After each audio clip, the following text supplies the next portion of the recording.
Hello, everyone. It's Michael Jacob with Unleashing Intuition Secrets. I have Brad Olson with me once again. Uh, so we had a little difficulty with YouTube. Looks like I put some language in there that they're not happy about. That is has to do with World War II Germans. Right. So Brad is telling me that they don't like to be called that anymore. It starts with an N, has a Z in there. So they don't like that anymore. Obviously, YouTube doesn't like that either. So that's interesting. Now, Brad and I have talked about this for quite some time, for a couple of years. The Bush family, the Scherf family, initially.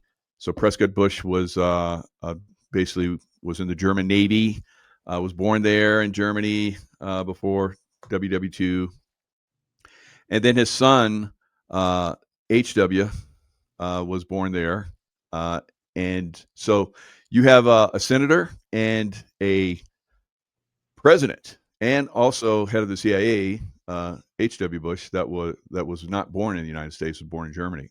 So we obviously have some issues there, but so I don't know how that gets fixed. But all I care about right now is doing our YouTube show. So trying to get that squared away. We're going to show you a picture of the Scherf family with yeah, there we go. So the Scherf family, and they have a lot of people in there, like Otto Scorsini, Joseph Mengele, Dr. Death, and who's the other guy? Martin Bormann. So three people that we know are World War II German officers, right? And they're is that wow? Is That's that Prescott Bush, the that's Prescott with grandfather. Mr. Good old Mr. Little man. Mustache himself, huh? That went to Argentina with like 250,000 German officers and soldiers. Wow, 250,000. You talk about that in your book. Your new book will be available January 1st, and you can order it now. So we're going to be talking about that in this show. But yeah, there's obviously a lot of issues there. I'm gonna share the screen. I'll show you that picture. I got it from another. I have got it from another place. So here we go. So here they are, the happy family. Yeah. All right. So you see there, Martin Another- Bormann. There's Mother Scherf. There's the George Scherf Jr., George Scherf Sr., who would be Prescott Bush, and of course George H.W. Bush. And they're with Joseph Mengele, Otto Scorsini. So a lot of these people that were part of the organization. You just showed Prescott with the ruler of the Nazi Party. So crazy stuff. And so now we're going to talk about in your latest book that's coming out, like I said, January 1st, but you can pre-order it now on Amazon. That book is called Secrets of Antarctica, the Untold History of the Ice Continent. So ice continent on the surface, but there's a lot of stuff going on there. All right, let's jump in, Brad. Thanks so much for joining us again. You're award-winning author. You got #1 books all over the place. Now with this book, I'm kind of concerned, because I put out stuff like this, and they attack me and order a bunch of my books and then send them back, and then I owe a lot of money. So they've done that a couple times to me. So very frustrating. I hope you don't have that problem. Not as much, but always great to talk to you, Michael. And wow, what an intro with so much on the plate, including 2 books, including Beyond Esoteric, which is in a second edition, and Nice. Antarctica, which is forthcoming, and you've offered a great endorsement of when it comes out. It's going to be a lot of groundbreaking material. And So on the much. back cover, it says all roads lead to Antarctica. Of course, no roads lead to Antarctica, but all the stuff that you just prefaced this conversation with does have a connection to Antarctica, because that's what happened largely with all the technology and the top personnel at the end of World War II. And this is the history we're not being told. is that there were contingents within our government that were allied with the Third Reich, and also in Europe with the royal family. They were even descendants of the Kohlberg Gotha family in German. They just changed your name to Windsor so it sound more English. Yep. But they're totally tied in, and they all are. And had the tides of war turned and Germany came out on top in that World War II, our history would be completely different than what we've been told for the last 80 some years. Because World War II and the outcome, and then these powers, these stay behinds, and those that went to Antarctica and South America, and in our country with the paperclip Nazis, they had started what is known as the Fourth Reich. And in other terms, with the Soviet Union and NATO also clashing during the Cold War, they were called the Third Force. And they're kind of stirring the pot the whole time, keeping those two powers fighting each other. All the while, they're developing technology, and they're under ice base in Antarctica, as well as several that I located in South America. And that was actually more of the preferred homeland, because Southern South America, where, as you know, 7 years ago when I was going down to Antarctica on a sailboat, I traveled up and back along the Patagonian Southern South America border, which is absolutely gorgeous. Some of the most beautiful landscapes on the planet. And all the while finding that there were these refuges or micronations, as John Lear, the famous pilot for the CIA and other forces, he and I had a discussion before this ended. And that's really important to understand, because it wasn't just Antarctica, although that was this frozen refuge that Karl Donitz, who was the final president and Reich chancellor of the Third Reich after Hitler supposedly committed suicide. He really escaped. Why wouldn't he? Because he had doppelgangers they could just pop a cap in, and he lived out the rest of his life in South America. But he did visit the Antarctica colonies.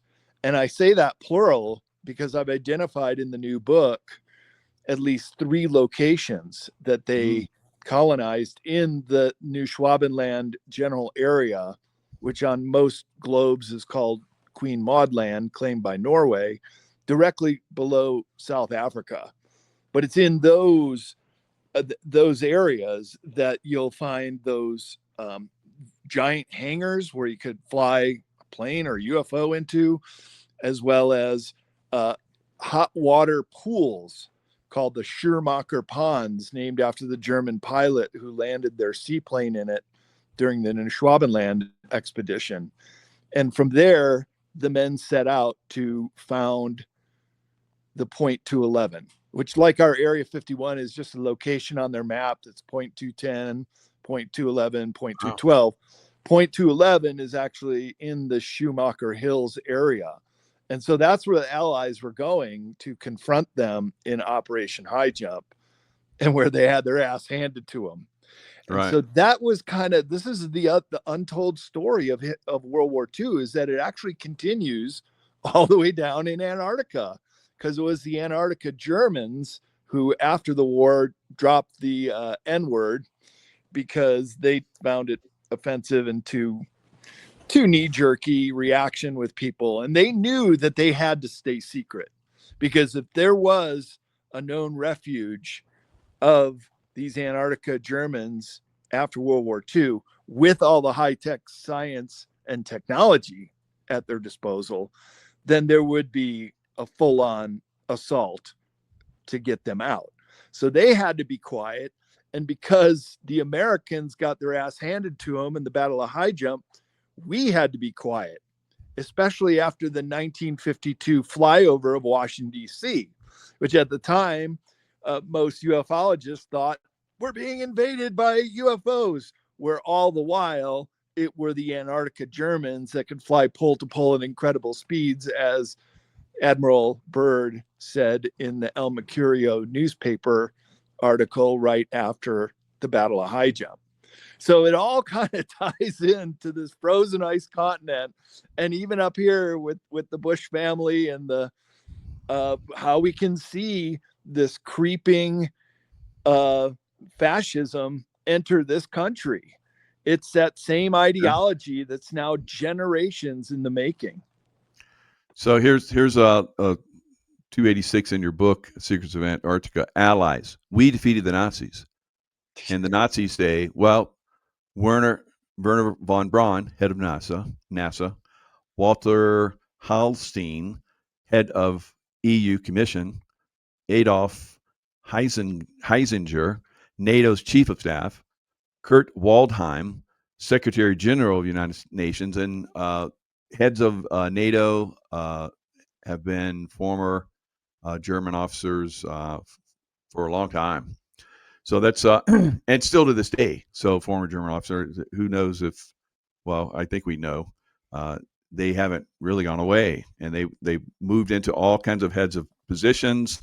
And like we were talking about, George H.W. Bush, or Scherf, who was born in Germany, was the head of the CIA and has a road. I remember I used to go down this road every time I'd go to the CIA and get my missions and head off overseas headquarters, George H.W. Bush Boulevard. So, and he was the head of the CIA, and then of course the president of the United States. So we had a German, descendant from a Nazi. So that was, running the United States and CIA. Crazy. You said the N word, not me. That's right. We can say it in here, but I guess you can't put it on the title. Okay. Who knows? Maybe they'll come in and say, "Oh, AI. Oh, yeah." Yeah, delete, it's funny how delete, the censorship has moved to a different arena now. Yeah. Oh boy, we got something else going. But all the whole pharmaceutical industry, you can also see, was a byproduct of Germany in the 1930s and 40s. Right. Bayer, Monsanto, the list goes on. How many companies have also merged in here?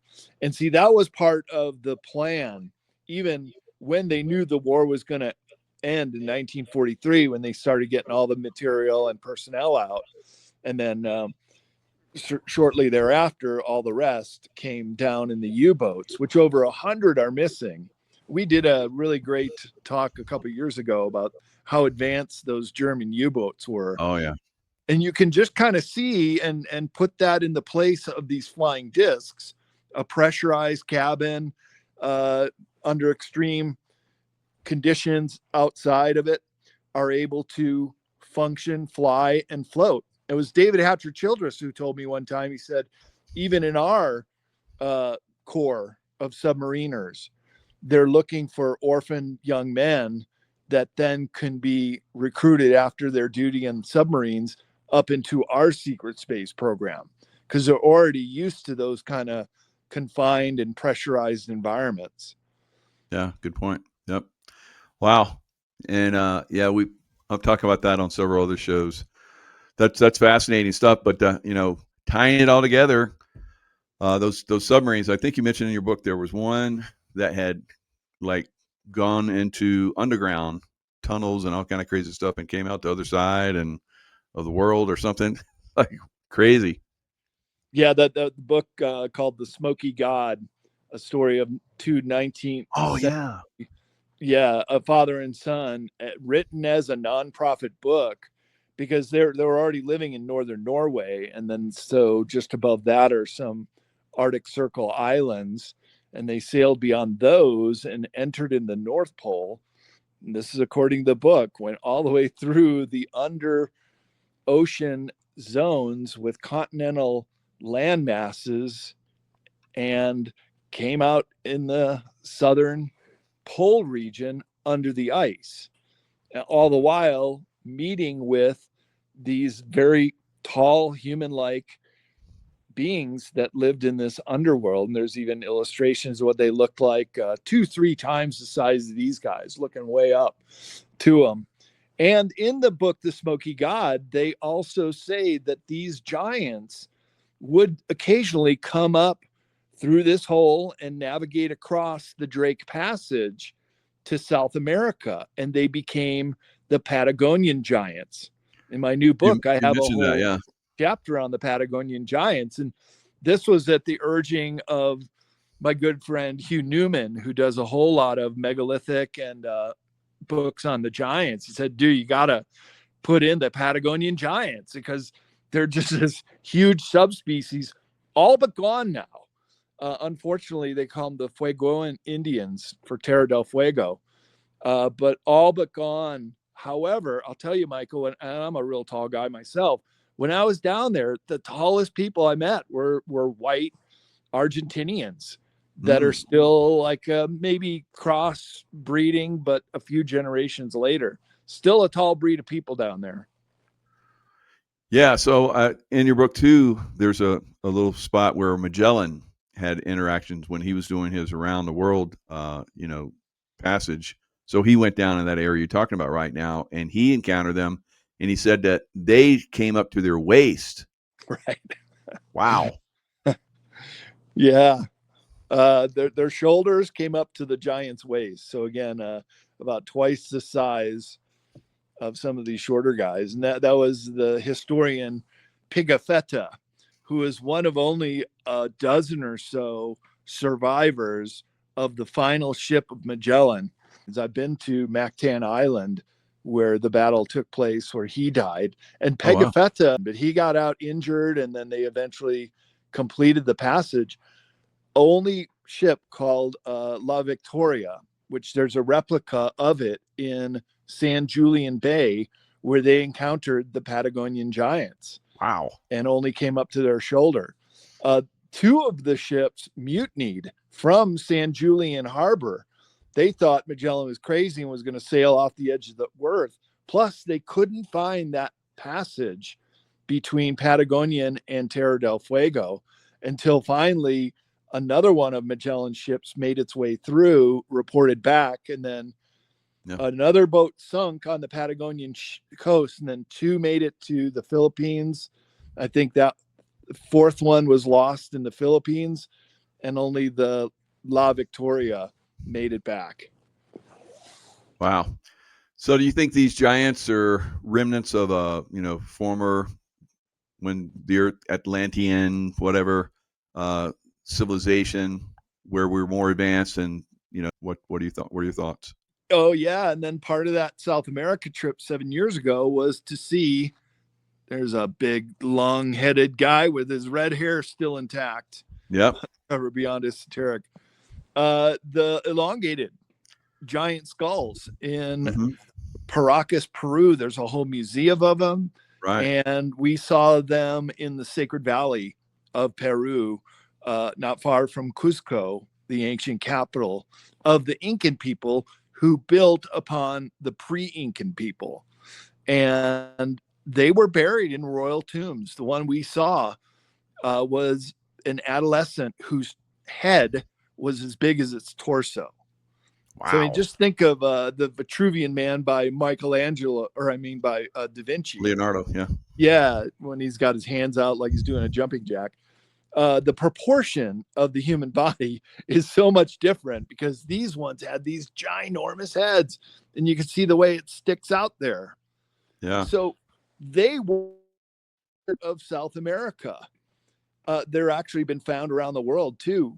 But what makes it so fascinating in what we're talking about in these Patagonian giants is that there was this long history of them living in South America among the indigenous people. And this is also reminiscent of Easter Island with the tall Maui statues, that the very first Dutch who sailed around through there following the Magellan Straits to get to the Pacific stumbled upon Easter Island on Easter Sunday. And at the time, they wrote how they saw two distinct people. They were very, very tall, white-skinned, red-hairish kind of, and then the indigenous, smaller, browner skinned people who were the Polynesians. But there was also a tall tribe that lived on Easter Island. And the Moai, those statues, are all based on this tall tribe. Because the Hmm. next time that Cook came around, some 40 years later, he the Dutch that first landed there, they needed to trade with them, and they bartered with uh, the smaller Polynesians gunpowder and cannon. And by the time Cook came back around, Captain Cook, about 40 years later, everything had changed on Easter Island. There was a massive famine. They knocked over all the statues, and they had used the gun and the gunpowder and cannon to kill them off. So there was, Wow. yeah, there's a little remnant of that. I have it in my book, Sacred Places Around the World, that account of Easter Island and how the Moai were part of it. So that's what's cool about this area of the world, Michael. It's that whole quadrant in the southern hemisphere that we really don't know a whole lot about, and it turned out to be a great hiding place for this Fourth Reich or this Third Force to then set up shop, because they kept paying off all these corrupt politicians. And our own CIA was even involved with getting some of these corrupt fascist politicians into office, such as Pinochet in Chile, who they deposed a democratically elected, very popular president to put him in. So then after Perón, he was very, very corrupt. He was the one that let all the Germans in after the war. And then Hitler had his house near Bariloche, which, and I've been to Germany several times. This was like walking into a Bavarian town. I mean, it was Oh so yeah. Germanic. Yeah, and the beautiful soaring Andes Mountains, which looked like the Alps. And so Hitler had his hideaway house called the Anelko House. I got as close as I could, but it's like in the ultimate gated community. But that show, Hunting Hitler, they did 2 episodes where they got very, very close and actually landed at the Anelko House, and they showed the seaplane launch point. So if the authorities were ever moving in through Argentina, they could evacuate very quickly and fly over to Chile and ostensibly South America. So got these maps that I'm including in the new book you're showing that Yeah. are really going to blow the lid off of how advanced and how knowledgeable the Germans were in making their way under the ice. And you know how exact the Germans are with everything. If they say 53.5 meters, that's exactly what they mean, right? Yeah. There seems like we talked about Antarctica or Atlantis, and there's these massive pyramids that are down there. They're probably the oldest pyramids on the Earth. If you look at them, probably Atlantean.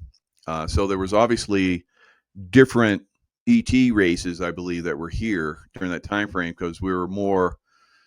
We talk about how we're going 5-dimensional. I think they were probably 5-dimensional, and we got knocked down. So a negative ET race, reptilians came in, and so I get punished for saying that reptilians in these videos Really? too. Yeah, Draco reptilians. La, la, la. So it is. I'm gonna, yeah, I know. Probably gonna lose another channel here, but there's definitely a connection with that time frame in Atlantis and where they you know they probably like now they were on the roast and we were waking up and waking each other up with this information like we're sharing right now, and they're like just knocked hell out of us. So I think we need to really be you know cognizant that this has happened before in history. Now we look at all the megalithic structures throughout the world, and I think Egypt they were like almost unearthing a 100-ton block of what was it, obelisk. Thank you. And then in Syria, they had a mega stone that was like just the biggest one they'd ever had before, and so on and on. So even like Easter Island, they were working on one of those Easter Island heads that was bigger, like twice as big, 2 or 3 times bigger than all the other ones that they had on the island at the time.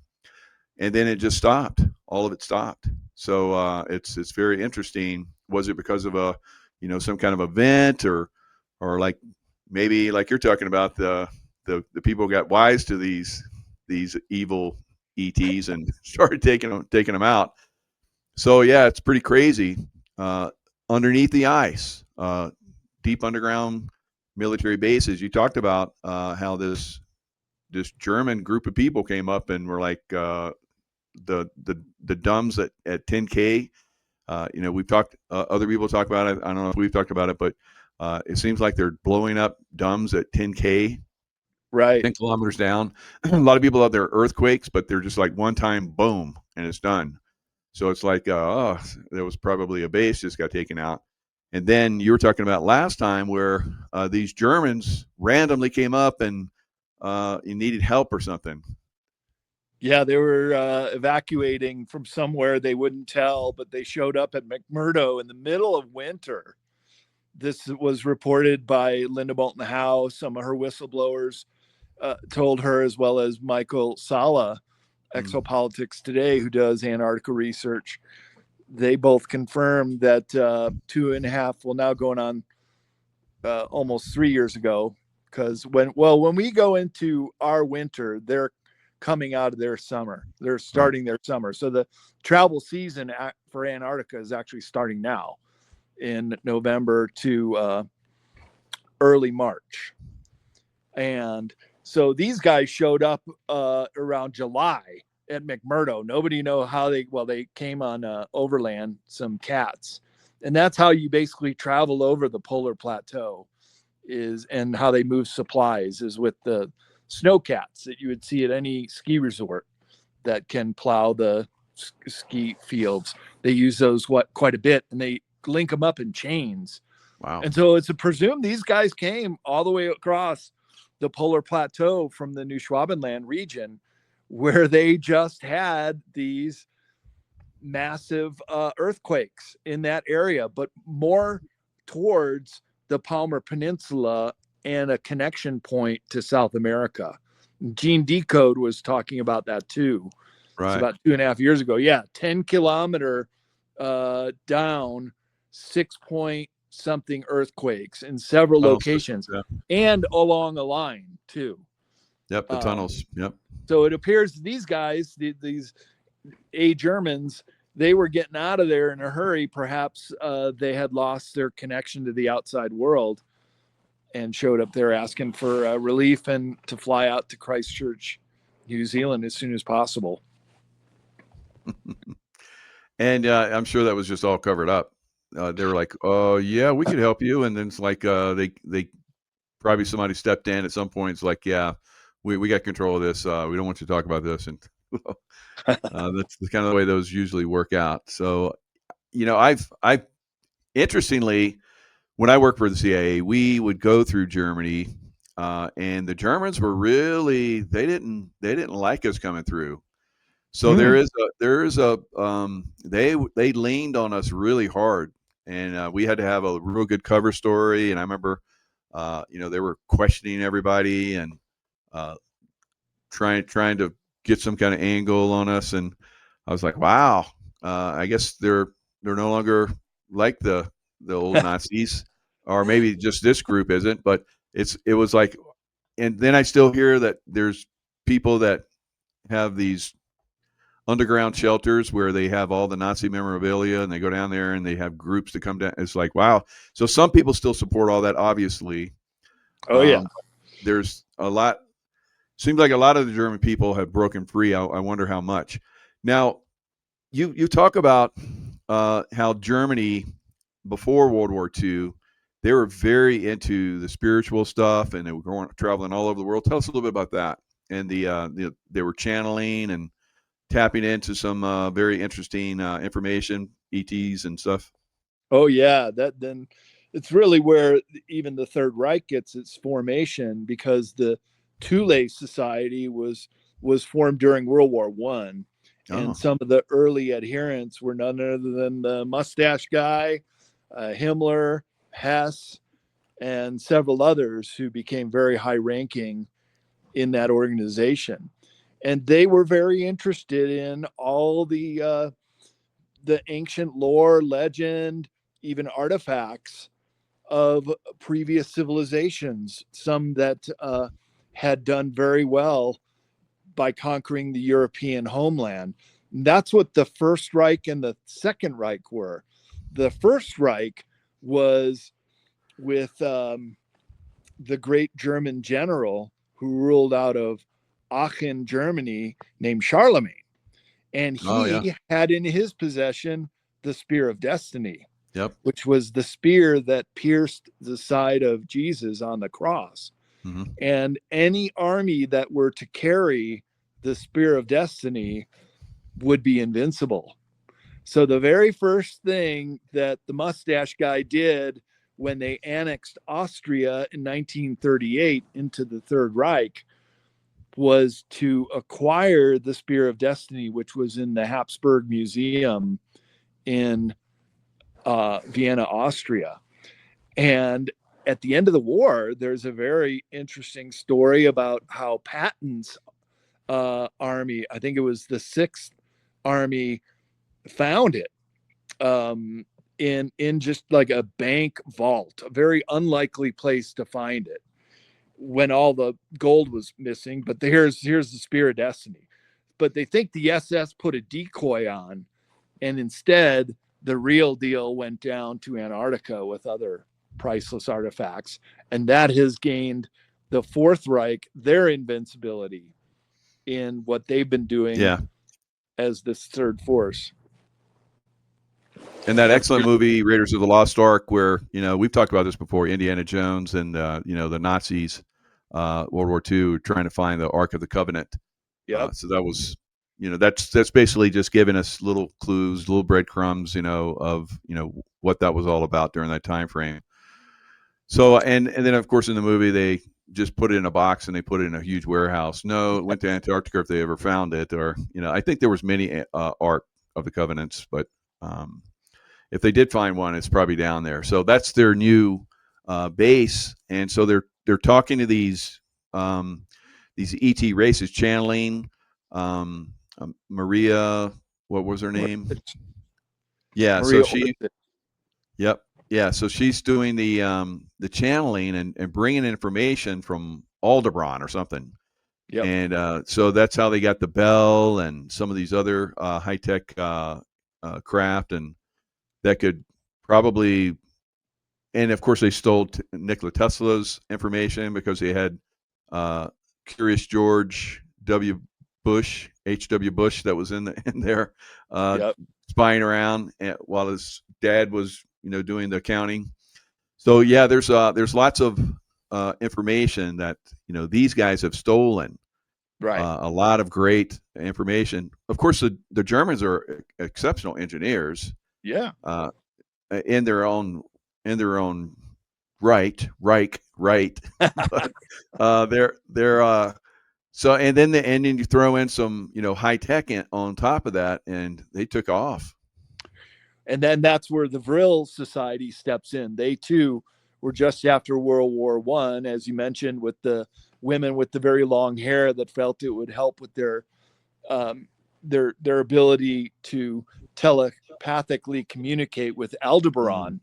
And it was the famous German engineer Victor Schauerberger who looked at some of the drawings that the women had produced from these seances or these telepathic connections.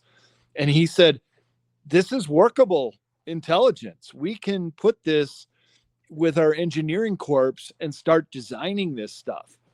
So in the 19 teens, Germany, as you said, was extremely advanced technologically. And then they started getting these blueprints and drafts that they realized, wow, we've got some incredible technology at our hands. That was when the Thule Society took over the Vril Society and then started weaponizing these blueprints, these plans that they had. Plus, the Germans also acquired a down disk in 1933 in the Black Forest that was pretty broken up, but they were still able to backward engineer and start to understand a lot of the flying dynamics of these things. But then in the late 1930s, a nearly intact UFO went down in the Lombardy region of Italy, and Mussolini allowed the German engineers to use it to backward engineer. So they had this incredible head start. They've been working on this stuff for a century now. So no wonder that the Allies were so worried about these wonder weapons at the end of World War II that they could unleash and just annihilate a whole flank of troops. Yeah. So and then they have then they have the ET, the negative ET race that comes in and helps them out. So the Aldebaran, is that the where the Draco from? No, they're actually benevolent ETs. They're the ones who The Aldebaran, huh? Yeah, Alex Collier has a connection with as well. Okay. So as soon as they started to go to the dark side, Aldebaran cut them off. But the Nazis still wanted to get this more technology, and then that's when they made the deal with the devil and became allied with the Draco and the gray ETs, which are basically they're all just test tube created. All the grays are. They're a mix, even including some of our DNA, and that supposedly that's why they're here, because they're a dying race and they're trying to save themselves. But really, they're all just created beings that do not have a soul. The reptilians have a soul, and the reptilians are still mother female born entities, but they have chosen not to go to the light, so to speak. The reptilians stay in fourth dimensional and third dimensional density because they like it here and they like playing these games and they like to be the rulers. And the reptilians are like locusts throughout the universe. And if they have a up and coming civilization like ours, then they hive mind it and do their best to assimilate with few amounts of people, but doing macro things. And in this case, allying with the Germans. And they actually made the Faustian deal. The Germans took it in that if they were to win, that they would get a quarter of the Earth's resources, the reptilians the rest. But things didn't work out that way. And then they moved operation down to Antarctica.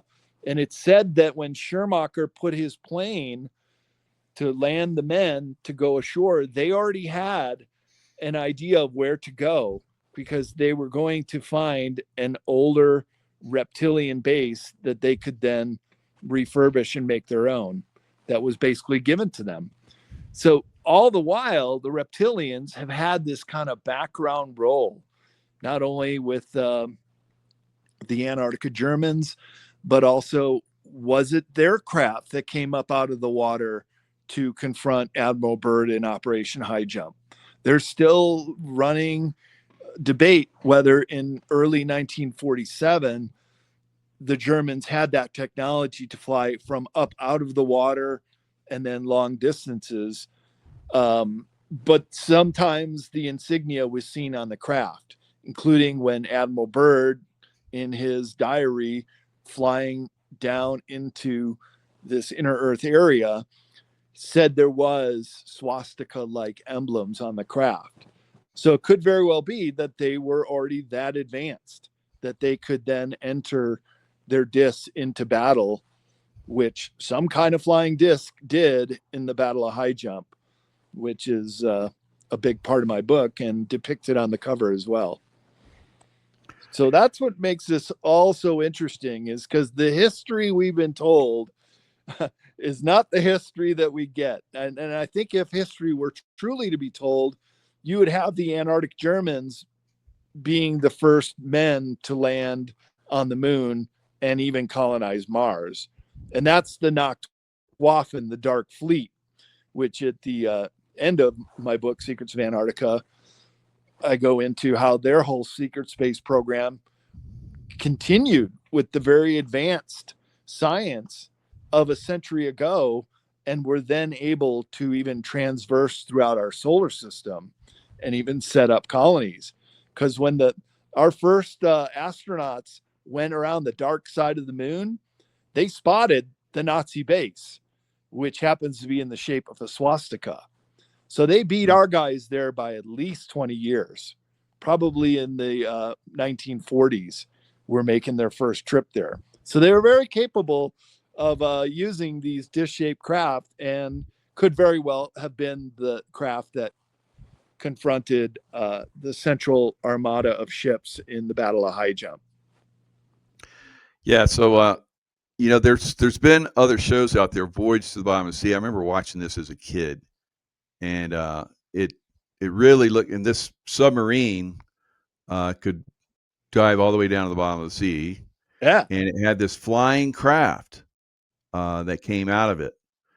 And I always thought, of course, we're going to be seeing that soon, but I guess they like to keep this information from us, and that's one of the problems that we're encountering.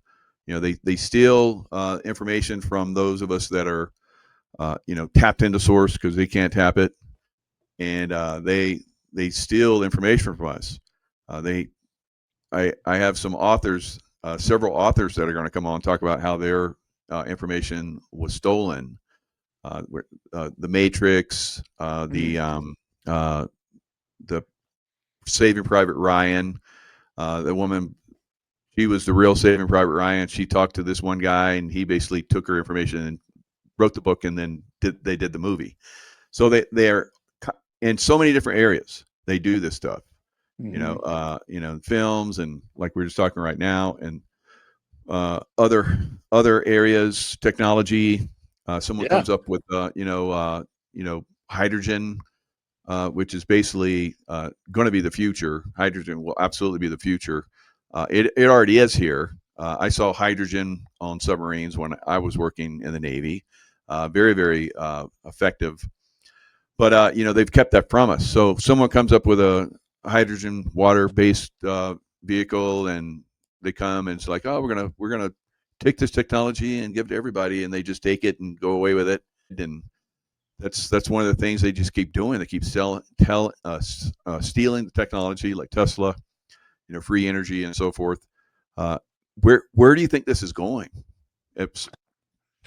Yeah, strange new world is where it's going. It's already there. Yeah. But wow, this is a time to be alive, to see it all start to come down. Because on the other hand, you also have the Great Awakening, where people are starting to see through this very finely crafted facade built up by the intelligence sources, by our mainstream media, to create this narrative. But the cracks are forming, and part of the Great Awakening is having the intuition, as you write about in your books, awakening to this intuition to be able to see through this facade that has been so carefully created. It showed Bill Gates making this face like, oh, of abject horror. And it says, that face you make when a meme destroys your multi-billion-dollar propaganda campaign, because people just start to see right through it. And we're starting to see that there was this third force all the while, based out of Antarctica and South America, in these micro nations where they just own these huge land tracts down there. And that's part of where some of the hardware went, including this area near La Falda, which had the Eden Hotel that Hitler and Eva Braun and even their dog Blondie famously showed up at several times after World War II. And not far from there, though, Michael, there's this other mountain range in southern South America called the Sierra del Cordoba, near the second largest city, Cordoba. And on the southern end of that mountain range is this very famous UFO hotspot. It's even written up in Lonely Planet that people get abducted there, and these UFO craft leave burn marks on the ground, and people have seen them, and they're coming and going out of this mountain all the time for decades. So I come back from the trip, and I'm so eager to tell David Hatcher Childress this. And he also does a lot of work and books on German high technology and crafts and forth. I got one of his right here about the Honeyboo craft. That these were the main crafts that flew that they developed in World War II and then went on. And he thinks it was the Honeyboo craft that people were seeing and reporting in the Sierra del Cordoba mountain range. I said, well, Wow. how do you think that? He's like, Brad, those aren't aliens. Those are the Germans. They had an underground base there. And this is when they're testing their technology. He said, do you really think that real UFOs would have rivets in them and sometimes be seen with smoke coming out or leave burn marks? He goes, that wasn't aliens. It was the Antarctica or South American Germans, the Third Force, the Fourth Reich, all this time, which have basically been written out of our history. And only now are we starting to put enough pieces together that shows that they've been around the whole time, just like they've been in New Schwabenland the whole time in Antarctica. They never left. Yeah. And I see in your book that you have tons of stuff on ET craft that's under, just above, kind of under the ice, but kind of peeking out, and they found all this stuff. It's like, it's incredible. And of course, Hollow Earth under there. There's like a whole, because there's so much volcanic activity there. There's like, you just go below the level of the ice, and it's like a whole world down there. Right. So just like the sonar scans of the Giza Plateau a couple months ago, they've been doing that on the ice, which is actually easier to penetrate because it's not as dense as Earth, but finding that there are whole ecosystems that exist under the ice. As you mentioned, the geothermal activity, the continent of Antarctica is the most volcanically active continent in the world, with all kinds of heating domes and vents where life loves to flourish. And so at the very least, they're finding it's a whole new ecosystem down there, but also that there could have been these legacy bases that have been down there, as well as some high-tech civilizations, such as Admiral Byrd writes about in his diary, which is only getting more verification as time goes on. In fact, there's just a new video that's been popping up that shows this guy who was working in intelligence, and he wanted to go to the National Archive to see these pictures that they had from Admiral Byrd's trip, that he took over 300 pictures that they will not release to the public. But Admiral Byrd writes about it in his diary that he goes to this shimmering, pastel colored, high-tech civilization and meets with the master, who's telepathic. He said he was reading his thoughts. And this is where it gets really interesting, because like William Cooper said, you put the aliens in the middle of this stuff and you get all the answers. So you really have to factor in the extraterrestrial component here, even if they're very advanced human-like entities that look very much like us. There's a model kit of the Honeyboo 2 from Revel. You used to make plastic model toys, I'm sure, Michael. I did. Oh yeah. You can't even buy these in Germany right now. Childress had this one. He ordered it from Turkey because they have outlawed anything with the swastika or even the black sun symbol, and anything that could glorify the Third Reich is outlawed in Germany. And on YouTube. And on YouTube. So I'm going over to Germany in May, and I'm going to do this conference presentation I have of the Antarctica Germans. Wow. Having these colonies there still to this day, and we'll see how I'm received. Hopefully I'll be able to make it out. But it's time the world knows how advanced they were, how this part of history has not been told, and how much evidence there is to support it. And there's the symbol of the black sun, which plays a big role in the underground. And that too is still an outlawed symbol, like the swastika in Germany today.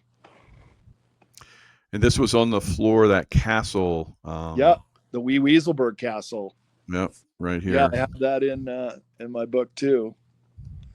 See if they That have it in here. and when I go over there, I'm going to meet up with Frank Jacob, filmmaker, and his girlfriend Tanya Badenford, and they have found the Bavarian hunting lodge where the Brill women were receiving those transmissions. So we're going to Oh go wow, there, and we're going to go to Wee Weaselberg Castle and go see the Black. really Yep, in nice. May. So I'm going to do a little field trip. Where is he now?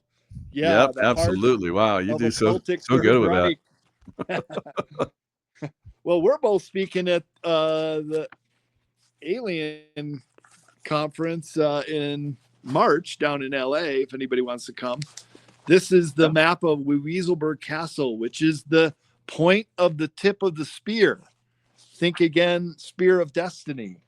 And Oh that's yeah, where the SS and all their occultic practices would do these ginormous festivals. And they were planning that this was going to be the mother of all Aryan inspired festivals at Wee Weaselberg Castle. But the war ended before they finalized the larger grounds around Wee Weaselberg, which yeah. was going to be in the shape of a spear.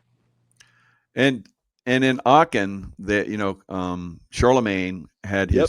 had his tomb, and he was supposedly it was like this giant of a man, and so the Nazis went in. It had been undisturbed, but the Nazis had to know, so they went in, they opened it up and looked, and it's like I guess it wasn't as big as everybody thought it was, but that's kind of the way they were. Like we're talking about, Yep. they were going everywhere and exploring everything and finding out all kind of crazy stuff, and they suppress it.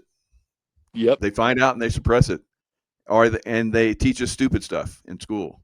So Right. we can never get to these levels that they're at because we're taught stupid stuff. How many genders, perhaps, Yeah, instead exactly. of That's who another runs the you know Fourth Reich, which we should curveball. really be You know, learning.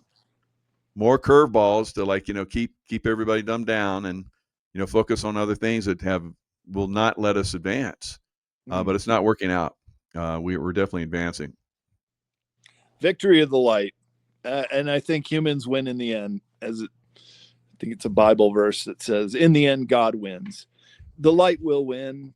We will prevail." But we got to go through this dark night of the soul, where we basically look at our reflection of who we are, and this is part of the story of who we are. Humans have done some really dark, demented stuff to each other over the centuries, and in order for us to then move up to these higher vibrational dimensional states, we've got to basically confront ourselves and what we've done, and each one of us in past lives too is all going to be part of this reckoning. And that's how, when we get through this dark night of the soul, then it will be the light at the end of the tunnel. And I do think there is a golden age in store for the human race.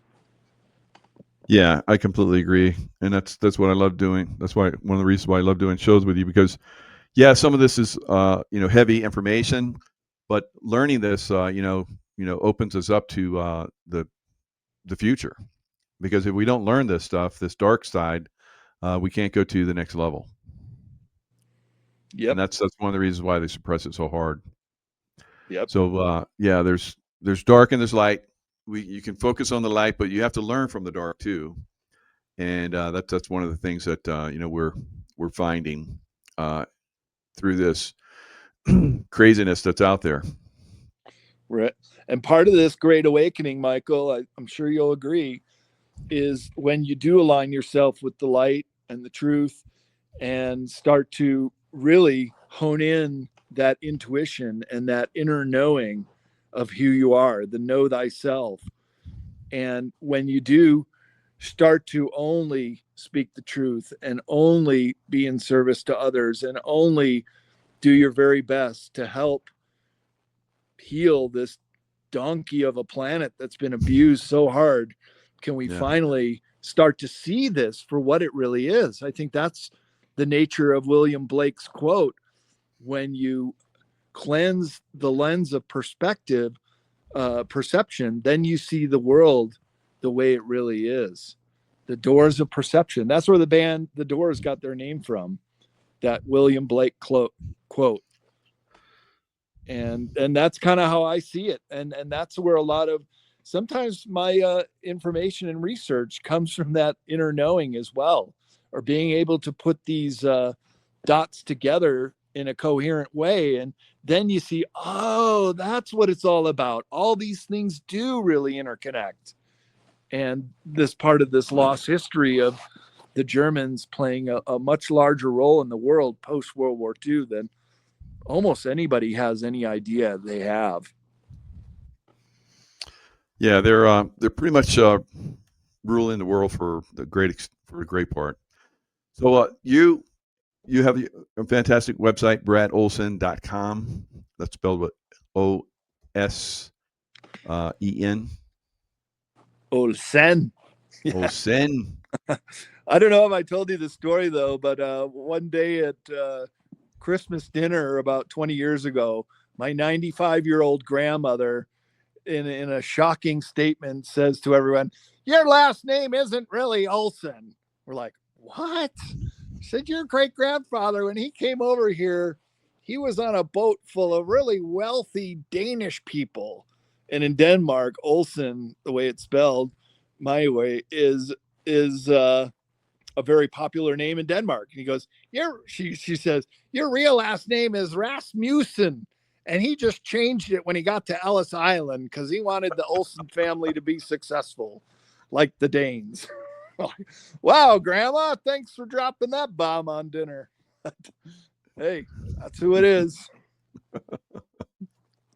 All right. Wow. So that's good stuff. You have keep coming out with these great books. You travel the world. You bring out this great information.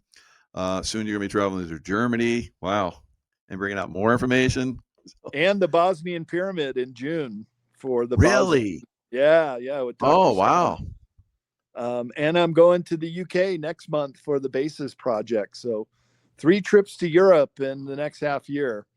Wow. And Beyond Esoterics now out in the 2nd edition. A lot of the information I was talking about today is from that. And Secrets of Antarctica will be out by the end of the year. But I should be getting advanced copies in another week or two. So as soon as they go live on CCC Publishing, that means I'll have books to send out to people who want to order a copy. But I don't have it up there yet, but it should be up this week, I think. And the new books are almost done from the printer and off to our distributor. So that's good news. It's all moving forward. And now it's just time to share a lot of this information with people. So thank you so much for having me on. Always a great pleasure to talk to you. We have so much of this kind of inside information that you and I and our perspective paths in life have accumulated. So it's great to come together and conjoin what you know and what I know and have these conversations.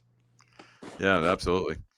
So yeah, I'd love to go on that trip with you to the Bosnian Pyramid. Maybe we can talk about that. Tracy too, I'm sure, would be game for that. Billy Carson's on that one too. Great information as always, Brad. Always enjoy our conversations. It's like you've been revealing things that now people are starting to catch up with years ago, and now everybody's talking about the Antarctica, the Nazis down there, or the German Antarcticans, so Antarctic Germans. So there is a big movement to awaken consciousness, and you've been part of it. So thank you so much. Well, thank you, Michael. I look forward to seeing you this winter and enjoying some of that snow behind you with Absolutely. my skis underfoot. Say hi to Tracy, Joe, and we'll catch you soon. All right. Thanks a lot. Thanks, buddy. Hello, everyone. It's Michael Jaco with Unleashing Intuition Secrets. So the Department of Homeland Security is going to Charlotte. All right. So immigration enforcement surged to Charlotte, North Carolina. Now, some of you might remember that very strange incident that happened on the commuter train where this Ukrainian refugee, a felon, I think it was like had 12 felons or something crazy. I said it was like complete BS, right? But I guess they're using that as, or maybe they use that as an excuse to basically you need to go in there and take care of business. So, I pretty much support all of that, but when I look at how they're using that, I'm like, why? All right, we already have problems. So what do you need to like throw in this? I have seen the horrific video of a beautiful young Ukrainian refugee who came to America to escape the vicious war in Ukraine and was innocently riding the metro in Charlotte, North Carolina, where she was brutally ambushed by a mentally deranged lunatic. Right. So 14 times. So a total of 14 times. Cassius Bell.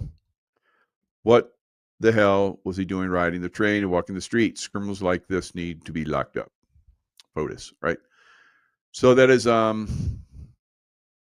it's interesting how they're tying this in with the crime-infested city of Charlotte. So what else is really going on there, right? Why are they using that as an excuse maybe to go in to Charlotte? Well, if there's criminal aliens in there, definitely. So I don't know. So I just watch everything. That's very suspect to me. Border Commander Greg Bovino has officially been spotted on the ground in Charlotte, North Carolina, where helping his men immediately began arresting illegals. The local Democrats are mad. The surge has arrived, no slowing down. So I don't know. Maybe they're taking away the Democrat, their voting base. I don't know, because no one else votes for them.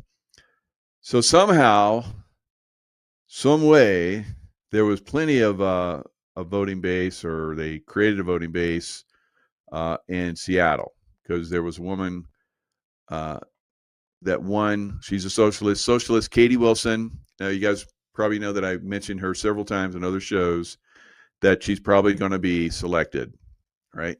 So they were doing the mail-in ballot counting. So they already had a Democrat mayor, and he was up for re-election. He initially won the election, and then, of course, the far left socialists that are taking over the Democrat Party, did the slow count. So they slowly counted while they're making sure no other ballots come in, and she barely won. Sounds like Joe Biden, right? Sounds like Joe Biden. Just barely winning in all those states after weeks of counting. Right? So they're the election stuff. I had guests on last night where we talked about in Shasta County how they did away with the Dominion voting machines. They voted them out. Now, will they vote them out in every county of the U.S.? They can. So it's up to. I think most of these counties are full of socialists already, so I don't think they're going to vote it out, guys. So we all said last night, all of us, Lewis Herms, who's running for California governor, and the two Shasta County registrars for the voting process, that it's got to be military.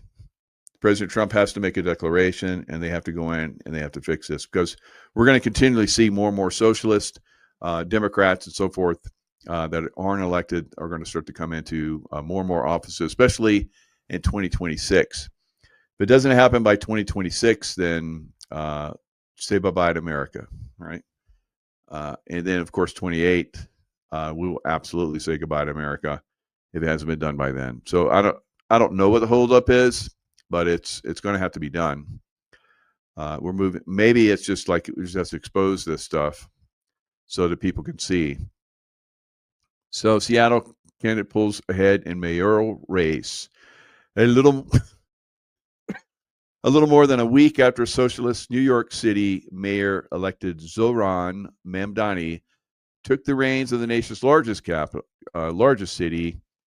I think this is like the 5th largest city on the West Coast. So she's never held a public office.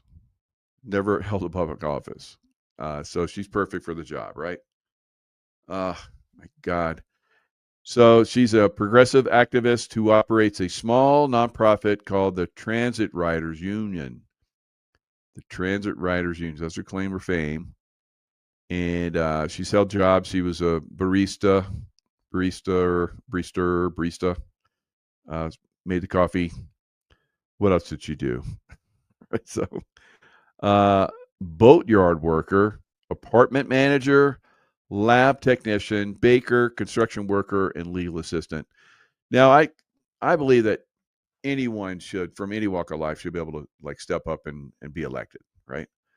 But I'm very, very skeptical of some of these people becoming elected, especially in this political climate where if you don't have a lot of money to get yourself ahead, it's very, very suspect. So I don't know. Did they spend a lot of money on her? If she had a lot of money behind her, uh, that would be very suspect because she depends on her parents to help her and her husband to pay for child support because it's like really expensive, $2,200 a month. And who knows how much she and her husband make? I don't know. So she's going to do. She of course doesn't like police, right? Like all the socialists. So she's going to do with. Remember how in when we had the George Floyd riots, Seattle, there was a portion of Seattle where rioters took over the Seattle. They put up barriers and all kind of crazy stuff. The people that had businesses there were scared to come in there because there was all these criminals in there, and so yeah, that's socialism, guys. So I guess Seattle hasn't found out. So the problem is our economy and the world. We're pretty much in a. I think we're in a recession already. So that's why we're having a lot of the young people that are saying, they can't make ends meet. We're in a recession, right? Of course, they hide that and usually don't find that out until months after the recession has started. But I think we're already in one. By all accounts, everything that's happening right now, the everything is crazy. I saw David Wilcock of he's been in Colorado, holed up in this house for like 3 years. Got divorced from his wife, so he's been living alone and doing shows, and he's not looking so good. Right? So looks like he lost a lot of weight. David, what's going on, man? So I was watching him, and he said, "Yeah, I had like, I guess he had problems with his bowels, right? So and he said he went to his local food store where he shops. I think he's a vegan. So he went there to shop, and in his words, the local supermarket could not afford to buy stock. So he had to make do with what he had. Wow. And well, of course that's Colorado, so it doesn't surprise me. Uh, the way they're holding Tina Peters and trying to, you know, hold that whole state hostage. So the people in the farmers, the ranchers, and the real people, they don't believe in the socialism stuff. They know that Denver and other big cities are collapsing. It's happening all over the country right now, and it's because of Democrats, right? Socialism has never worked, yet they're pushing it because the people that are at the top of socialism make out better than everybody else and become billionaires, like the Maduro's families. They're billionaires, and their economy has collapsed, and the only way they keep it going is through drug trafficking. So that's what we're seeing in a lot of these cities, and that's what we saw, I believe, in Chicago. We're seeing it in Chicago, L.A., and now Charlotte, North Carolina. So these Democrat cartel run, just like Venezuela, cartel run. Mexico cartel run. That's why everybody's rioting down in Mexico. They put up these walls. I saw them like uh, um, arcing where they're welding them together. All these metal walls in front of the palace.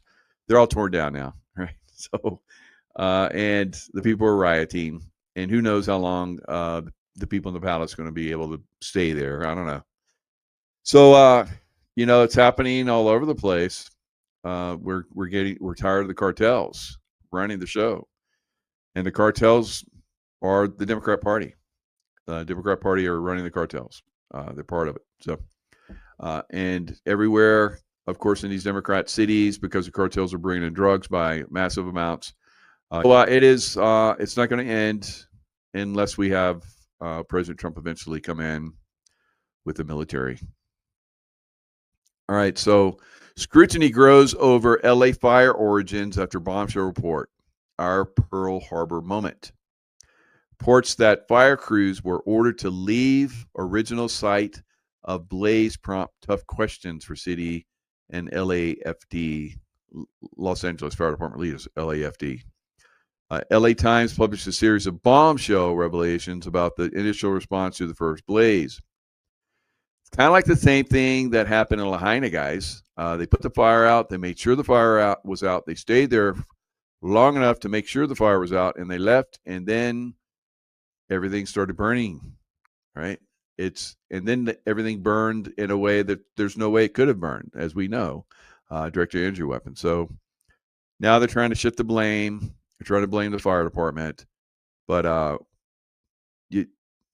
let's look at the evidence that massive buildings that are basically concrete and metal and brick burned, and the trees that are all around them aren't touched.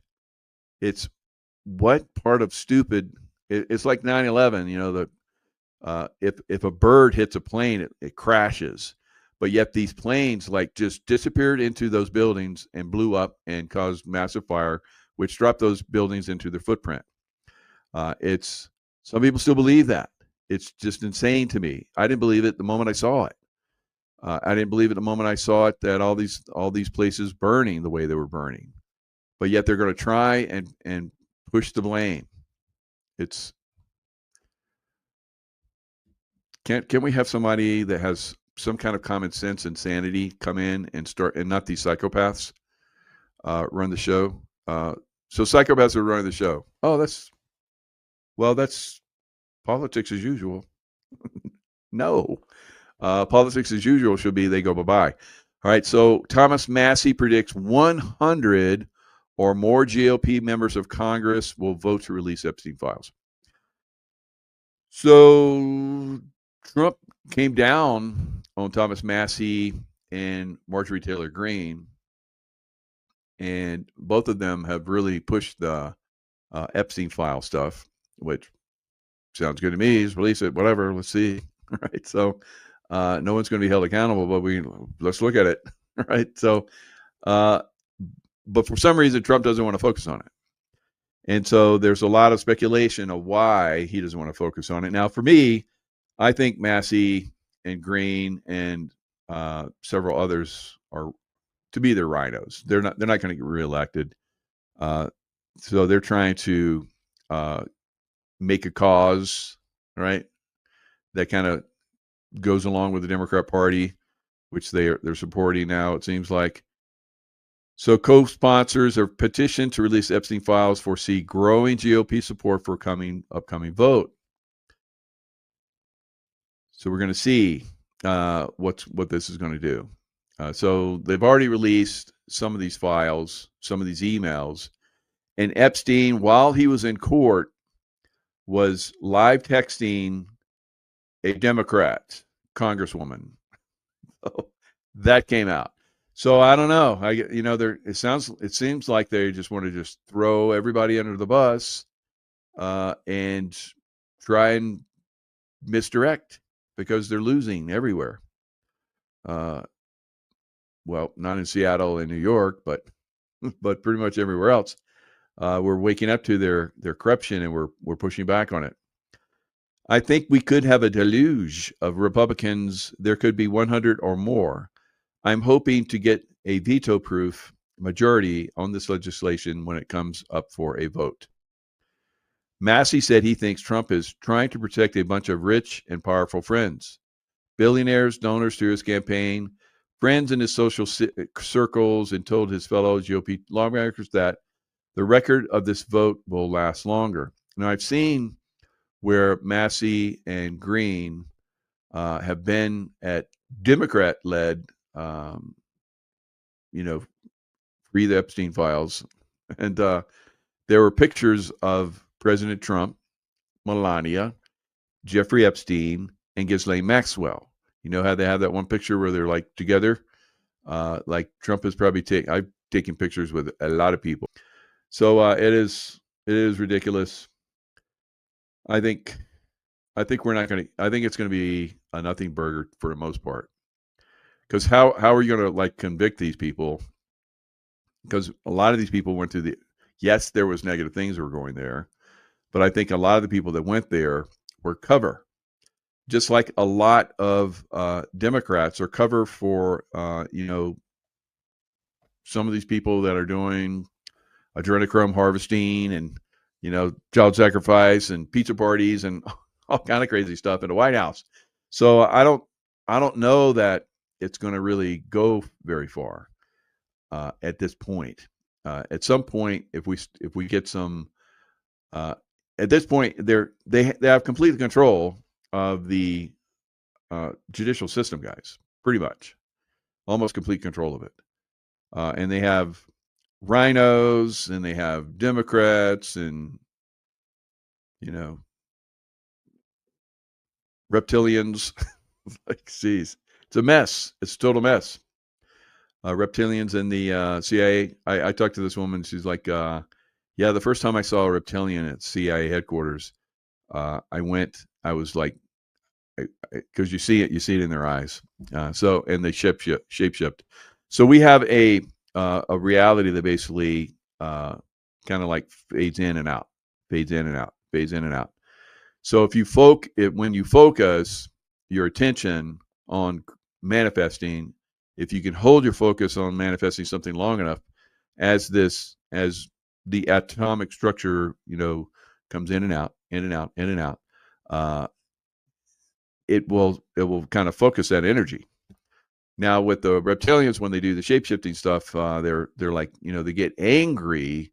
It's hard for them to keep their shape.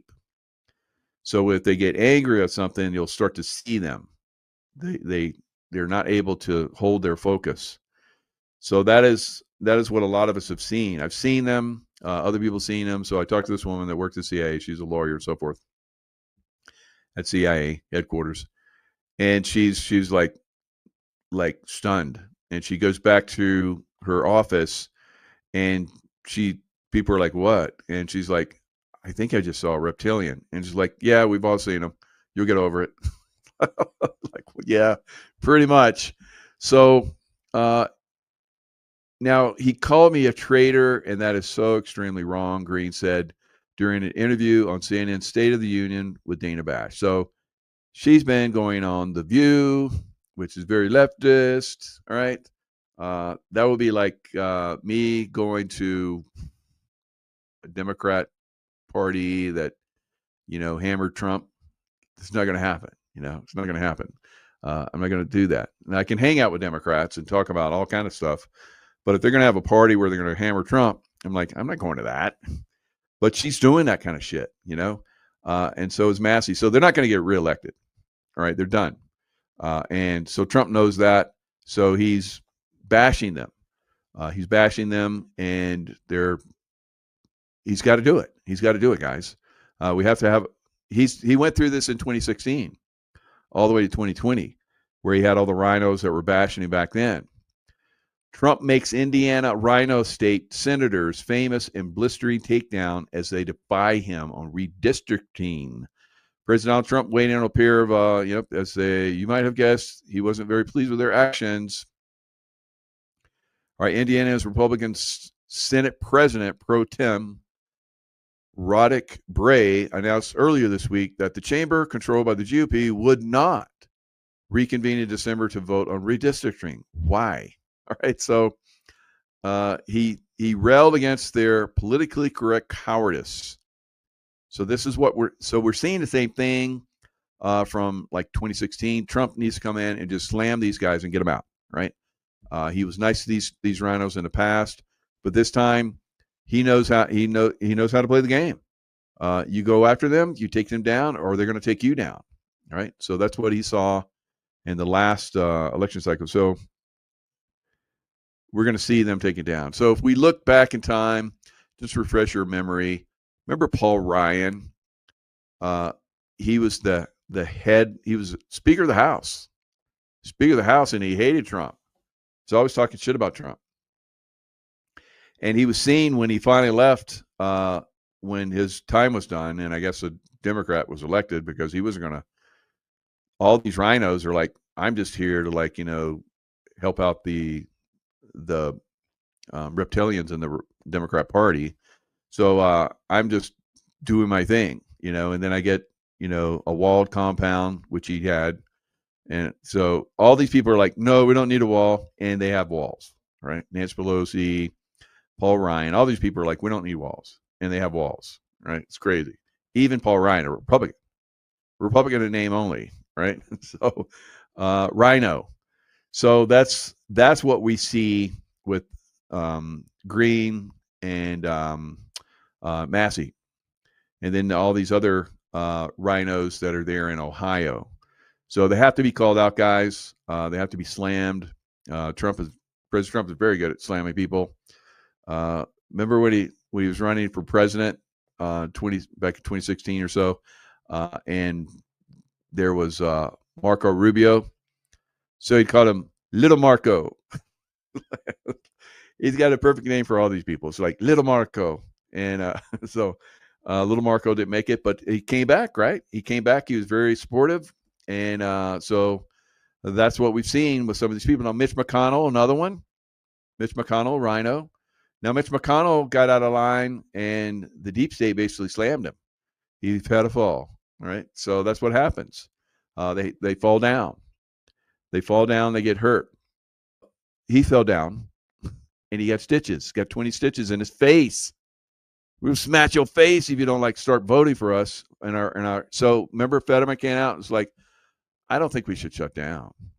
So he voted for not shutting down, and he got his face smashed. His face smashed for it. It's dirty politics, especially on the Dem side. John Fetterman. So John Fetterman, and he's got body doubles like crazy, right? All right, John Fetterman, come on. There it is. Yeah, he's got his little face smashy, and it doesn't even look like he's got cuts, or it looks like they took some kind of something that looked like blood and smeared it on his face. All right, so let's look at this nonsense. John Fetterman stitches. All right, here we go. All right, so there's a picture of not a John Fetterman, right? Let's see if I can get some more images. There we go. This looks like John Fetterman right there. Let's go. Let's just, so the mini faces of John Fetterman. All right, so there's a little bit of crease to his nose there, but there's no, like he has like these crazy lines in his forehead. There's not any there. So you see this guy? Look at those lines in his forehead. Let me see if I can find one where he's got his nose is like super smashed. Come on, pull it up. All right, so see all the different looking John Fetterman's here? Fetterman released from the hospital, and he's telling everybody, well, thank you very much for supporting me while I had my face smashed by the deep state. All right, so here he is right here. Now, where's the stitches? Yeah, Black Friday stuff already. So where's the cut? I'm not seeing a cut. that doesn't look like John Fetterman. Do you see like those wrinkles in his head? No. Do you see he's got this massive, looks like somebody hit him with a baseball bat right here. Yeah, that's almost a straight face. That's a straight nose, and he looks a lot younger, and his eyes aren't as bright. So I say bullshit, bullshit, bullshit, as Ole Demogard would say. And look at that John Fetterman face. That's a young-looking John Fetterman. Look at that goofy smile. Look at those ears are way out there. So what the F do you guys play this game all the time? So here's a side by side of a goofy looking John Fetterman and an even goofier looking John Fetterman. So here he is with Wifey Poo. All right. So what they give these guys like nice looking wives or something? So they'll play the game. I don't know. So I was looking at one earlier. This one might be it. No. So you see he's got the tattoos. Come on.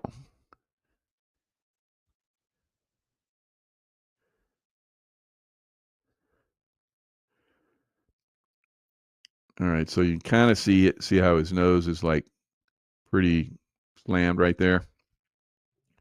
See all the wrinkles. So you don't see that side of the face wrinkle. He's, that could be the John Fetterman. That kind of looks like him. But let's go back and here's all right. So he never did a debate, but yet he won. How about that? Yeah. Oh, those cheating Dems. Oh, those cheating Dems. Yep. And if you get out of line, they'll beat you up, slam you, right? Or if you're a rhino, you get out of line, they slam you, right?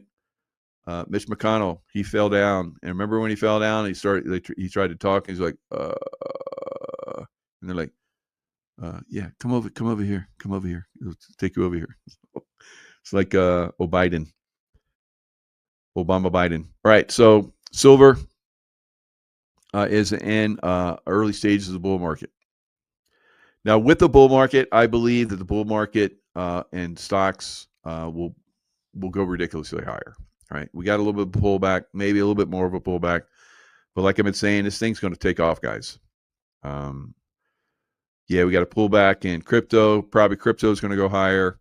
It's going to be everything goes higher, and the bull market in silver is just beginning. So let me show you.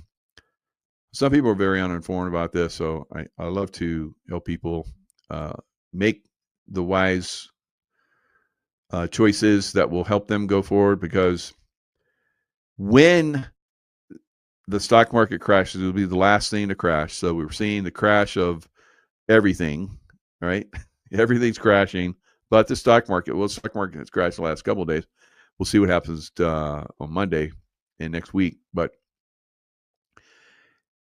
when everything crashes like that, the economy goes bad.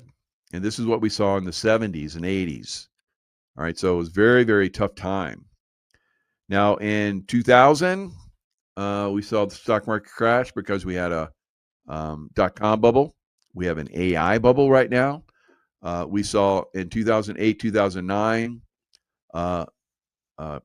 residential housing crash, market crash. We've already seen commercial real estate crash massively, and we're starting to see the process, and it's going to pick up speed of the residential market crash. And like you just heard from Dave Wilcock, his local grocer is not getting food. They can't afford it. So what's that? What's it going to do for the local community? There's no food to buy at the store. How about that? Wow. So we're already starting to move in these problems now. Further out, we will see a collapse of a lot of government services. The government just will not be able to afford them anymore. Just every government service, retirement. Yeah, there may not be government retirement checks going out, guys. It could get that bad, right? So I don't think it's near term, but further out, we could see the stock market when we see the high in the stock market. Remember that number, because you won't see it again for probably a couple of decades, right? And you will see services collapse. You will see crazy stuff. Now, I believe there is a possibility that President Trump will mitigate some of that. I hope so. That's my belief.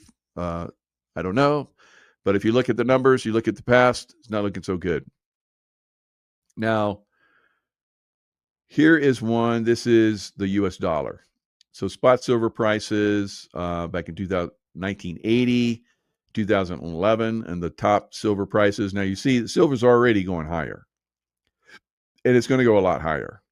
We're going to see, $500, $600 something silver at some point. Not tomorrow, not next year, but years out. If you can play the game another 4 or 5 years, add your positions. Now here's where it says the secular bull market of the 1970s. The real price of silver rose by 1,860%.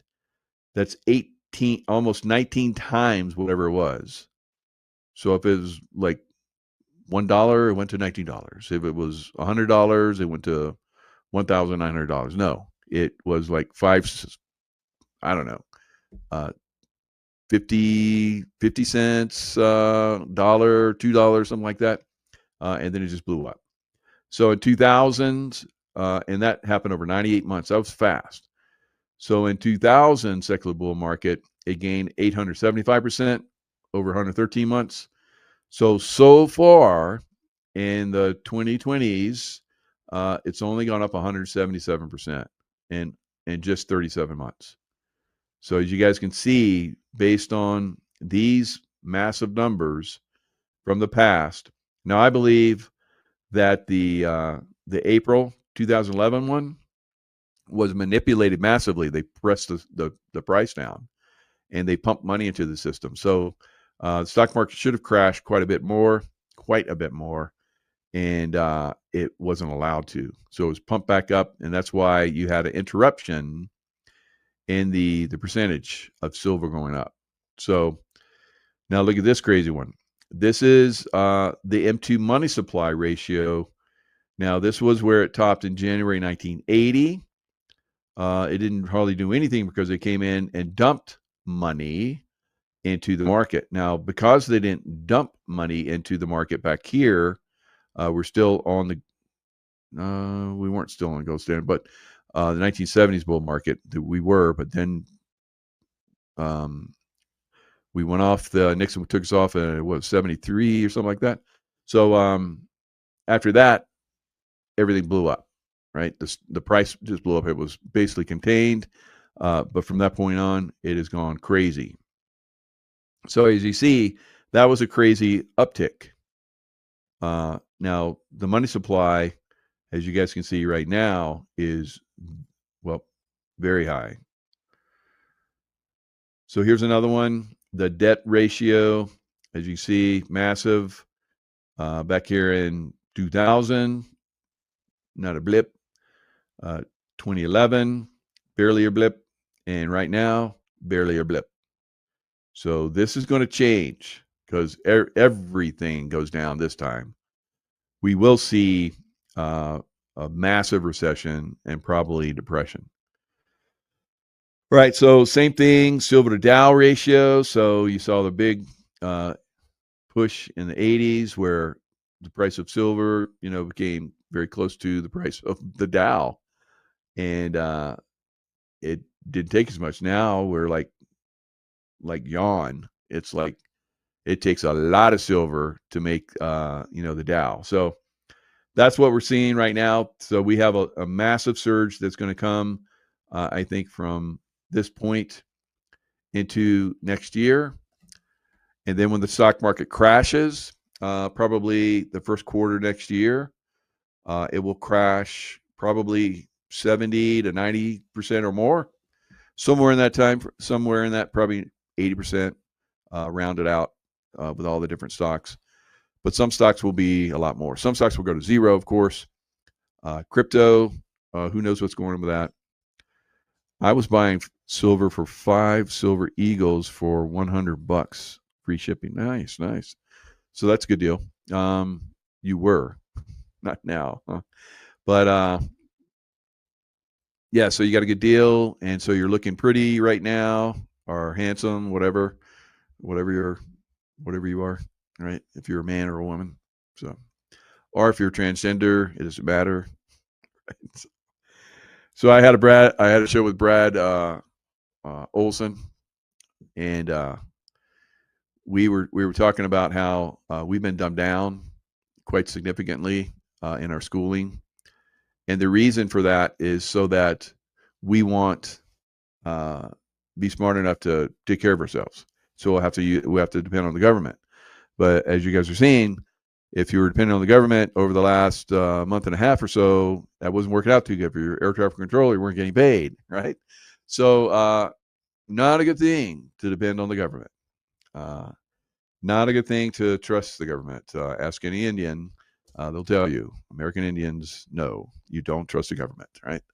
They will promise and then they will take it away. Right? Yeah, yeah. Get on that Trail of Tears. Yep. So that is one thing. Depend on yourself. Well, I mean, you can depend on me to help you. So make good decisions. We work together. So it is a team effort. But yeah, ultimately, you really need to be doing your own investigative work, your own critical research, and so forth. Otherwise, you're going to get caught flat-footed, right? When you get punched, gut punched by the coming problems. So let's look at things are already turning around for silver, of course. Uh, it looks like crypto is going to go up. So you crypto bros and sisters, you should be okay. I wouldn't be in it, but I mean, you got to do what you got to do. You think you're gonna like turn everything around by getting that one crypto coin that's going to like make the difference, and you get all these promises that I remember in the last Bitcoin cycle they were saying $1 million. Everybody was saying $1 million. In this, halving cycle, there wasn't so many calls for $1 million, but they were saying $250,000 and so forth, and then eventually it's going to go to $1 million. But yeah, everybody was like not believing in them this time around. So you didn't see Bitcoin really do that percentage wise. You didn't see it do a lot this year, I believe. Other ones did fairly good. XRP, which had been suppressed heavily, uh, made a massive once it took the pressure off, and the government that was controlling things lost their control because President Trump came in. XRP was able to go big, right? It went from like 50 cents to $3. So it did really, really well. A lot of us made nice money on it. Will that happen again? Now, from this point right here, will XRP go to $6? It's possible. It's very possible. So, but that's a less than a 3x from where it's at. Silver, yes, you saw how much silver went up percentage wise, right? So silver it's a safe investment, and it's going to go multiple levels higher from where it's at. Not 3x, not 10x, maybe as much as 12, 15x from here. That's crazy. So you need to look at the thing that's going to help you. I want you guys to excel in this coming downturn and not get crushed, especially when the rioting starts and the cannibals are running around hunting for people to eat. You don't want to be caught up in that, all right? You want to be in a good situation, all right? So let me see if I can get this up and share it. This guy is really good. So yeah, you want to have your pals so the cannibals won't get you. All right. So craziness, right? We're in a crazy times. It's going to get kind of hectic. All right, so let me see. I'm trying to get this in. Oh, there we go. Now I got it. So I want to share this one little clip. This is this guy.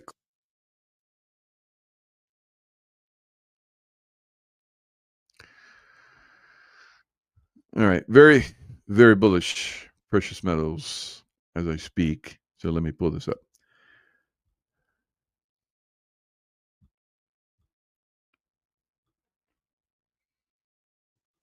Bullish precious metals as we speak. I mean, I think this little pullback, the sharp pullback we had is over, and I think silver can go to 100 here pre-bust, gold can go to 5,000 pre-bust, and I think I'm probably conservative there. All right, so that's pre-bust. So $100 silver pre-bust. So, like I said, he has this same mindset that this blow off top that's coming for the stock market always happens. It's because money chases money, and it's the last thing that's going to make money. So we're going to see the Fed cut rates again in December. They're going to keep cutting rates, so everybody's all nervous because they're saying that the Fed's not going to cut rates. That's stupid. They're going to cut rates, and the stock markets is going to get their crack cocaine, and they're going to take off, right? So it's going to go up. It's going to go up, and into the first quarter next year, there'll start to be some problems, and then it's going to come apart at the seams. The wheels are going to come off, and it's going to start to crash.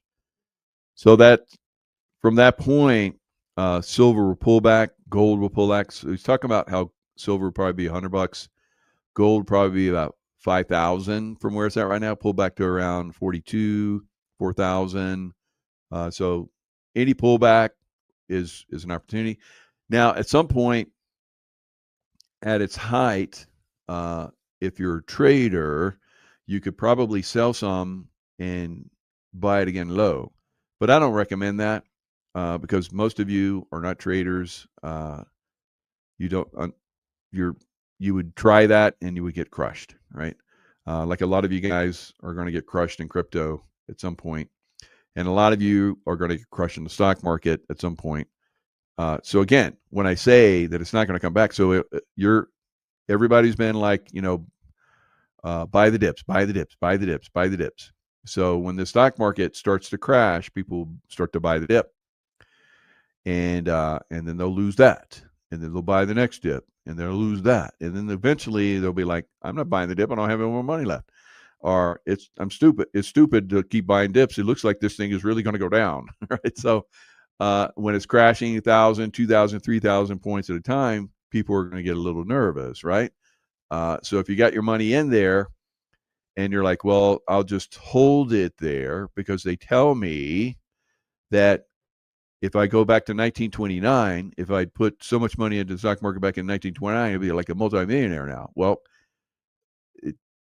that's not going to work out. You're not going to live that long, one, most of you. Two, this thing's not going to come back for a couple of decades. So you could be buying houses. They're going to crash in price, real estate, and then fix them up, rent them out, and you could be, a multimillionaire and, after, a thousandaire in silver. Could be a multimillionaire and and and I've talked to a lot of you out there. That's what your plan is too, to buy when the housing crashes, right? 20% of you would be listening, but you're not. There's probably only be 1 or 2% of you guys, unfortunately, that are going to get into silver and get in the right way. All right. So let's listen to a little bit more.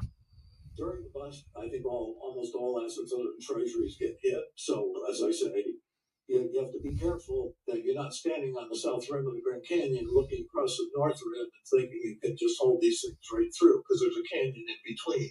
Post bust, I'm calling for 20,000 gold and 500 silver. All right. Post bust. So the market crashes at some point. Silver and gold break free and start to go much higher, right? So they're probably going to get a little pullback like they've been getting pullback, but we've started to see silver and gold not get punished as much from these pullbacks that the stock market does. So we're going to eventually see the stock market keeps going down and silver and gold are going to go up. And those that are still on the Uh, stock market, crypto ride, it's going to go, and we're not going to see him again. It's going to go down, and they're on that roller coaster, down, and it's going to be gone. Right? Too bad. Right? They didn't listen, but they got greedy or whatever. So that's what's going to happen to most people.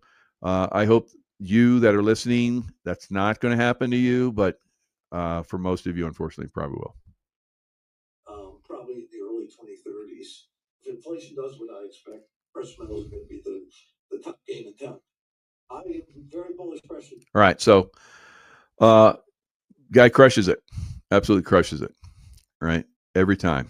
David Hunter. So you can follow him, Wealthion. He does shows on Wealthion. Doesn't have his own channel, but he does appearances on different shows. So whenever he speaks, I just catch up with him. But he's pretty much been saying the same thing for quite some time. That boom and bust, right?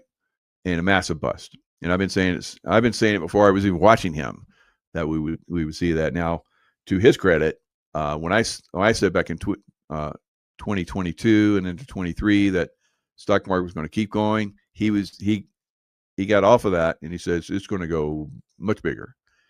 I didn't get that, right? So this time I think I'm on board. I'm in the right track, but you got to make your own decisions, guys. It's your money, your wealth. But I'm pretty much going to guarantee you as much as I can, but I can't guarantee anything, of course, but as close as I can, that if you're investing in silver, you're going to do very, very well in the future. If you're invested in almost anything else, now commodities will probably do well, but anything else, housing, the market, crypto, you're going to go out. They're going to drag your ass out to the back. They're going to take all your money, pretty much. And whatever you have left, you'll be holding it for decades before you get it back up to that level. All right, guys, that's all I got for now. Stay in the love vibration. Silver, silver, silver. That's right, Kim, in Wisconsin. You get it. You get a lot of things, so good for you. All right, guys, lots of love. Stay in the love vibration. See you guys next time. In my light, all right, getting the light, learning remote viewing, remote influencing, getting involved with different products like LifeWave. So LifeWave is basically, taking me to a greater level of inner knowing, light, and so forth. But there was a process before that, of course. As a boy growing up, going into the SEAL teams, my time in the CIA, working in combat zones, and then afterwards, and then the process going deeper, writing books, the Intuitive Warrior, the Waking of a Warrior. So all these different processes, awakened, within me this light. Of course, I had an Archangel Michael experience as well. That love energy that came into me and so forth lit me up. So I'm going to give you a little bit of overview of some of that and show you some of the things, that I experienced over the years. It'll be, I think, very, very insightful for you. Let's look at, the young Michael Jaco. There I am, number 24. All right, looks a lot different. Not the greatest picture, but here I was, soccer player in high school. I basically took the GED and got out early and went and joined the Navy, right? Very early on, just before I graduated, probably about a year or so before I was going to graduate. So around September, I went and applied. In October, I was in boot camp. And then not long after that, I went hard hat diving and then became a Navy SEAL shortly after that. So it was a process. The process was pretty fun, actually. And over time, I was able to, go a little bit deeper. Part of that process, of course, was into SEAL teams. Here I am right here with my BUDS class right there. Several of these guys are no longer with us. So, I've lived a pretty good life, but not everybody continues to go forward for different reasons. being in the SEAL teams is pretty tough, and a lot of my friends over the years didn't make it. So here I am, Underworld Demolition Team 12. That's back when we still had UDT. They had UDT for about a year when I first came in, and then they all went to SEAL teams. So UDT 12 went to SEAL Team 5, and I was SEAL Team 5. And then I screened for SEAL Team 6, and then I went on to SEAL Team 6. Here's a picture. Let's do this one right here. Actually, I got a little video that I'm going to show you guys. So this video gives you a little bit more insight. So in this one, this is a cool one. It was when I left the SEAL teams, I started working with a group. We were going to put together, contract teams to go overseas. Some of the stuff where I was already starting to do with Blackwater. And I like this one because it's like you take the picture and it sees my eye looking at you through the scopes. Kind of fun. So here's a little bit of this video.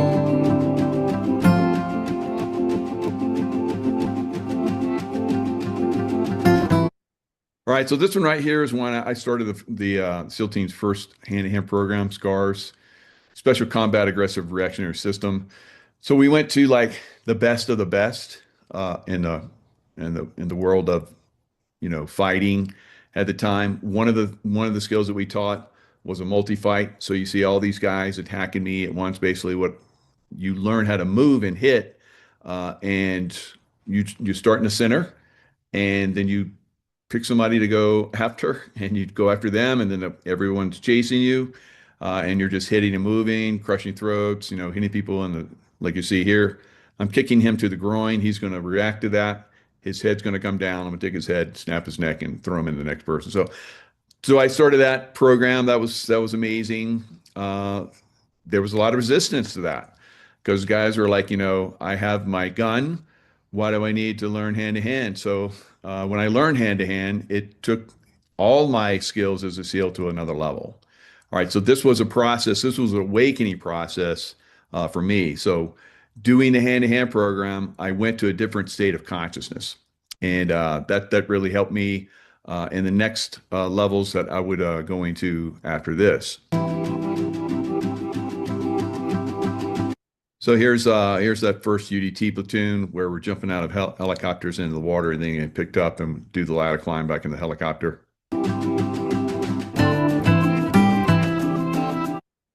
Now here I am right here. Get the Varney sunglasses on and the starch cap. All right, so I don't know why I had the starch cap out there, in the Philippine jungle shooting, but and blowing stuff up, but there it is. All right, so this physique, had this physique, for even in high school, played sports in high school, and went in SEAL teams, and like I said, hard at diving, and then the SEAL teams. And then bodybuilding contests, as I'm going to show you here in a second. So it's just a continuation of, taking that light, learning how to work the body and keeping the body at a very high level. This has been one of the things I've been able to do for many, many years. So again, that Buds class 116, a little bit clearer picture there. So all my buddies back then, wow, gosh, come a long way. So that was in 81, because I turned 21 in Hell Week. So this was shortly after Hell Week. This is second class, or not second class, but second phase, the diving phase. So that behind there's what we call the cattle truck, cattle car, and it would haul us to our dive sites with a rebreather, the dragger. So very, very amazing times, learning all the different skills, being a SEAL. So pushing myself to incredible levels. It's like less than 1% of military goes into special forces. And then eventually, like I talked about, I would go into SEAL Team 6, which is like kind of like the 1% of the SEAL teams. And then again, when I went to the CIA, the 1% of all of all the special forces and all different teams and so forth. So a constant, the 1%er, always pushing, always excelling. All right, this is in Guam. This was I ran the armory for a little bit for a little piece. And you see, I'm just out because I'm a demolition guy. So it's just a little charge that I set off. And so I was like, I'm gonna set this charge off and get it right when it goes off, and I'm just gonna stand here all cool. See how everybody's like got their, I got earplugs in, but everybody's like putting their like this guy. So you get perfect with this stuff. This was after SEAL Team 6, after I did a stint at SEAL Team 6. So we had some kind of command ceremony. That's me in the uniform. You can barely see the trident and the jump wings, and then all the ribbons, the chief's insignia. This is a Navy Marine Corps ball. So it got all the little medals on. It's kind of fun. And the gold, everything's gold. So you know, crazy time. That's when I had the kids, my kids, very young then. I think 1 and 3 maybe, something around there. So just before I went to work. Yep, there's my son there. All right, so going through all this stuff, it was a lot of fun, like I said, uh, and during that time frame, I was doing before I got out, I was doing bodybuilding contest, right? So again, taking my physique to an unusual level. So this is a Armed Forces natural bodybuilding contest. So I trophied in all the contests I've ever been in for bodybuilding. So here is SEAL Team 6. All right. Several years after, leaving the Navy, the bodybuilding contest and all that stuff. So here I am. I look pretty buffy there, but that's because I have body armor on under there. I have a weapon. I have magazines, pistol magazines, radio, and as you see, I look like a distinguished gentleman in the Middle East, and that's the way they looked upon me. I would walk with this one um, case officer, CIA case officer, and we would get picked up by this doctor. And just kind of the things we did. And there was like my team would be in the distance. If I needed any help, we needed any help there, I'd do a radio call, and they'd come rolling in fast. So armed to the hilt. So he's driving around, and she's talking to him, and you know after we're done with this doctor that was going through the provinces and working on the Taliban guys that were coming across the border from Afghanistan that were fighting U.S. military. So everybody's looking for Osama bin Laden. So I'm like, hey, she's like, I'm gonna dump this doctor. I don't think he's gonna, because they were getting the case officer were getting a lot of pressure because they were really looking for Osama bin Laden. And they were like, if you don't have any leads, just dump who you got. Let's move on to somebody else that might give us some leads. So she didn't feel like this doctor was going to give us any leads, and I was like, I think he is. I would keep him. I think he's going to lead us to Osama bin Laden. And so she did, and eventually he did. And if you've seen the more recent, I think in the last few days, Matt Bissonette, unbelievable interview with Sean Ryan. He came in and did the hit. So I helped find Osama bin Laden. I was a Red Squadron guy, and Matt Bissonette was Red Squadron guy that came in and did the hit. And he talks about going into green team, going through buds, going green team, and then being in the teams and so forth. A lot of similarities. So it's really very cool to hear this. So here I was on one end, finding Osama bin Laden, and then Matt Bissonette on the other end, coming in and doing the hit. So outstanding information. Uh, I had really advanced my light frequency to the point because you heard me say remote viewing, remote influencing, and so forth. So I was remote viewing that Osama bin Laden was close to us, that he was there, or the guy that was posing as Osama bin Laden, which is what I think now, through different things. So people have been talking about it for a while. So I'm like, yeah, I think we're close. So there was a lot of things that led up to that. It was a very, very interesting time frame. But over time, my ability to zero in on this stuff and influence things and so forth became more and more pronounced as time went on. And so let me share some more of the pictures. So here I am, same guy, right? Different picture, right? So distinguished, uh, you know, Pakistani man. We had an interpreter that came in and was working with us, and we took pictures together. I don't have them, but we took pictures together, and we look like brothers. So I did this in Afghanistan. I did this in Iraq. I did this in Pakistan. I would basically transform, and I would look like a local, and I would interact with the locals and so forth, and help the mission quite a bit. All right. So after that, I started. I left the CIA.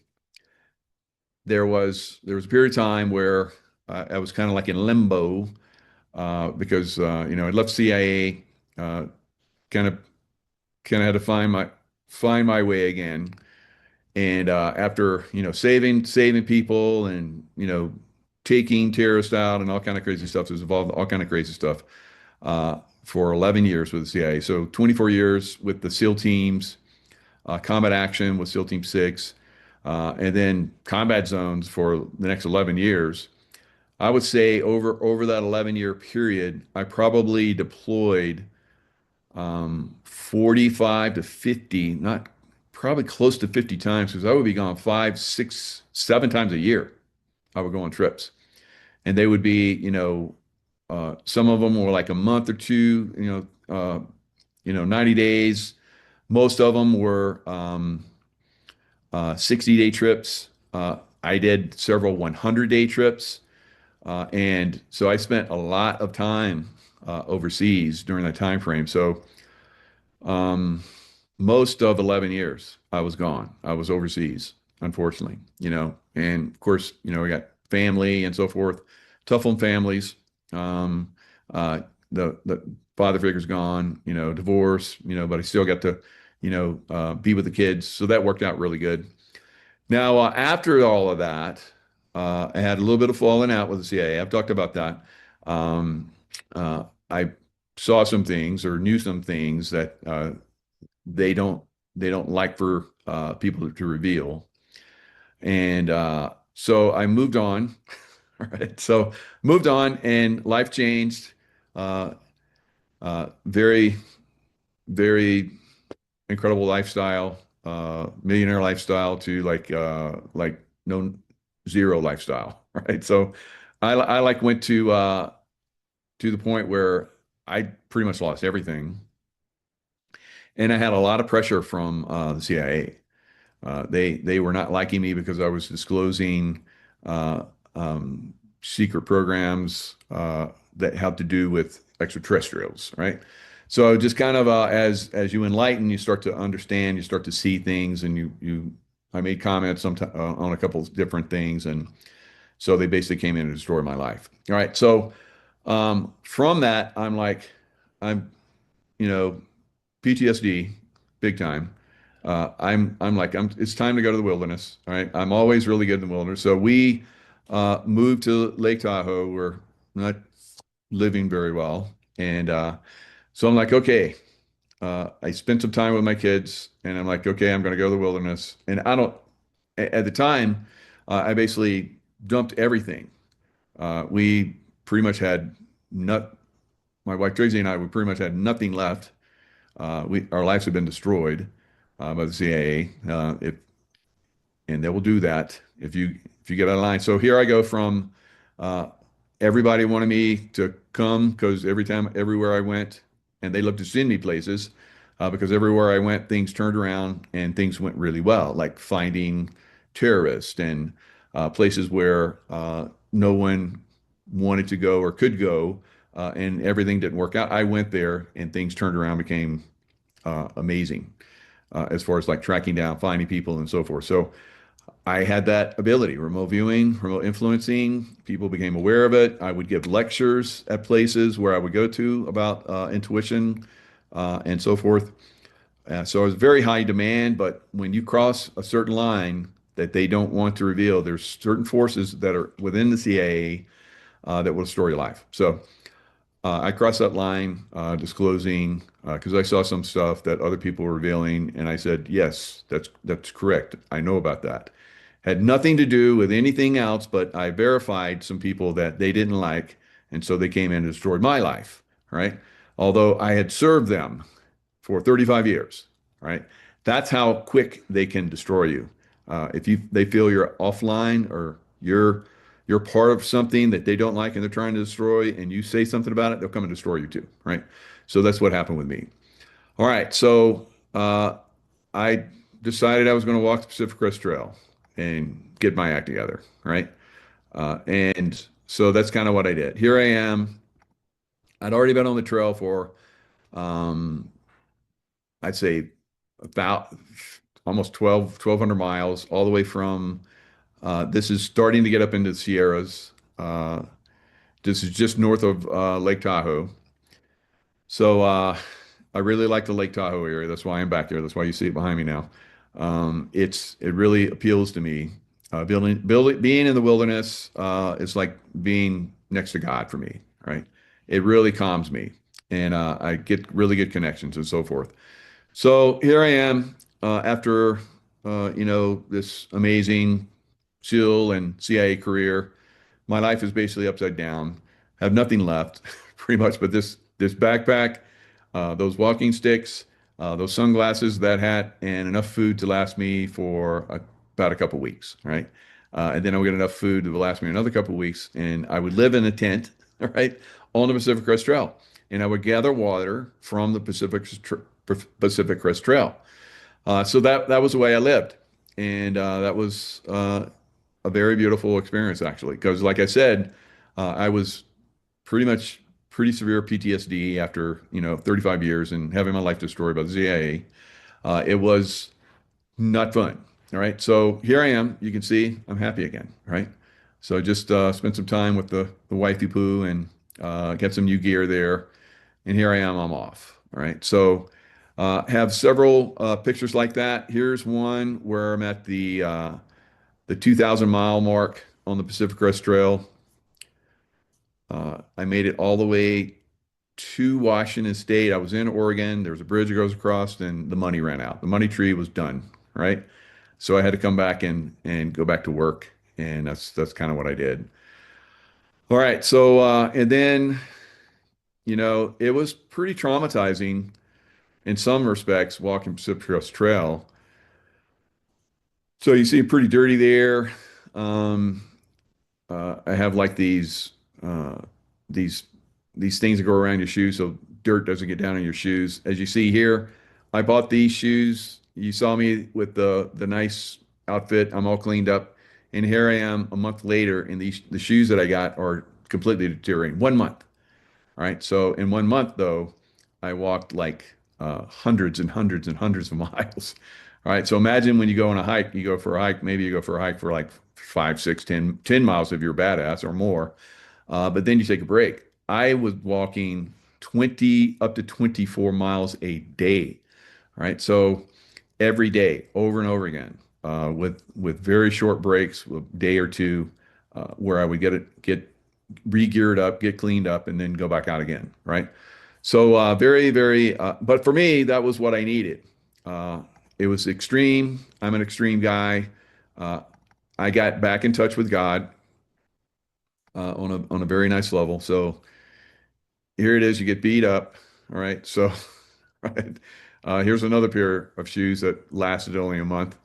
And just going through the the rock and the brush and all that kind of stuff, your legs and so forth, they get scrapes, and you just go on. It's no big deal. It's just a little bit of blood, right? So, uh, and I don't know what's that from. I don't know if I fell down or scraped my leg. I was like crossing over boulders or whatever it was. So I took a picture of that, And so that's what that is. And you just, like I said, you just keep going.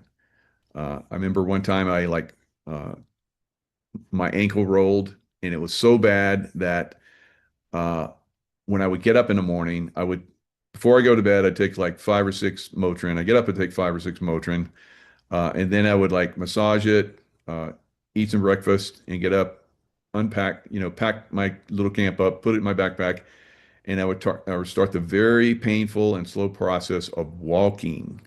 And so I had those walking sticks as you saw, and those are very you everybody that walks the Pacific Coast Trail pretty much has those because you need that extra support and so forth, and balance.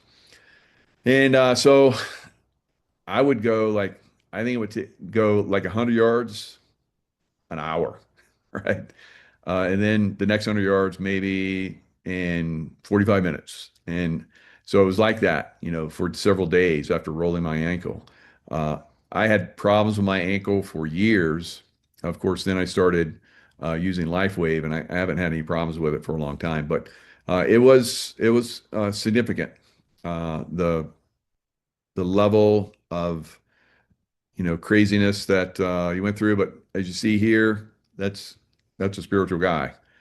All right, that's in Oregon, at the what's that lake up there that has an island in the center of it? Very beautiful area. So I remember walking around that. It was snowing while I was walking around. It's snowing in I don't know, May, June, something around. I think it was June. It was snowing. So it was like that the whole way. It was constantly snowing, uh, almost the whole time, raining, snowing, which was good because there had been a lot of fire on the Pacific Crest Trail. So it was kind of like God was protecting me, like God had been protecting me for a long time. My Archangel Michael experience, when I first went into combat, where I saw my death, and then saw Archangel Michael, and I said, "Oh, I feel like I would really help humanity." And then he put me back in my body, back in time, back in my body, and then I went on to do amazing things. So yeah, um, very, very tough time frame, but there was deep insights. So, like I said, I was like of the impression of the opinion that I was probably just going to stay in the wilderness, and see my wife occasionally, or have her join me in the wilderness. I don't know. She had done that before, so it was a very tough time frame, but eventually after a few months, I started getting, no, you're going to go back and you're going to share with humanity. We're going to give you insights. You're going to like do courses and all kind of crazy stuff. And I'm like, okay, okay, let's see. I don't know. You're going to have to help me out with that one. So I started writing notes, and then eventually I did come back, and I started. I got a job, you know, again, a civilian type job, I guess, where I was working in a casino as a casino manager. Work moved up really quickly, so I was blessed. Just things just unfolded, where I was like, okay, moved up, moved up, moved up, and right at the top, boom. So I just kind of, it's one of those things where people in those positions, it takes them 5, 6, 10 years to get to that, and I was there within less than a year. Um, so I was very fortunate, very good group of people that I work with. But I had to work a lot because, I still had bills. Uh, I'm still, you know, CIA and IRS and all those people. So, yeah, CIA sucked, got the IRS after me. So they basically took pretty much everything. I had nothing, and I had to pay them. So eventually I got to the point where I broke free from that. That was an interesting break. But and there's ways to do that. But anyway, I moved on and I started working out again. Because after walking Pacific Crest Trail for like 4 months, my upper body had, I lost over 50 pounds, probably close to 60. And I was like, I think 225 pounds, and I got down to, I think I was 175, but it might have been less, might have been 165 at one point because I had lost a lot of muscle. All right. But I was a lean, mean machine on the trail. I could move out. So then I started building my body back up while I'm, have a little bit of time. So I'd have 2, 3 hours to work out, and then I go to work.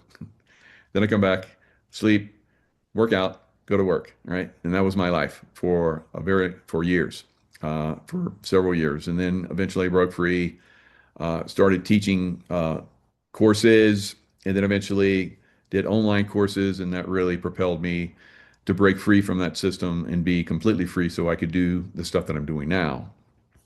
All right, so let's look at some of those pictures. The development. So this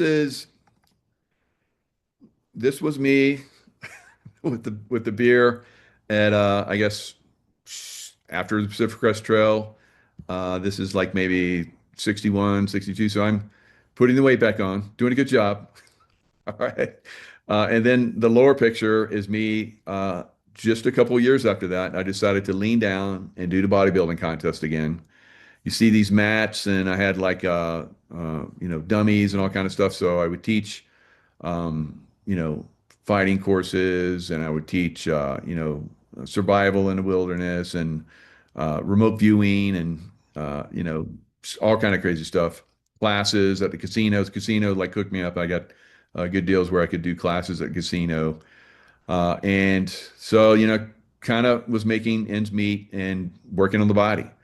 So this was part of my thing at that time, teaching people how to go into these states of consciousness. Of course, not with a beer.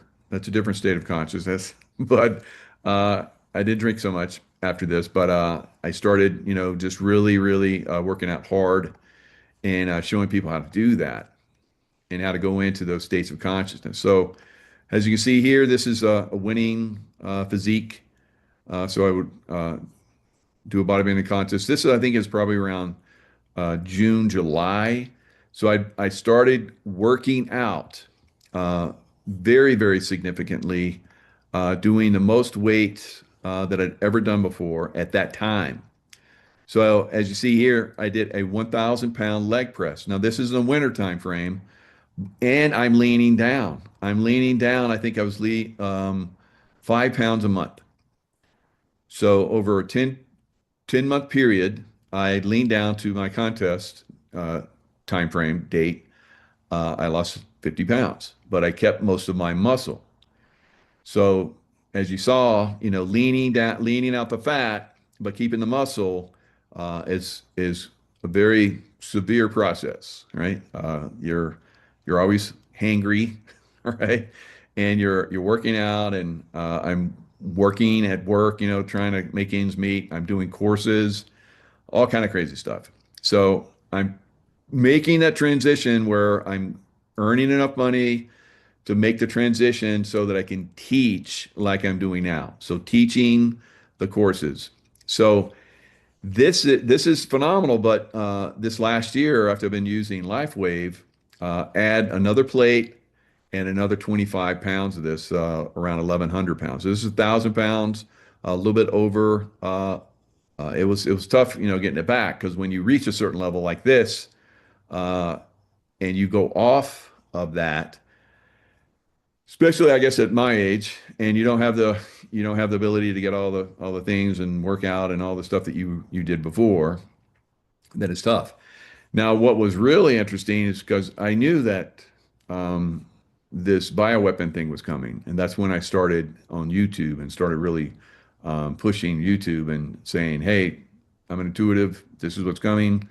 And I just started sharing all the stuff that I was seeing, how people could survive it, and so forth. It worked out really good. So I left. I was able, because I was doing courses, and they were becoming fairly successful. A lot of people were buying the courses, the online courses. I was able to leave the casino business, and then I went full time, doing like I do now, doing these online shows and so forth, and having guests come on. And it's been very, very. It's one of the greatest experiences of my life, being able to do this and knowing that I'm having a very positive impact on humanity at this point. So again, leaning the physique. This is all I basically promoted this as being here I am. So I'm showing where I would swim in the lake. So this was before this. There was a lot of snow, and I had a lot of pictures of snow and all that kind of stuff. And I was breaking through the ice and getting in the water. So I was going in these states of consciousness and leaning down my body, like you just saw, and swimming in the freezing cold water, all kinds of crazy stuff. And using that to inspire people, teach people how to go in these states of consciousness as well. Like I said, it became very, very successful. Now, here's more of the leaning side. So I did a lot of little I did a self photo shoot where I set up my camera and I went up in the mountains and I did all kinds of lean shots. So that's kind of one of them. And and then I went on and won a bodybuilding contest. All right. And then within a few weeks later, I did a Spartan race. So the Spartan Beast race in the mountains of here in Lake Tahoe.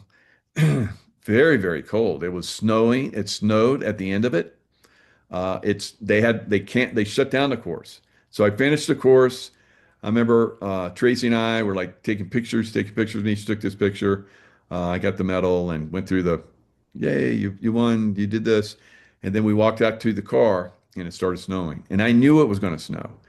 And I was getting in the water. They made it optional to get in the water. Of course, I got in the water, but there was these way up in the mountains, these mountain lakes, and you had to like swim out and do something and then swim back. And I was doing all that. I did it all. All right. I ran through the mountains, did all the obstacle courses, like, I don't know, 20, 30 obstacle courses, something crazy. And you run like 13, 14 miles. It's like it was longer than a half marathon, actually. And you're doing the courses and you're getting in the cold water. It's a beast of a race, right? Crazy, crazy stuff. I remember one where you had uh, I think it was like a 50-pound sandbag, something crazy, and you put it on your shoulder and you walk down it. You ran down this one steep hill. You got the sandbag and you had to go back up the hill with the sandbag on your shoulder, carry it up. And wow, that's crazy. So of course I flew up the hill with it and dropped it and ran, kept going. So crazy stuff. And so this was part of, helping people see that, with a very focused mind and the intuitive mind, you can do amazing things. All right. So I'm still doing amazing things, and these amazing things will continue. Uh, Here's another one where I'm signing my book, The Intuitive Warrior. This is actually at a LifeWave event where I do my books and do LifeWave. So a lot of fun doing all of these. Now let's look at a couple of other things. So there's the Intuitive Warrior. Now I I wrote this in a combat zone in Pakistan, and you saw those pictures of where I was, all dolled up, as as a distinguished gentleman in Pakistan. Uh, just before that, uh, or during that, actually, I believe, I was writing this book, The Intuitive Warrior, and then during this time frame, that's when we found Osama bin Laden, and then SEAL Team Six came in, as you can find out from Matt Bissonette. They came in and got him. All right, so I helped find him. They came in and got him. So the Awakening of a Warrior. There's a couple different. Let me go back.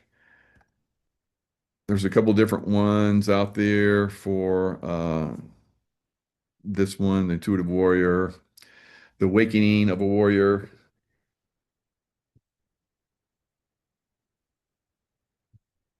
the Warrior.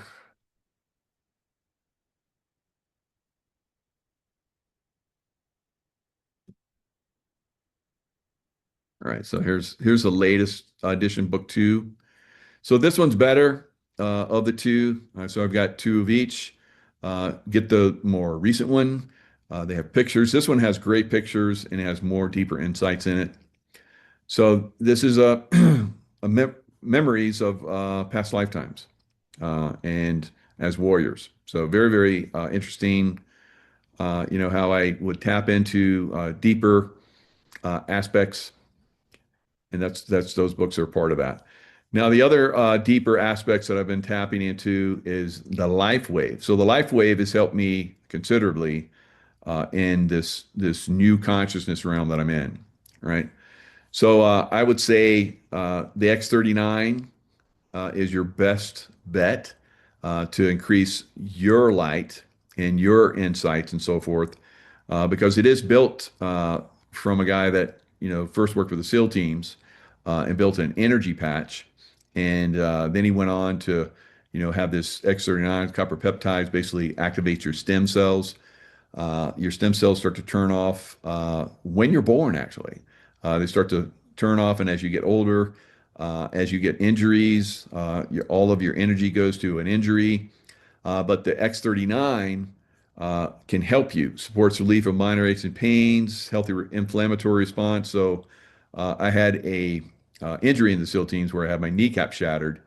I was able to deal with it because I'm like a Wolverine type guy, and so super soldier.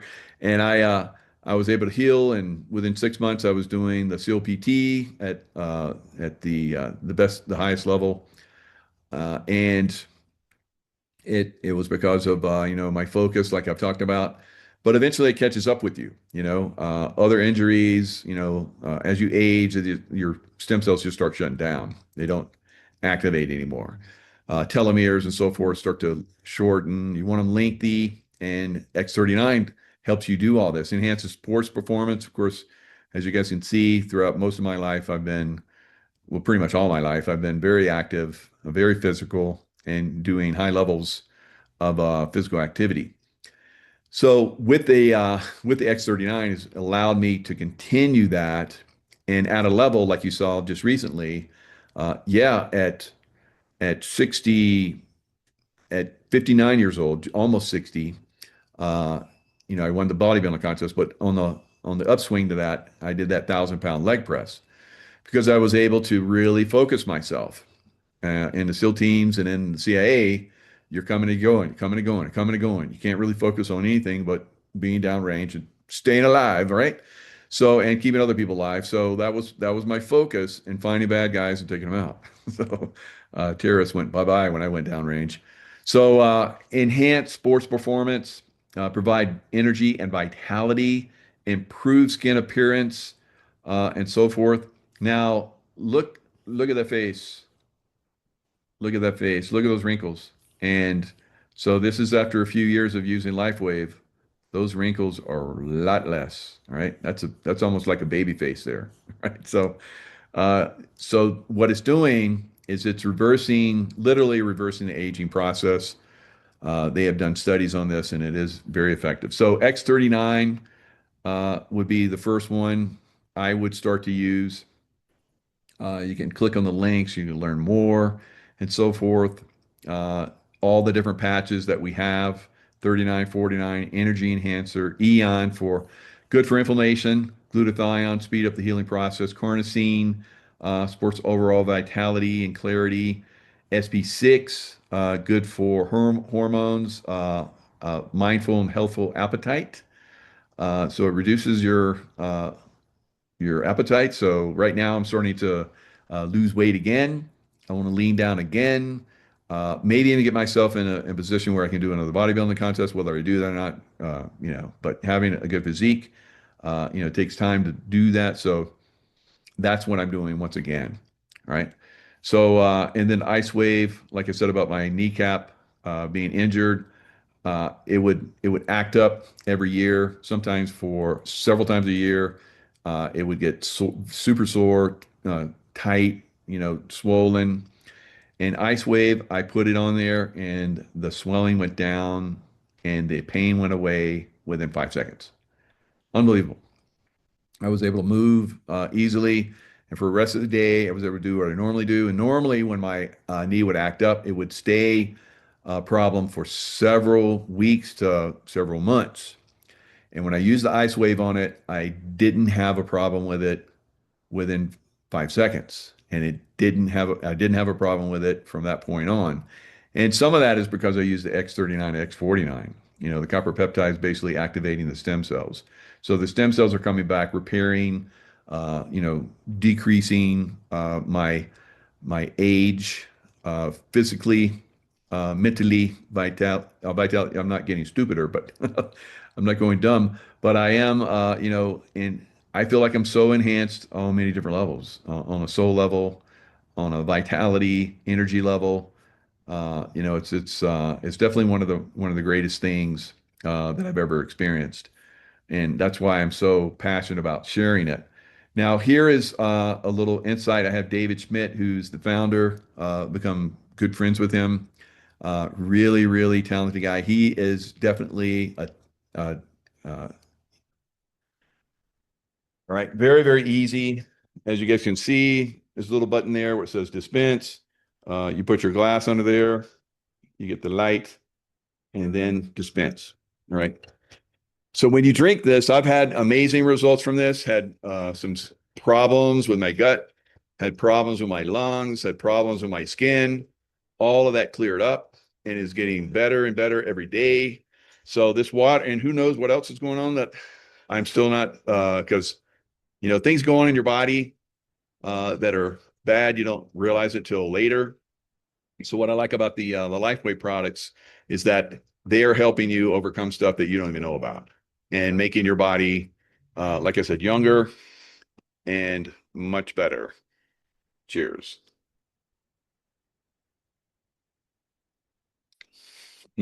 Amazing water. All right, guys. Lots of love. Stay in the love vibration, and we'll see you guys next time.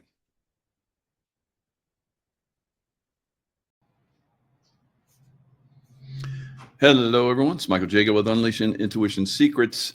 So the market is, zigzagging back and forth. It's going to crash. We've been talking about that for a while. When it crashes, I think it's coming up. Now, is it weeks, months? I would say yes. Right? So weeks, months. I can't tell you the exact date, but it will crash. And what is the best investment? Of course, it is silver. All right, so silver has performed exceptionally well. 3 years ago, I think it was like two and a half, 3 years ago, maybe not that long ago. Silver was down around $17, and we were like, jumping up and down, telling everybody this is a buying opportunity. You're never going to see it again. And sure enough, silver is up 3 times from that level. Now it was up over $54 yesterday, and it's pulled back with the volatility that's in the market right now. This is normal. It happens quite often, and we're probably going to see more of this going forward. More volatility. We'll see wild swings, and then eventually we'll see the crash. Now, like we saw over the last 24 hours, we saw that the stock market collapsed massively. Well over 1,000 on the Dow, the NASDAQ. I don't know if it was that much, but kind of close to that. And S&P, a couple hundred or so down. So all of them were filling up gaps. That's to be expected. Have volatility like that. But we've seen some extreme volatility in crypto. So it looks like crypto is basically starting to break down. And it's not going to come back. It could. There's a possibility, but there's seasonality with crypto, and crypto is reaching the seasonality where it starts to go down, right? And we may see crypto go down and not come back again for a very, very long time, right? Because we're seeing Satoshi. So remember, Satoshi is a guy that wrote the program for Bitcoin many, many years ago.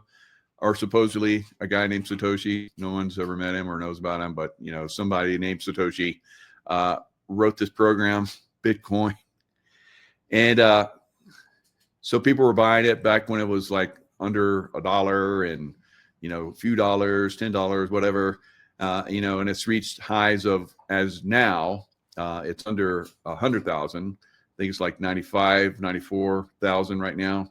It had reached a high of 126. Now, I said I thought that Bitcoin would reach 125, and there was a possibility that it could on another retracement go as high as 135. Now, I think somebody at Bear Stearns or one of those,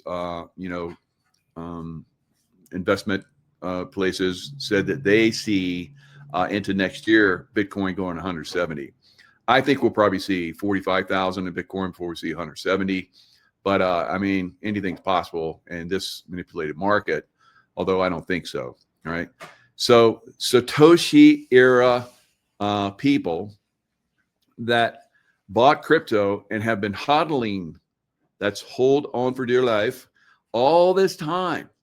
So I don't know, what is that, 10, 12, 15 years ago, whatever it is, longer, maybe. I don't know. I have to go back and pull it up, but it's been a long time.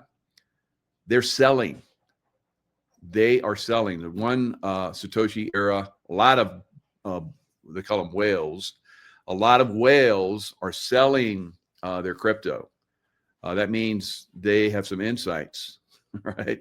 It's kind of like, those people that get out of the stock market that have companies and they start selling their shares long before they collapse. So that's kind of what we're seeing right now. So imagine that someone that has been holding their Bitcoin probably since Bitcoin first came out and sold it. Now, I don't know how much they paid for how much they had, but they sold for $1.5 billion, right? So I'm sure they didn't pay anywhere near that much. We always like to hear, oh, they paid a few $1,000 and they sold it for 1.5 billion. Maybe, maybe, so it's quite a run Bitcoin's been on, but I think we're seeing the last days of it, unfortunately. All right. I predicted long ago that Bitcoin would go to zero, but it revived. And I was like, well, I'm going to make some money on this since everybody else is. So I've been a crypto millionaire a couple times. So it is something you can, speculate in. I would say you should not speculate now, and maybe even sell your holdings if you have some. Or, some of you think that you know more than, I guess, the Satoshi era Bitcoin holder, and you're going to hold. That's normally what happens with most people. 95 to 99% of people lose money in crypto. So I don't know. Maybe if you got some, I have always sold my crypto and made nice profits on it. I am not in crypto right now, any of it. I've been saying it's not a good investment, that silver is a better investment. And sure enough, silver's up, like I said, 3 times. Now, when will be the next time it goes up 3 times? I think we'll see a 3x from here in silver in the middle of next year. So the time frames of silver, doubling, tripling, and so forth are getting smaller. Time frames are condensing. You're getting very, very, very, very fast now. All right. Kim in Wisconsin, I saw some of the chat before I got on. Kim in Wisconsin had a very nice little post there. I don't know if you can see that, but when good men and women rise and stand for humanity, the weak men and women will fall and crumble. Then we win. Keep the faith. I love you all. Amen. So very good. Thanks, Kim in Wisconsin. Very good stuff. All right. So that's what we want all of you to have. All right. To be able to survive the coming fall.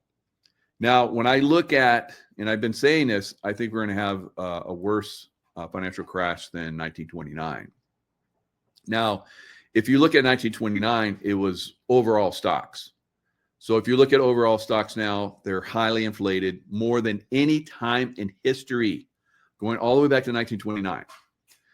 So let's look at the next stock market crash, which is very significant, and that will be the .com crash, where we saw the NASDAQ crash from its high of 5,000 all the way down 78%, and it did not come back again for, I think, nearly a decade, right? So I think this next crash, because we didn't see stocks come back to their highs from 1929 for, I think, a quarter of a century. We will probably see that again. Now, for crypto, I don't think crypto will ever come back again. I think crypto is going to be seen for the scam. I think it's a scam, but we'll see. Maybe there's something there. A lot of very smart people say so. I don't know. But for me, when I look at it, I've always looked at it as a scam. That's just me being intuitive, looking at it, going, it's a scam. But hey, everybody else is making money on it.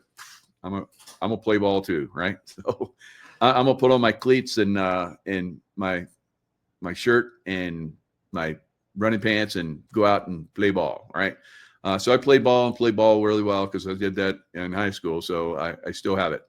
All right, so you have that intuition. You need to use it going forward. So the next crash, like I talked about, so you have 2 crashes, overall stocks, highest ever. NASDAQ crashes. Now, what was the NASDAQ? What was that? There was a .com crash. So now we have the AI bubble, just like we had the .com crash. I don't know how many of you guys were around or have knowledge of the .com crash. I remember there was one stock called Pets.com. They had $1 million, like on the Super Bowl, they had ads that were like crazy. Spent millions of dollars on these ads. Not long after that, they were zero stock, zero, no more. Like Bear Stearns, zero, right? So then you look at the more recent 2007-9 crash. It was a housing crash. We're already seeing housing crashing. We're seeing now housing, the real estate market for homes and so forth was the one that crashed in the last stock market bubble that we saw deflate, and it took everything else with it. But we didn't see commercial. So we saw residential crash, but we did not see commercial. We've already seen commercial crash on a level that's never been seen before. And we've seen commercial real estate crashing 80-90%.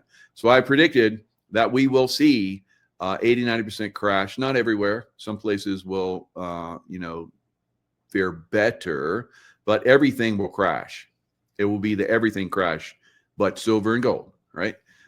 So if you need an investment that is safe and is going to be non-speculative, that is silver, guys. We've been talking about this for years. Now, of course, Dr. Kirk Elliott is the safest place that you can put your silver. Now, some of you are like, I have a few $100s worth of silver. If your house gets broken into, you lose a few $100s worth of silver or a few 100 ounces or whatever. No biggie, right?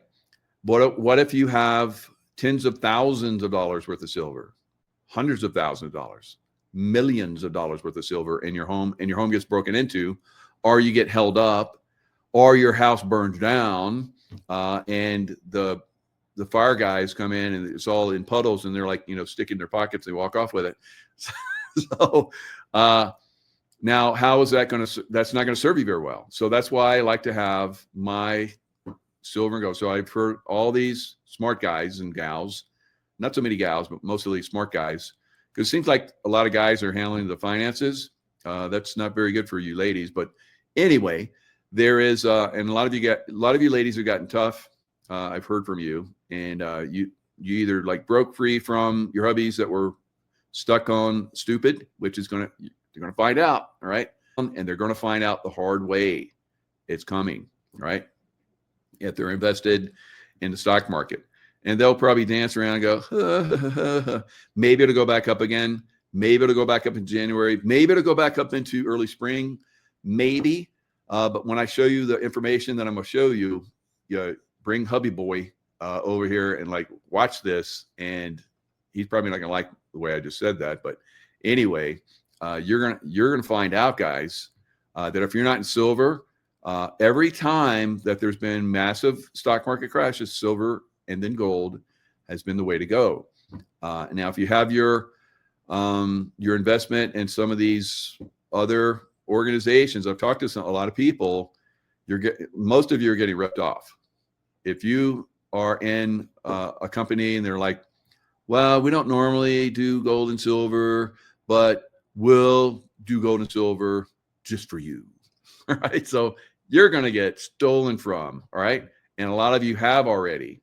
So that's obviously we want you to have the best deal. You do whatever you're going to do.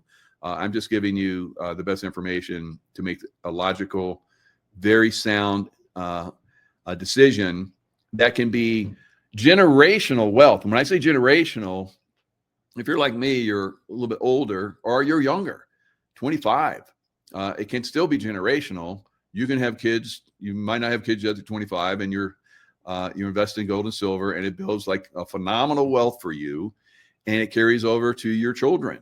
You're able to buy real estate that will be depreciating quite rapidly over the next several years. All right. You'll be able to buy it at a massive discount. I saw just recently this one guy that was in the stock market back in 1907 or something like that. And he invested like a couple $1 million or something in the stock market. And it was like the same amount that would allow him to buy half of Manhattan, right?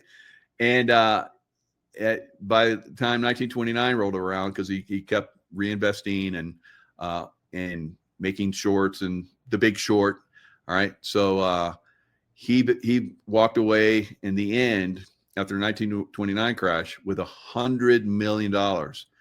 So imagine if you had the wealth that you could buy Manhattan, probably the rest of the East Coast, what you could do with that, right? Now, most of us aren't going to have that kind of wealth.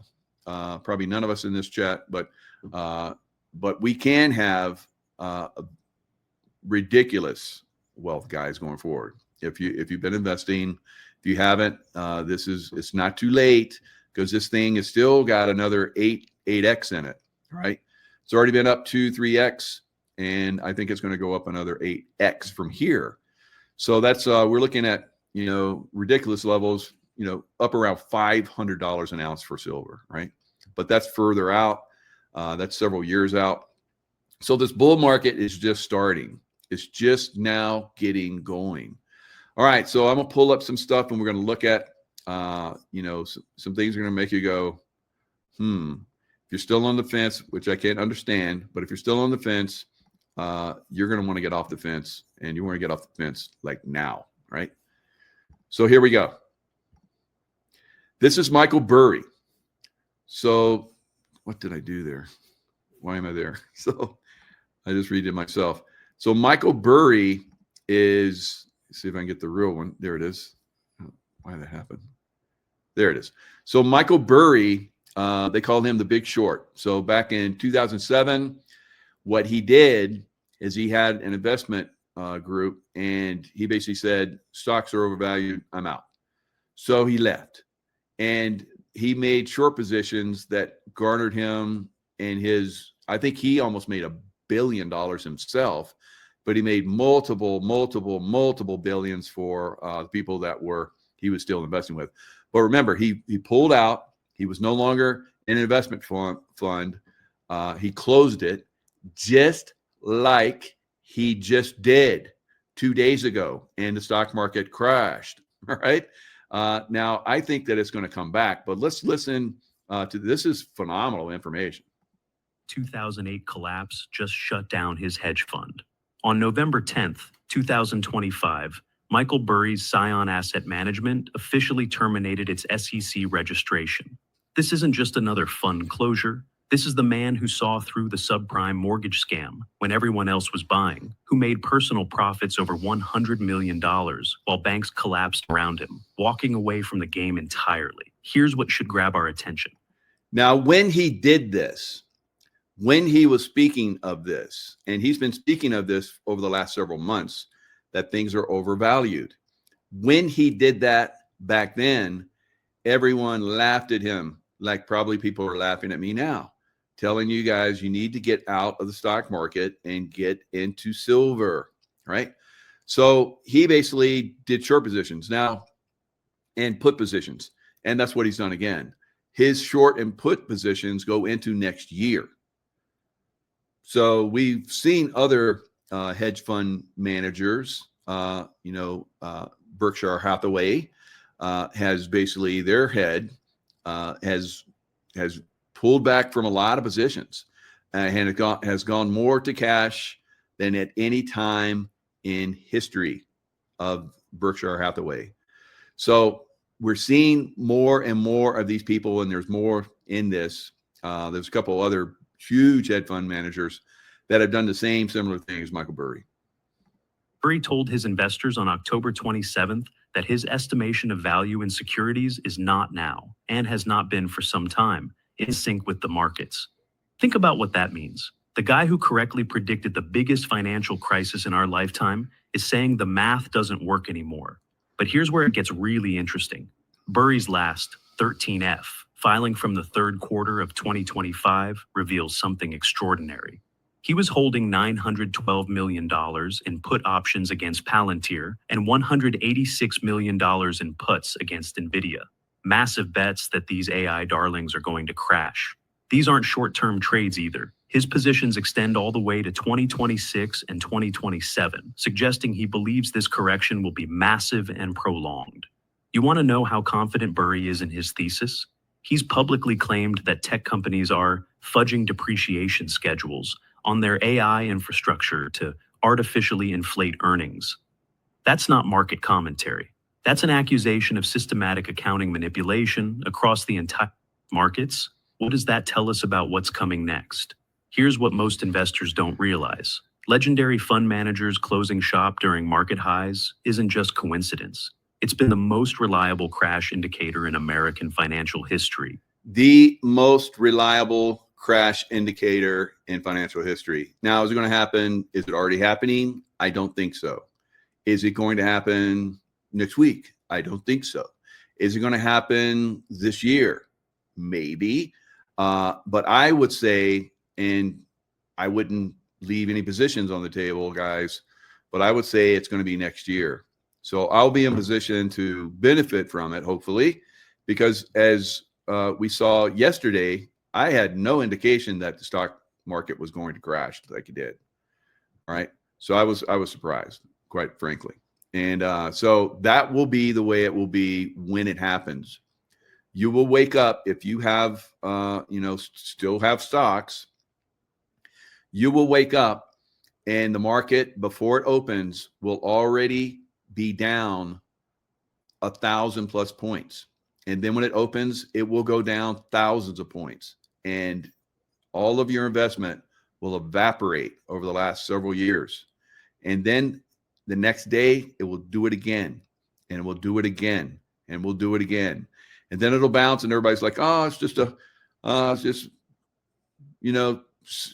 too much froth. And they got, and the dip buyers will come in and they'll buy and it will go up and we'll go up maybe a week, maybe a few days, and then it will turn around and it will go down again a lot further. Same thing happened with the dot-com burst, right? So we're going to see that. And like you just saw, Michael Burry is predicting it will be a prolonged downturn. So he's all the way out into 27. So almost all of 26 and probably a good portion of 27 will be the collapse. Very similar to what happened in the last dot-com bust and what happened with the 1929 bust. And 2007, it didn't last that long because the Federal Reserve came in and dumped money like crazy. That's pretty much like an alcoholic getting up in the morning and drinking more, right? It's prolonging the agony and the problem. So that's what we're seeing right now. We've seen this problem prolonged all the way back to 2008. And it's going to be a significant and uninterrupted, for the most part, crash to the bottom, right? So we'll see that across all asset classes but one, commodities, right? It's where everybody goes when everything starts to collapse. We'll probably see a pullback like we saw today, yesterday and today in gold and silver. But at some point, it'll stop, and then it's going to shoot. It's going to shoot higher because it's been manipulated down more than any asset in the history of Earth, right? So this thing is going to go bazonkers as soon, I believe. All right. So that's one of them. Now let's look at another one. I have a few to share with you today. All right, so the speculative mood, Bitcoin and NASDAQ. So for all you crypto bros and crypto sisters, you're getting spanked right now. But if you think you're going to buy the dip, maybe. But at some point, you're going to see, like I've been saying for a while now, you're going to see Bitcoin really get slammed. It's never been through a recession. It's never been through what we're going to have is a depression, right? A long-term depression. All right, so let's listen to this one. At the speculative mood of Bitcoin right now, because Bitcoin has declined as, of course, the NASDAQ has gone up. Everyone like... Now look at this. You see Bitcoin usually leads the way, but it's been losing steam. Bitcoin's in red and NASDAQ in black. So you see it's been losing steam, the end of 2024. It got a little mojo back this year, but now it's ready to go down to the ground, right? Or way down.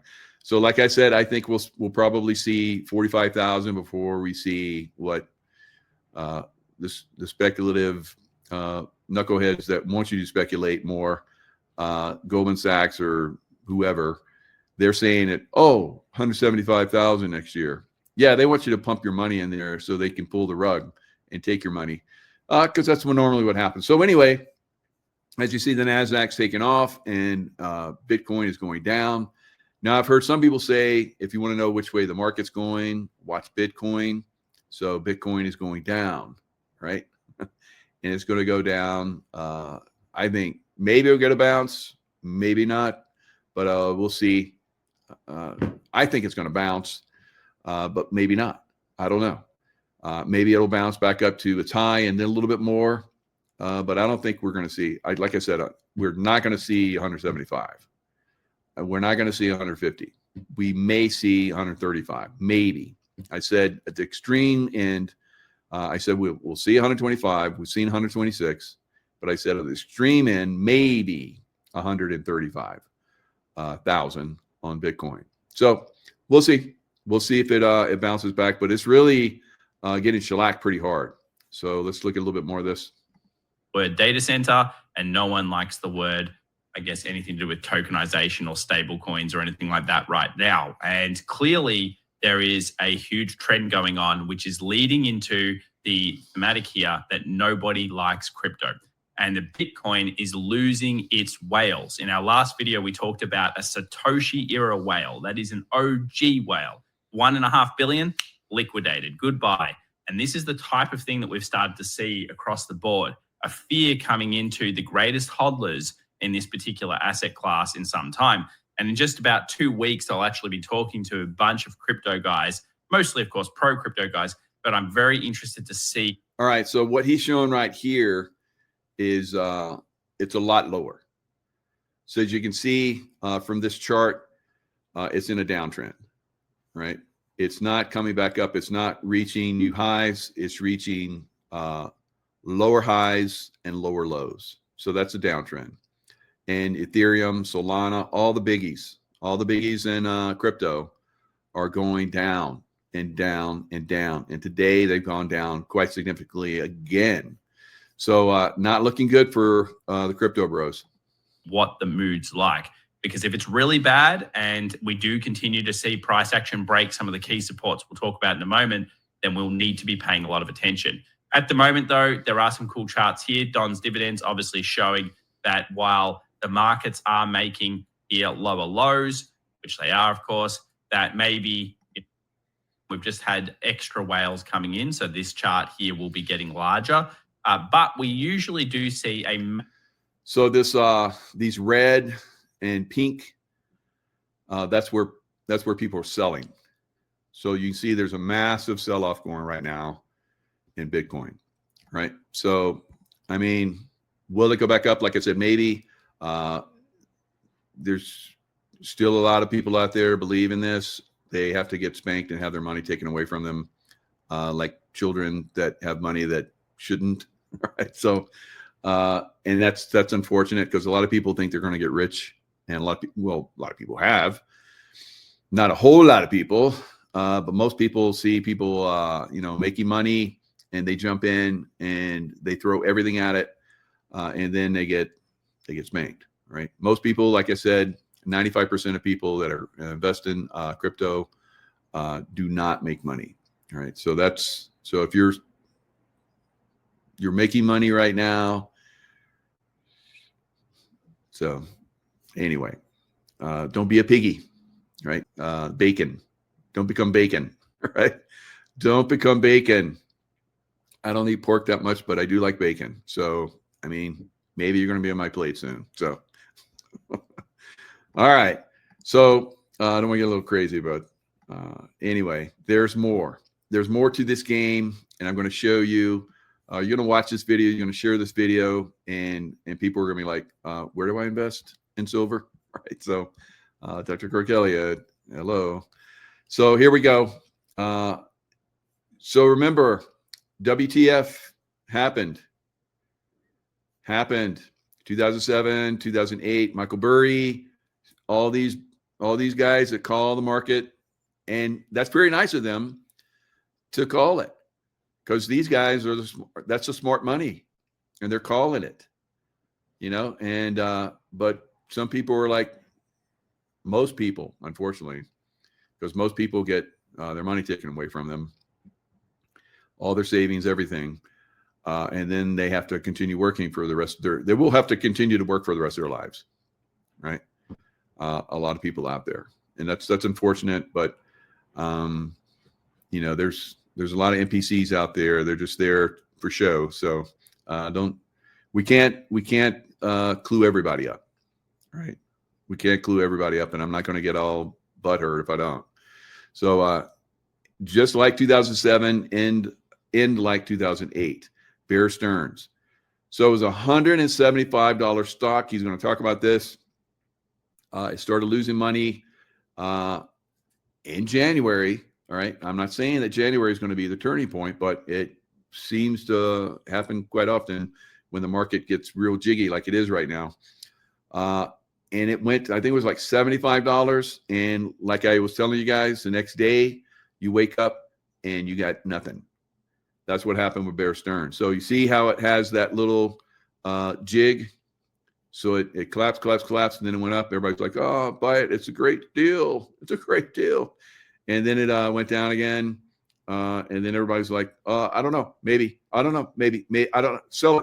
Sell it. And then some people woke up. They just held it. I've done that to crypto stocks. All right. I can't knock these people to do that. I held on a crypto stock that was crashing. And I was like, it's linked to the dollar. It's not going to go anywhere. What the heck? And it went to zero very quickly. All right. So, and there goes tens of thousands of dollars. So you don't want to be that way. If all you got is tens of thousands of dollars, you don't want to be in this market, guys. You're going to get destroyed. So Bear Stearns, they woke up and it was zero. So everybody's like, oh, it's a $75 stock. Yeah, it was 175, but it'll come back. It never did. It went bye-bye, right? So this is going to happen to a lot this time. So we just saw one Bear Stearns, and then the federal government came in and dumped money like crazy and pumped the market back up trillions and trillions of dollars. They minted so much money. That's not going to work this time. People are done with that. The dollar's losing value. As the dollar loses value, what happens to your silver? It goes up, right? So, and then all of that value that you have with the silver, while other things are going down, stocks, housing, all these things, you'll be able to buy them for pennies on the dollar with the wealth that you have, right? So, holy shit, 2 subprime hedge funds just blew up, exactly like Bear Stearns. So we've already seen this. It's already happening. What's happening here in the monetary system? You guys know from watching my videos that the monetary system is simply a network of bank balance sheets. So if you have UBS starting to, let's just say, struggle in a very similar way to Bear Stearns starting to struggle in the middle of 2007, that's going to have a ripple effect throughout the entire monetary system. How? Because perceived counterparty risk goes up, because everyone at these money dealer banks knows that UBS's balance sheet could be connected to a lot of those counterparties that they may be lending to. So risk goes up, liquidity goes down, regardless of what the Fed is doing with their balance sheet. In other words, QE or QT. So just to make sure we're all on the same page, the similarities here are that in the middle of 2007, we saw funds closed by Bear Stearns. There were these subprime funds that, oddly enough, like we said earlier, were called high grade.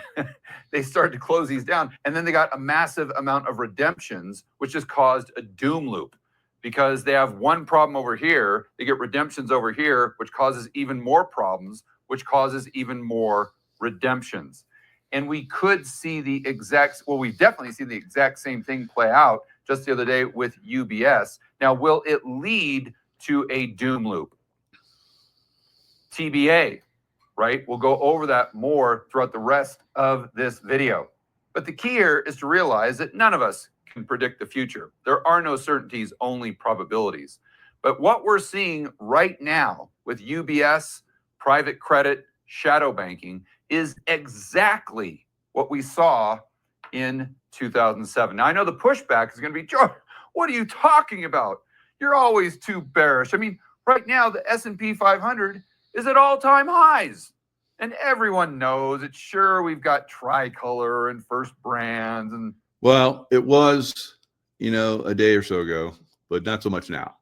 Not at all-time highs. So it has come down. So the stuff he's talking about is starting to jiggle the market. Every time we've seen the market collapse, you see these massive, blow-ups and then explosions going down. We saw an explosion going down yesterday and today. It looks like it's turned around a little bit. I haven't looked at it recently, but looks like it was turning around earlier. But will we wake up next week and it's gonna do the same thing, crash like crazy? Possible, and then maybe hit a bottom and then rocket back up into next year. It's a possibility. So here he is. He's talking about things that are happening right now with UBS are very similar to like Bear Stearns, where you had a $175 stock, like I mentioned, and then it was a $75 stock, and everybody woke up the next day and it was zero, right? Zero. And that's 2008. So 2007, like 2008. So Michael Burry said, get out. This market is wanky. It's overvalued, all kind of crazy stuff. And then he made a lot of money. All right, so he's in a position to make a lot of money again. So he's doing the same thing. Now, I think we're going to see 26 into 27 as the all-time unbelievable blowout of lots of assets, except for silver, right? Except for silver. All right, I got a few more, and then Hindenburg. So Hindenburg omens, very similar. You remember the Hindenburg basically was that blimp that crashed and everybody burned up. So this is, they have a Hindenburg omen. It's a warning. So we could have told those people that got on the Hindenburg or on those flights for 9/11, that's not going to end well. I wouldn't get on that flight, right? So that's what we see with the stock market sometimes. So he's going to talk about how we have had, if you look back in time, these five numbers of Hindenburg omens, and we've just had, and then we had a big crash in 2020. Now we're seeing the same thing again. Tested, and I thought that we'd get at least 6 to 10 of these. Now, did I think we'd get 5 of them within a few weeks of each other? The answer is quite simply no, I probably didn't. And it's getting a little scary when you start to look at clusters. Because remember, the Hindenburg omen by itself, meh.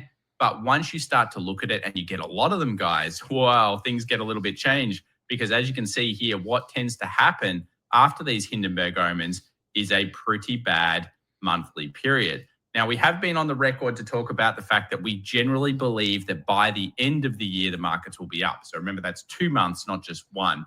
But that is going to be... All right. So again, are we going to see he talks about Burry as well. Are we going to see a pretty significant pullback? Yes. Very, very possibly for potentially the rest of this month. And then into the next month and into next year, potentially, we'll get Santa Claus rally and everybody be happy.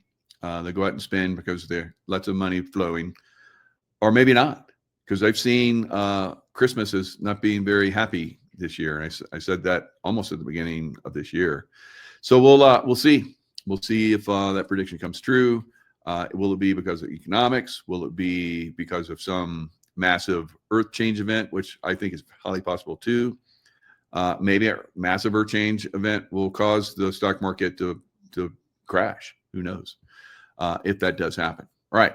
So more and more events are coming.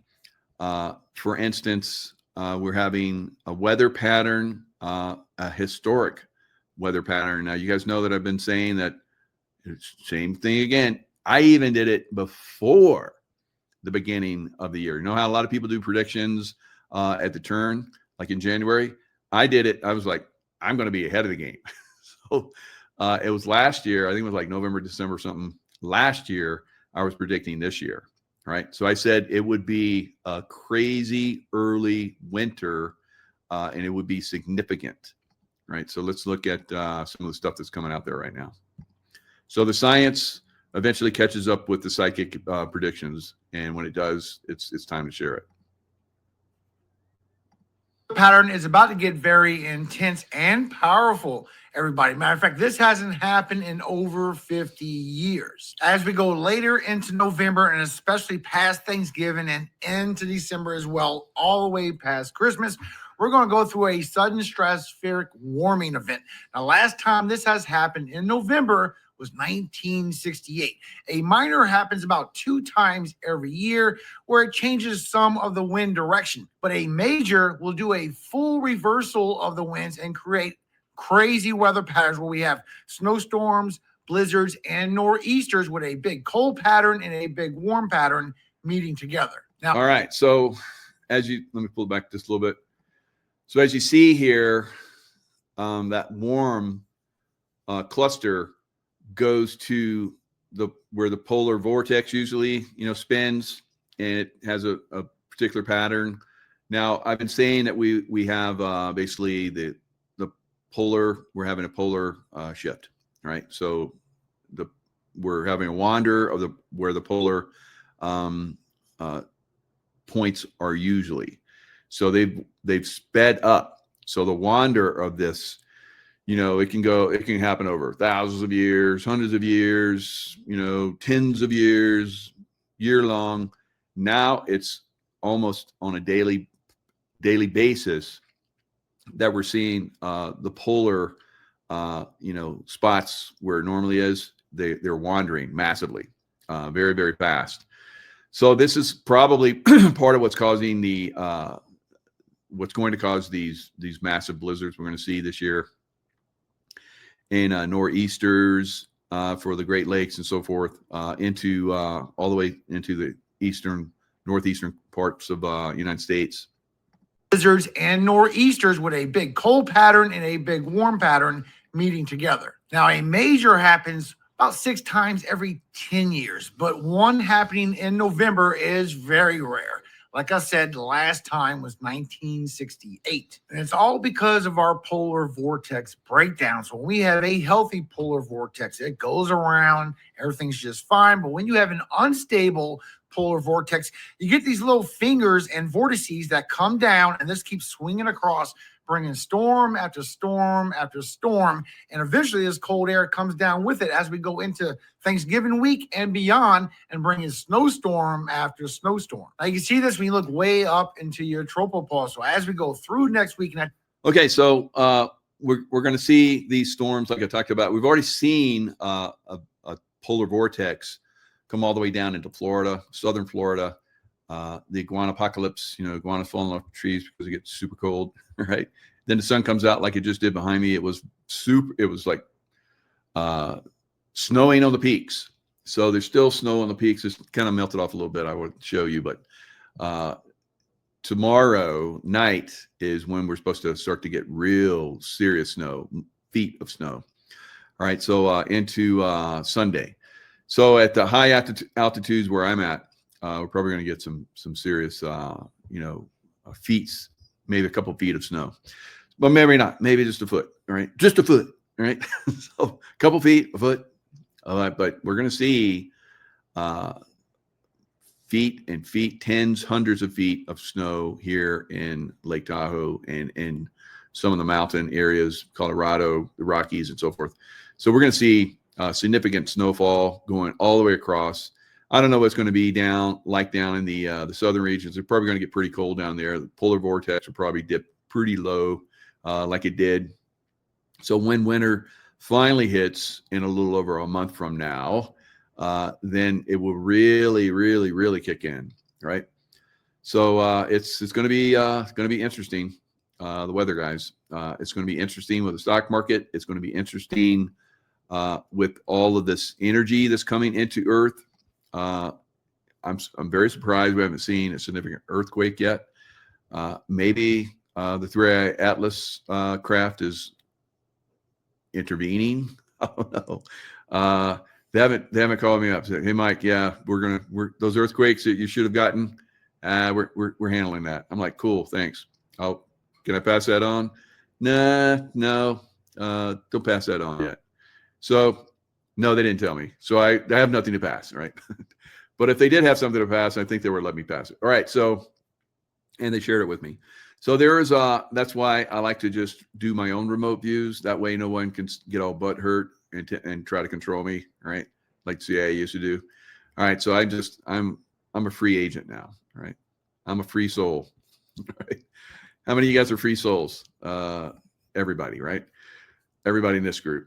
All right. Department of Homeland Security Secretary Kristi Noem hands out $10,000 bonus checks to TSA agents for exemplary service during the shutdown. All right. I don't know, but that lady right there doesn't look like she's all that happy. Right. What?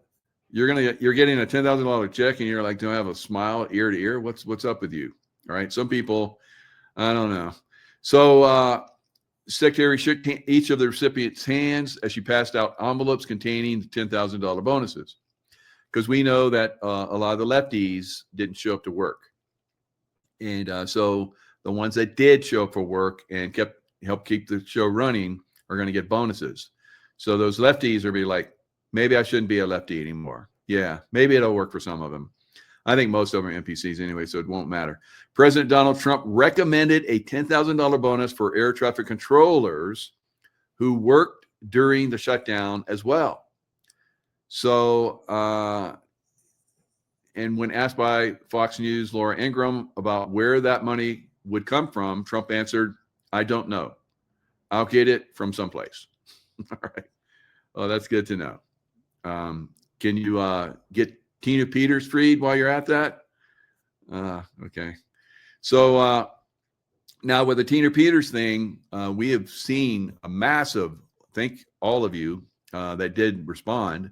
We saw a massive call out for her to be released or, helped or whatever to the governor of Colorado and to the penitentiary there in Pueblo.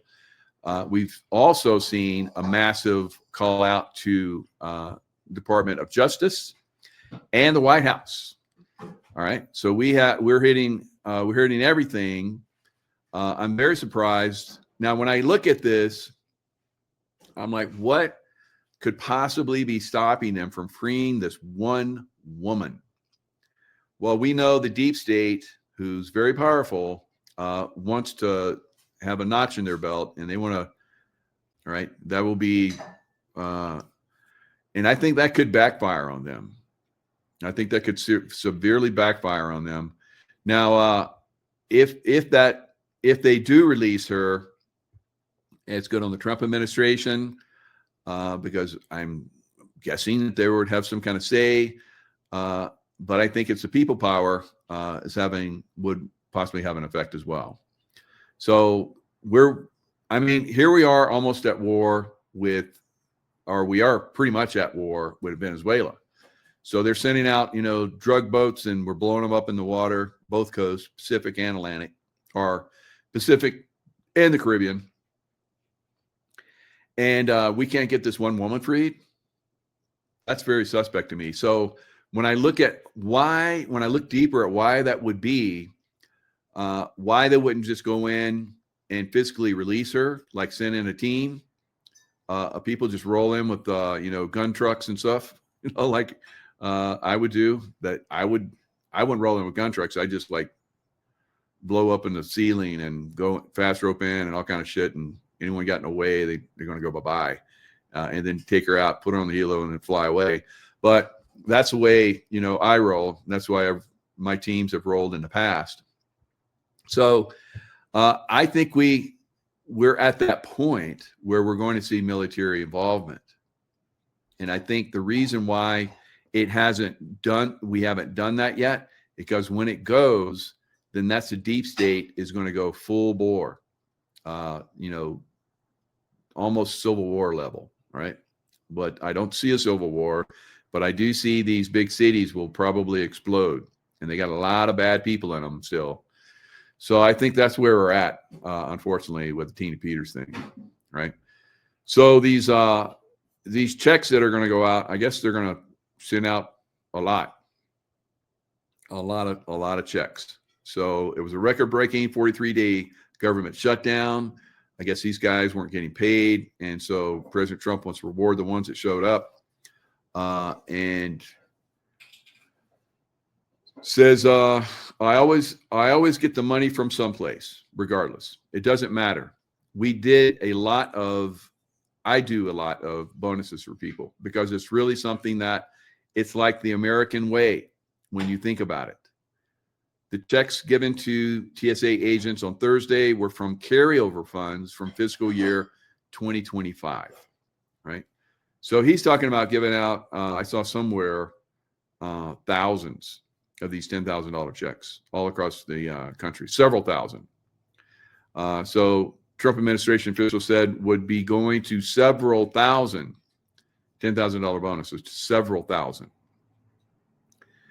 All right, so this is at a time where really the federal government shutdown is a harbinger of, a lot of things that are not going to do so well. Now, we have heard that the Trump administration has gotten a lot of the gold back, right, from the Vatican and from a lot of other places where it was hidden. So that's very important, I think, very, very important, and will make a difference, I think, going forward. At some point, you're going to see states like New York and California are going to default on their bonds, right? So they've been very, not very good with their bonds. They've been money laundering. A lot of that money is going into a lot of people's pockets. So at some point, the money's due, kind of like the silver. So silver has a lot of, like, here's a check for like a written paper. We will give you this amount of silver if you give us this much amount of money, and when you want it, we'll give it to you, or you can sell it, or we can buy it back from you. However, and mostly it's sold, and it's back and forth, back and forth, back and forth, back and forth. For every one of those where we have paper silver, there's probably 1,000 of those to 1 ounce of gold, right? So 1 to 1,000. So you guys know that that system's collapsing. When it collapses, the silver has to meet that demand, and if it's not there, then silver price explodes like it is doing, right? So we're going to see that really, really take off. And then the places where they don't have any money, like in California, New York, and they beg for the federal government to give them money or help them, we'll see how that works out. All right. They've effed around quite a bit in those 2 states, and we're going to see what happens. All right. And probably other states as well. All right, guys. That's all I got for today. Remember, if you want the best deal, I believe by far, safety, value, because you're charged up front for when you buy the silver, or eventually when you buy gold, whatever, you're charged up front percentage wise. And then when you sell year, 2, 3 years later, where it's like, 5, 10x, whatever, you're not paying for silver that's gone up that much. You've already paid in the front, right? And then there's a fee for having it in storage, just like you would if you had your clothes and your personal belongings and your furniture in a storage shed somewhere. There is storage fees, which are very, very minimal. All right. So that's what you're seeing with Dr. Kirk Elliott. It's safe. It's funded.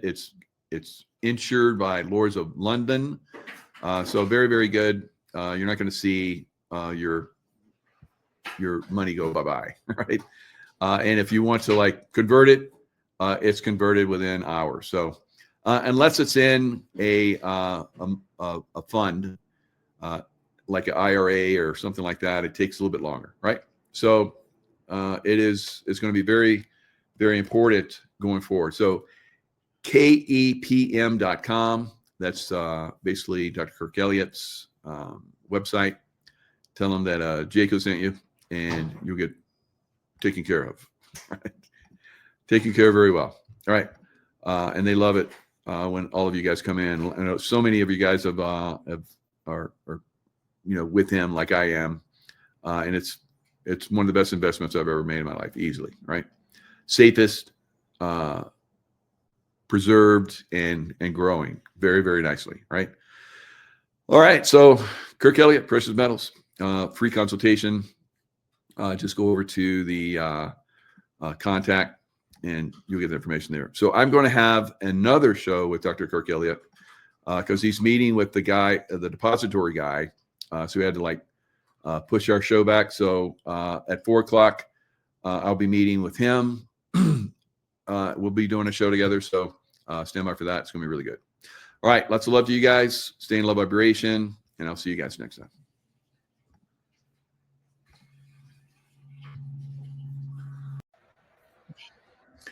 Hello, everyone. It's Michael Jacob with Unleashing Intuition Secrets, joined today by Katie Bishop, Earth Bishop, LLC. All right. She's the founder of Earth Bishop. Katie is also alchemist, author, instructor of sacred mysteries and initiations. And most recently, she published the book, Remember Your Torch, which details her firsthand encounters with the supernatural and hidden truths that shape our reality. Most interestingly, Katie is a walk-in soul and contactee with the mission of reigniting humanity's remembrance of our eternal spirit and celestial origins. Through her teachings and her book, Katie discloses esoteric knowledge and guidance for soul transcendence, healing planetary inversions, and resurrecting the feminine principle through the wisdom of the heart. So Katie, thanks for joining us. Yeah, no, thank you so much, Michael and Tracy Joe. Thanks so much for having me. Yeah, looking forward to this. Wow, your information is incredible. I was just reading your book and it was like, oh, I got to do a show. So your book is fantastic. Remember Your Torch, Encounters with the Supernatural and Hidden Truths that Shape Our Reality. I know you we were talking before the show, you had misgivings about sharing this information, as many of us do, because people are going to think that we're crazy and so forth. But, these experiences that we have shape us to the point where we can start to connect with these higher frequencies and so forth, which you have done on an amazing level. Yeah, absolutely. This information needs to come out, and some of it is somewhat disturbing. Okay. I'm just going to be completely open and honest about it. The intention is not to scare people. It's to empower people with the information and the knowledge and the truth so that we can face it head on and that we can come up with solutions. Because right now, a lot of people are unaware of all of the level of manipulation that's going on. On the same side, there's so many great things happening. So it really is this polarity war that we're trudging through. And I'm happy to kind of walk through my story a little bit to give everyone some background and highlight some of the key pieces that I think will be most helpful and relevant to people. And Michael, if you want to just stop me and ask questions as I go along, please do so.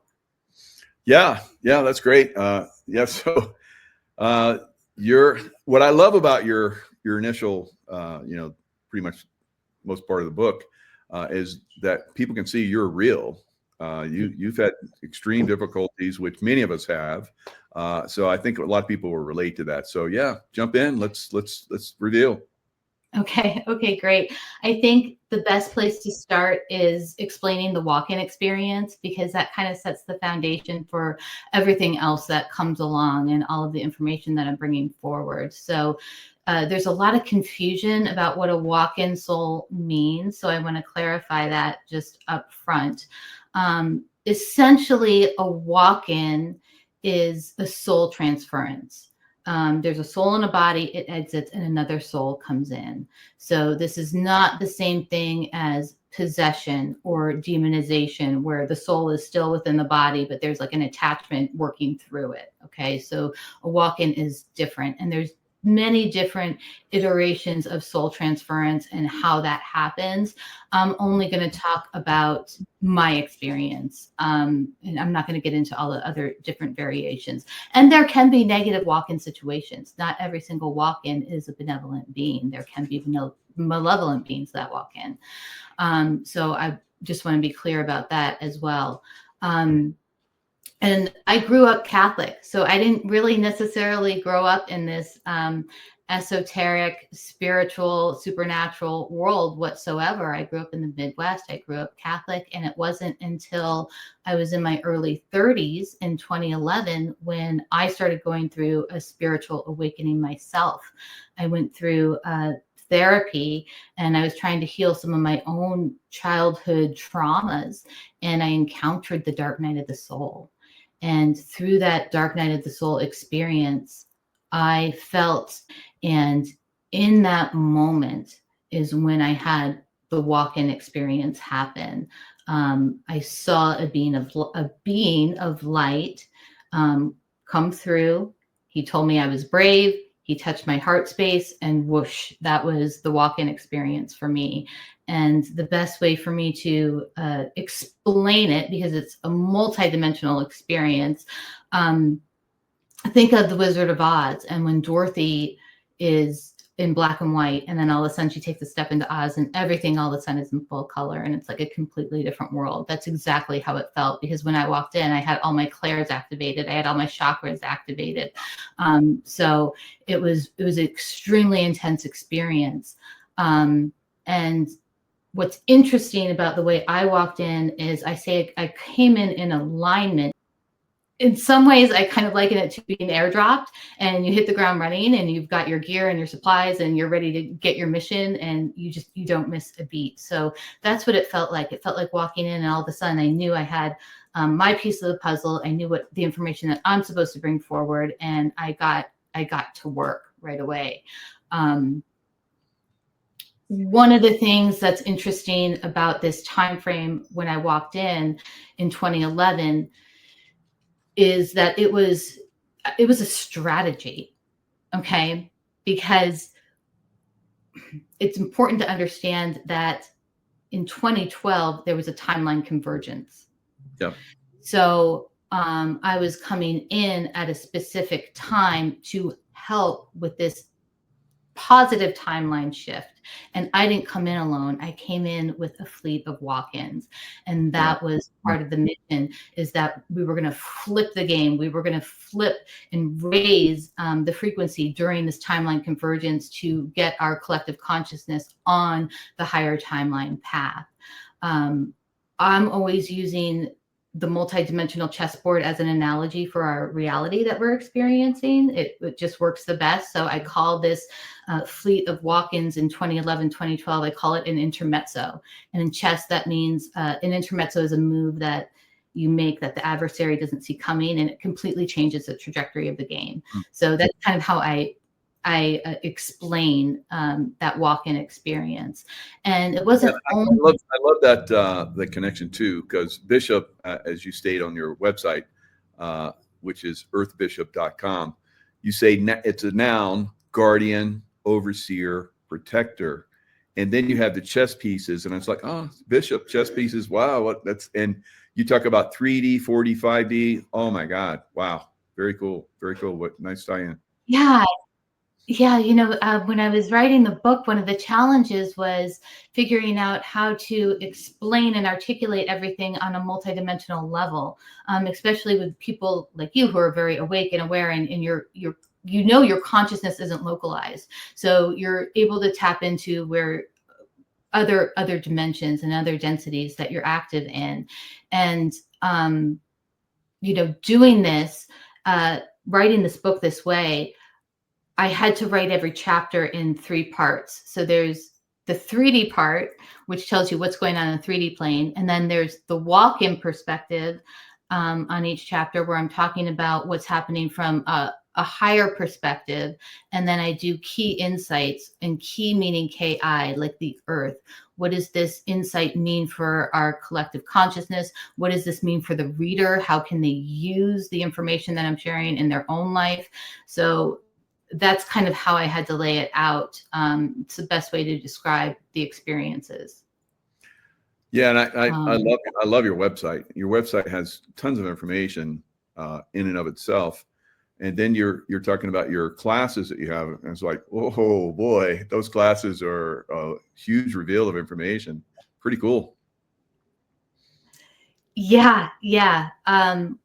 Which really leads in perfectly to what happened next, because I'm talking about walking in 2011, 2012. Well, where have you been for all this time?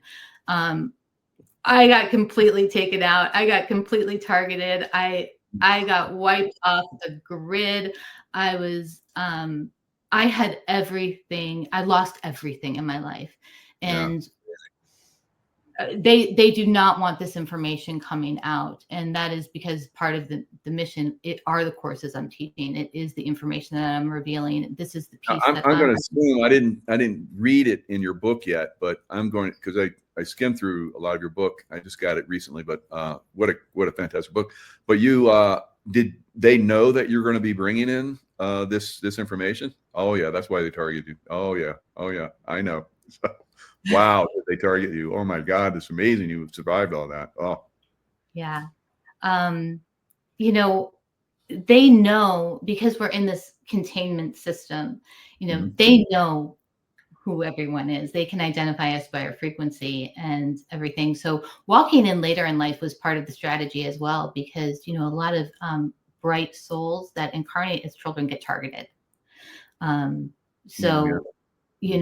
Coming in later and bringing this at the last minute, trying to flip the frequency and bring this information right at the time at the end of the cycle was really important. And that was a key strategy as well. One of the things I reveal a lot in the book is the impact that the artificial and synthetic telepathy has on us and on our society. It's to such an extreme level that I don't think people understand the level of manipulation that is occurring with it, and the remote frequency technologies that exist. And they don't want you to know this information, so much so that I went ahead and put pages in the back with the technology in each patent number. Because what happens is, if you try to look up these remote frequency technologies, they won't show up in a search. You have to know the exact patent number. So I put all the exact patent numbers in here, and then a link to the actual website so you can see them for yourself. And again, this is disturbing information, but this includes everything from voice to skull to subliminal messaging, all kinds of things, dream manipulation. So this is really important for everyone to understand and have a grasp of. Yeah, the mind control, technology they have out there, and then of course the drugs that you were subjected to, and then they once you get in that system, it's boy, is it hard to get out. Oh my God, what a challenge. The system is so corrupt, and again, I was heavily targeted. And I did make the mistake of signing away to do an evaluation. And once they've got you to the extent at one point I was at home folding laundry.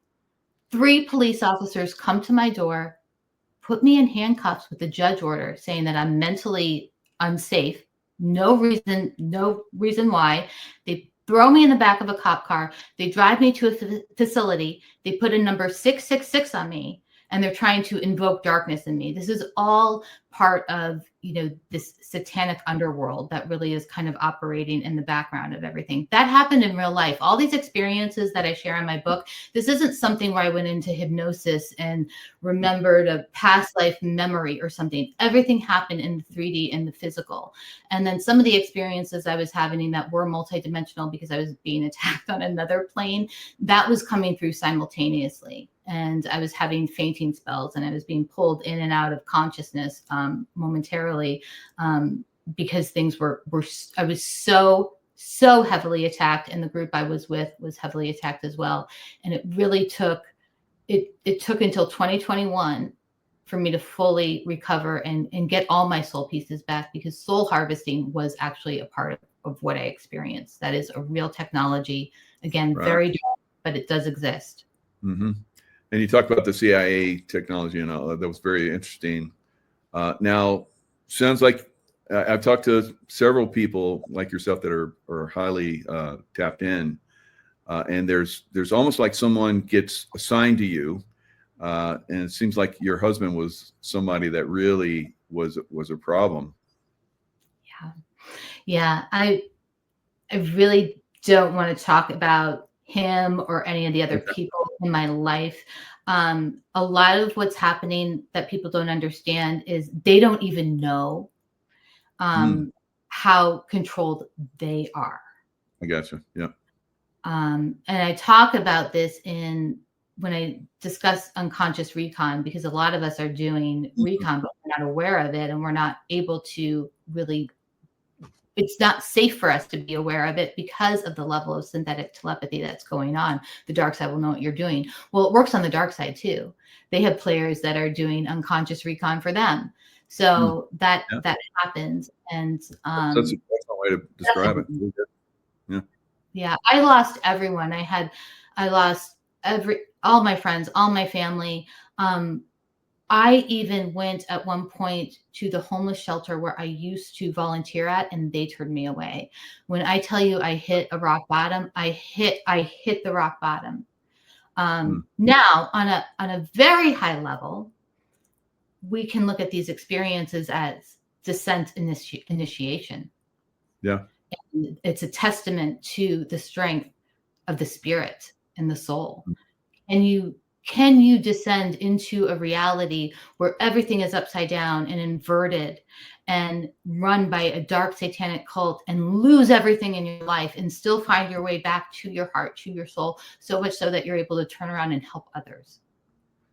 Yeah, very good. So I remember one passage in your book where you were talking about they were trying to, even the players within the system that you're in, they were controlled, like you're talking about. I was like, whoa, it's like all these people are actors for this huge control system. And so you're outlining all this and you're aware of it. And you're saying you can't do this to me because I'm in this love field, this love vibrational field, and you're never going to have access to me. And they were like, they just got so frustrating. I've had that too. That is so powerful. Wow. I got to go back and outline that. I don't know what the exact verbiage you had. I was like, wow, that's magnificent. Yeah, what they were really trying to do, I would get put in these facilities, and they would throw me into like a small interrogation room, and they wanted to know about the contact I was having. So I was having contact, and I had seen ships, and I had memory of the mission I was on, and they wanted all of this, and they were trying to pull it out of me, and it was like an extraction, and I refused. And what they were using, they had access to what is like a Neuralink chip. So they could see the first layer of the mind transference telepathy, because telepathy happens in layers, and there's all different kinds of telepathy from, you've got your instinctual, and then you've got mind transference, and then you've got soul to soul, which happens through the heart. And with the mind telepathy, they can access the first layer of what's in front of your conscious awareness really easily. Wow. That's so easy for them to grab. So I was using that against them and blowing them up in my mind a few times, making them really uncomfortable. And they would flip tables. They would get so frustrated with me, or I would just, in my mind, visualize them as angels or heaven, or, babies and puppy dogs. And they would go crazy because they could not access what they were trying to get from me. And they wanted fear. They wanted me to live in fear, and they wanted me to be ashamed and humiliated of what I went through, so that I wouldn't come forward. And so I did the opposite, and I wrote a book about it, and I'm sharing it with everyone, because I know I'm not the only one that has been through some of these situations. And to some degree or another, I know it's going to help a lot of people. Oh, absolutely. Absolutely. Huge. And your website and all the stuff you have on there is going to be, people are going to be like super attracted to that. So I remember the one where you're talking about where they came and handcuffed you, where you left the facility. You're like, I'm done. I'm just going to walk away. And so you walked home, and they came and picked you up because they called in and said that you were a threat, where you're not a threat. You're like Katie that we're talking to right now. You're just like, there's nothing. And so they called you a threat. So those 3 officers show up and handcuff you, throw in the back of the car, and drive you back. And then you got to go through all that process again. Wow. So again, the system is heavily aligned against us. So this started happening to me when I started talking about my memories of, connection to all these different programs. And wow, that's interesting to see that you went through that same problem, because they do target us when we start to wake up and start to reveal. So tell us a little bit more about when they started. So you went through all this process. You have, you have, I guess, a soul comes in. There was a, you talk about in your book how there was before you incarnate, you have that agreement, so forth. And so there's lots of different ways that souls can come in, like you talked about, accidents and all kind of crazy stuff. But for you had an agreement that it would be during this time frame. So let's go from there, where this amazing high vibrational soul comes in after your mind has been punished, and now you're going to a different level. Yeah. And what's interesting about my walking experience, again, it was consented and agreed upon before the incarnation. Like I said, there was a lot of us coming through at this time. This was a big strategy to shift the frequency of the planet. And that soul part really is I'm part of the same oversoul. So, we all are fractaled on this plane, and then we roll up to an oversoul, and then on that plane we fractal, and when we roll up to a bigger oversoul, and we're all more and more connected as we go up through the densities, and eventually we all become one, and we're in the unified field. So we're all just versions of oneness, having different experiences. So that soul part was really like a lesser evolved version of me. If you can think of the evolution you go through spiritually over a 20-year period, you're not the same person you were 20 years ago. But imagine having that evolution happen in one moment, and you're a completely different person instantly. That's how it felt like. And that was really challenging, walking into a marriage situation that I knew I needed to get out of immediately, but I didn't have the means to do it. And I had 2 small children, so I was juggling a lot of issues. And then on top of that, then I'd become a heavily targeted individual. So in that time frame from 2011 to 2021, after I was targeted and left with absolutely nothing, I had to work my way back to getting stabilized. I got a job for $12 an hour doing data entry, and I was able to work really hard and become vice president of the company, get my life stabilized, get things in order. But I was on survival mode, and I know what that feels like. And I think it's been actually a really great experience because I can empathize with people. So much so. And I understand what it's like to be trapped in that matrix system, trapped in that fight or flight, going from barely making ends meet, paycheck to paycheck. You can't calm down the nervous system. It becomes your default method of operation, that constant living in fear. So I understand that. And it wasn't until 2021 when I had my soul, I call my soul family, my star family came back so that we could finish this mission that we started. And that's when I got my soul parts back that have been harvested through these targeted situations that I was in. And I really started getting out there with the courses, and I was really excited to come forward publicly. I was going to have a show on, it was called Conscious Vitality. And I had worked with the producer, and I had lined up all the shows. And I started to get really nervous because of everything that happened to me last time. And I was worried about being targeted again. And I was got really scared. And in one of my contact experiences, I was told to wait. I was told that there was going to be a lot of false light coming through, like a galactic circus, like a galactic parade. And it's going to be a spectacle, and it's going to be false light. And to just wait until that dissolves itself, until it's exposed, until it falls apart on its own, before coming forward. So I waited to write the book. I had started it, but I put it on the back burner. And it wasn't until last summer I had a contact with, I call him John in the book. And he basically said, okay, it's go time. You need to work on the book. And I was supposed to go to Europe last summer. I was supposed to visit some sacred sites in France. I was going to finish another level of alchemy school, and I ended up canceling my trip completely. And I hunkered down, and I got the book ready. And the guidance I was given was to have it ready to go in the fall, and things are going to be in alignment. And so the book just got published last month, and I just had the corresponding workbook come out this week. So this interview is perfect timing because I didn't really want to do any interviews until I had all the pieces ready.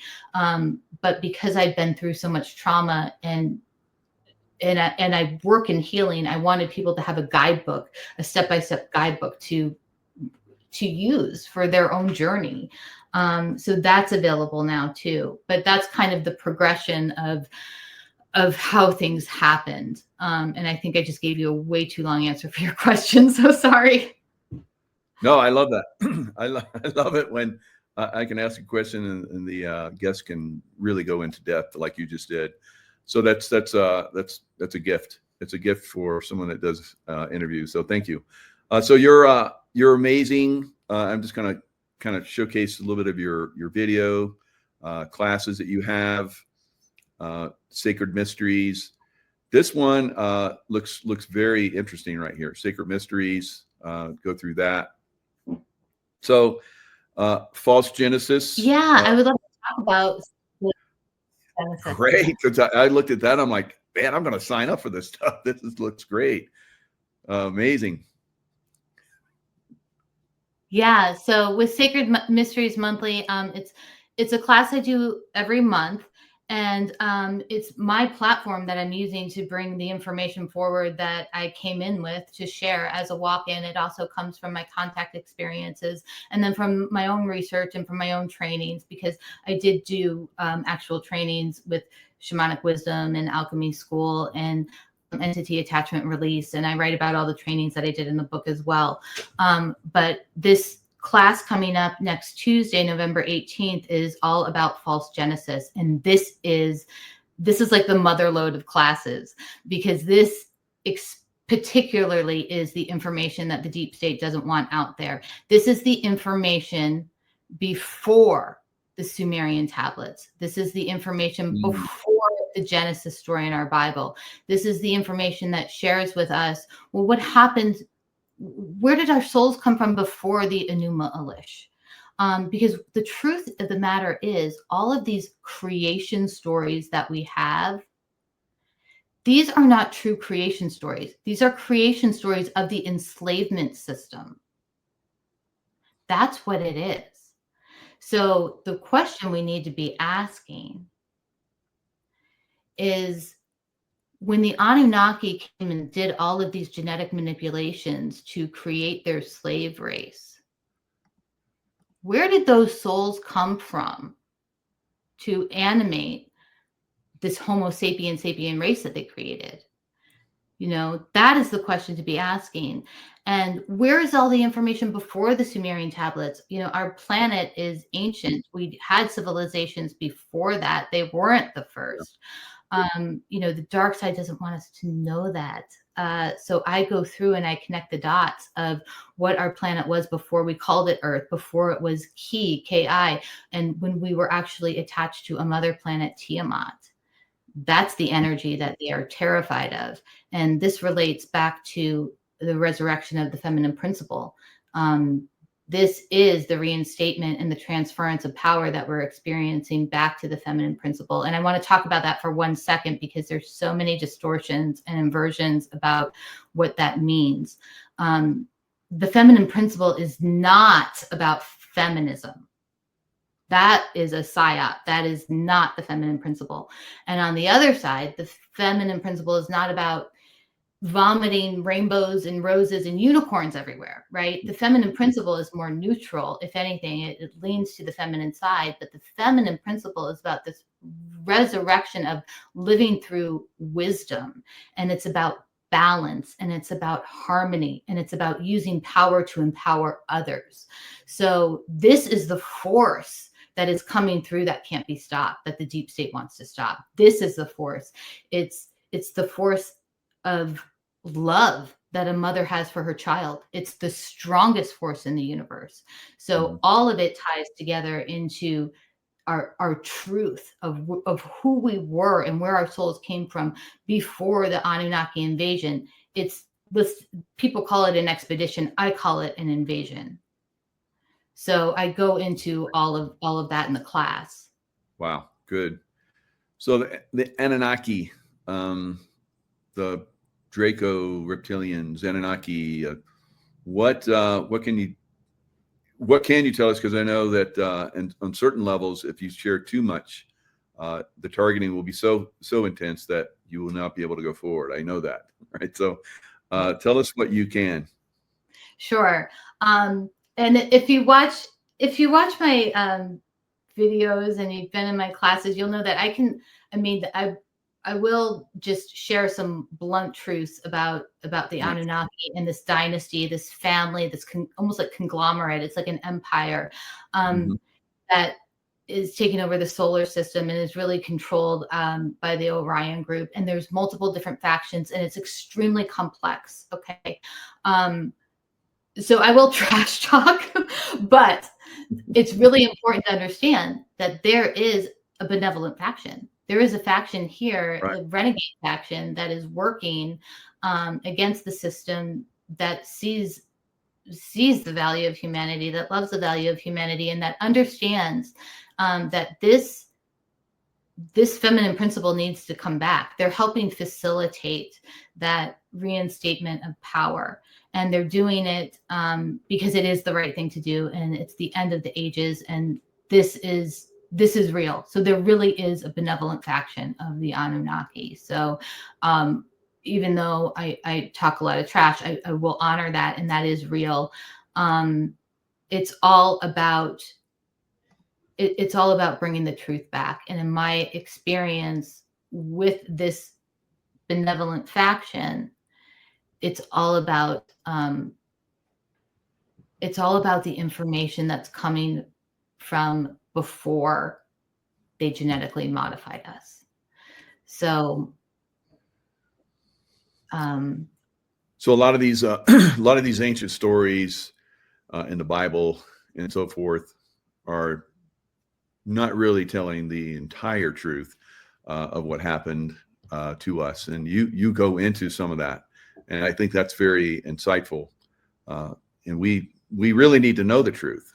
And that's what you're sharing with your work. Yeah. And one of the Bible is really kind of based off of the tablets of the Enuma Elish. And when you read the Enuma Elish, it's very graphic. You are reading how they slice, the mother Tiamat. And these are the people who enslaved humanity. And so they're writing the history. So while they're portraying Tiamat as a monster, they slay the monster to enslave humanity. So, we have to keep all of this in context and what really happened before that, and what was that battle really about? Because when you understand that this is, again, a really complex family dynamics that are trying to control for power, we need to relook at the way we see these texts. Yeah, interesting. So you talk about in your last one I see, you're talking about Yeshua's mission. But that's very insightful. I like that. So we've had like the Buddha and Yeshua. We've had some amazing people that have come through. I would say you're in that category. I'm not putting you on a pedestal with Yeshua or Buddha, but you are bringing in the information like they did. So and you have a group that's working with you. And it's very interesting. This group, you talk a little bit about them, and I'm like, whoa, this is but you have to reach a certain level of consciousness, and to be able to maintain that consciousness so that they can communicate with you. Tell us a little bit about that. Yeah. Well, first of all, one of the things I want to address as being a contactee, in the information that I bring forward, I am bringing it forward as a sovereign. I don't consider myself I don't want to be representing any other group or faction or, federation or any kind of being. I don't have anyone controlling me in that way. While I work with them and this is cooperation, I am not sharing information because some being told me to. I think we are losing so much of our discernment as a collective because we're putting our blind faith in some of these informers or some of these contactees who are being completely manipulated, because it's really important to understand that the dark side and some of these dark beings, they cloak themselves in light, and they might look like a really attractive, nice Nordic being, and they're completely working for the deep state, and they're trying to harvest souls of humanity. So when people are blindly following a contactee and they're saying, well, I believe this, or I'm doing this because so-and-so said so, you really need to run all of that through your own discernment filter. And that's what I do. Because I've had experiences with both light and dark beings. So I would never just parrot or regurgitate anything without reflecting on it and discerning on it and making sure that it resonates with my heart. And so I bring my information forward because I'm doing it at my own free will. So I think it's really important to distinguish that. And talking about Yeshua's mission is one of my favorite things because there's so many distortions around that. And we're going to be learning more and more about what that mission was about and what it wasn't, and how it was distorted by the church, and how the feminine was completely erased, completely wiped out, and then completely distorted. Like Mary Magdalene, they said that she was a whore, and then they said that for almost 2,000 years, and just recently, the Catholic Church comes out and say, "Oh no, we were wrong about that." It's like, what? So, but they still teach it. It's still in the Bible. It's like crazy. Come on. So, yeah, you have to like start to go outside these sources. And I love what you said about the New Age movement. You got to be careful with that, because that's all like flowery and just mind control, CIA type stuff. So, you really call it out. Good job. Oh, thanks. Yeah, the New Age deception is really dangerous, because they want you to think everything is love and light, and you can just meditate your way through everything and not have to take action. And that is so far from the truth. You've got to take action. We're in a dual polarity reality, so you're going to have contrast. There is going to be dark and light. Of course, when we all roll up to the unified field, it's not like that, but we're having an experience in the 3D right now. And so we need to be aware of that this experience, these temporal frequency wars, and this battle for the soul, where information and mind control is the weapon. This is really happening. And the distortion and the erasure of the feminine energy is unbelievable throughout history. And again, this is part of the information that I'm bringing back, because I have some information about the Marys and Mother Mary and Mary Magdalene and who they were and what those emanations roll up to. And, they make Mother Mary this demure virginal character that just got impregnated, and then that's it. And then that's done with Mary. Well, she was a divine birth priestess. She was completely aware of what was going on. She had been preparing for this, bringing this life in, the life of Yeshua. She had to prepare, because the womb is a portal. And they know that. And that's why women are so attacked. And there's so much to talk about the womb chakra and healing energy that comes from the womb. But, she knew what was happening. She was an active participant, and she was known as the greatest teacher to Yeshua, who got a lot of his teachings from India. So there is so much to uncover here. And we're barely scratching the surface. I go into these in great detail in my Sacred Mysteries class. I really get into specifics about everything, but it's undoing all of these lies. And we have to start thinking differently. We almost have to go a blank slate and say, okay, I need to look at everything with fresh eyes. Nice. Now, when you sign up for the monthly, the $35, do you get access to the other ones, or do you have to purchase them separately? Yeah, no, you get access to the other ones. Wow. You'll be caught up. And then if you don't want to do the monthly, you just buy each one separately. And one of the things I do in each class, I design this very specifically with a really specific intent for Sacred Mysteries Monthly, because one of the things we need to be doing more as a collective is understanding how to have energetic hygiene and how to be more engaged with our manifestations and our creations. So each class is set up that I'll do a lecture for an hour, and I'll share the information, and then we'll do a Q&A and this discussion. And it's an amazing community of people. The group is so wide awake, and the questions are brilliant, and the interactions and the support we give each other. And then we take a quick break, and then we go into new moon intention settings. Now, I know the moon, I know the manipulation, but it's part of our reality. So we have to work with the energies. And when we're in a new moon time frame, that is the best time to be setting intentions and to think clearly. So I walk people through a little 4-step process to set intentions for this next phase in clearing process. And I'll teach a new technique every single class for you to learn how to clear yourself. And we walk through that together. So then you have a time set every month when you're going to get your soul nourished, you're going to get intention set and a direction and a focus for the month, and you're going to have your auric field cleared, and you're going to know how to do it yourself. So you're getting a tool that you can take with you. So that's how I design the classes and set them up. Wow, that's unbelievable. So that's a great value beyond belief. So I love all you look through these titles: the gods and immortality, occulted goddesses and their importance, esoteric goddess, goddess powers, weaknesses, teachings of ancient cultures, just mystery school. I'm like, wow, I want to learn. I want to listen to all this.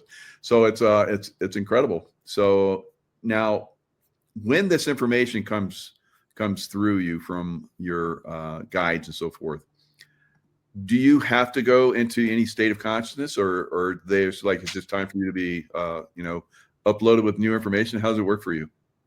Yeah, so that's a really good question because it happens all different kinds of ways. And when it's physical contact, I don't initiate that. I really don't initiate the contact. I'll get like an inkling that it's going to happen, but I won't really know until the moment. But the other information, I walked in with some of it. So again, that was like kind of hitting the ground running, and I was allowed to carry this information with me. It's important to understand that when we incarnate, we get amnesia. But for those of us that are on this specific mission, we had to get certain permissions. There's like a council. It's almost like a court in heaven of what you're allowed to come in with because of free will and interference. And one of the reasons why I was allowed to come in with the information that I came in with is because it's been erased. People can't find it unless someone walks in with it, or those of us who are having contact are getting it from the contacts. So I've had different experiences with getting the information, and the most important part. So that kind of that's beautiful. That's that stealth work you were talking about. I love that. That's very cool. Yeah. Yeah. You really came in with it. So they couldn't suppress it. Now here it is. Boom. Wow. Right. Cool. They tried really hard to suppress it. Oh yeah. But here we are. So it's a multitude. And one of the things, I'm having a human experience here too, and I'm embracing this experience. And so I'm learning how to, go beyond the five senses as well. And when I have a question or I'm trying to pull up information, I'll go through my own process of getting it on my own. That's the journey. That's what we all are here to learn. So I try to figure things out on my own, and I'll get into a quiet space and I'll say, okay, this is the piece of information I'm missing. I'm going to put an intent on it. And then I let it go. And then what happens is it will come through, usually within like the next 48 hours, as long as you're living in the present moment and you're not, again, going into the chitter chatter of the mind, but you're really embodied and you're focused on the present moment. A sign will come to you, and it will you'll know it. You'll be like, that's the piece. Or it'll be like a song lyric, or it will be you'll be watching a YouTube video and someone will say the answer that you're looking for, or it will come from a friend. It will come to you in an organic way in the 3D. It's not that the heavens are going to part and an angel's going to come down and bring it. We have to be present in 3D to receive all of these messages that are really coming through to us all the time.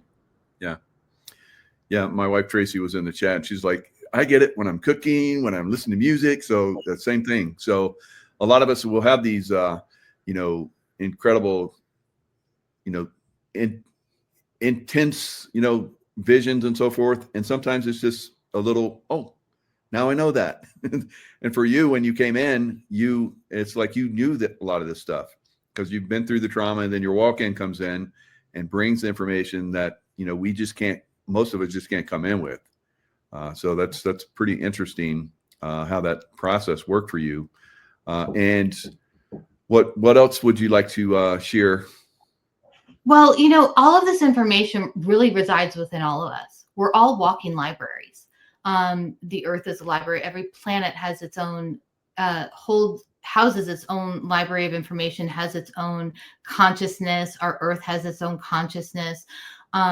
Like when I do Akashic Records readings, I'm essentially reading the library of someone's soul and all the experiences that they've had. And, this soul that we take with us from lifetime to lifetime, it goes into different carnations in different star systems. And we carry that with us always. So all of the information really is internal. This is always I've always said ascension is an ascension. It's an internal process. It's not necessarily about going up higher. It's going in deeper within yourself and really knowing yourself, and to thy own self be true.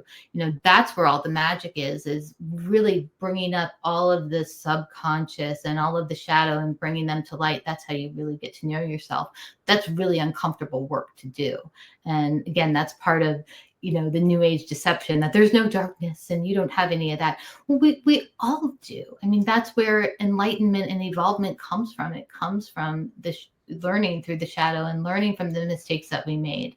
So all of this information that I have, everyone has access to it. I'm just here to kind of be a guide and help show how I've used it, and people can take it or leave it. They can take all my information, and if it doesn't resonate with them, fine. That there's nothing forced. This is all free will.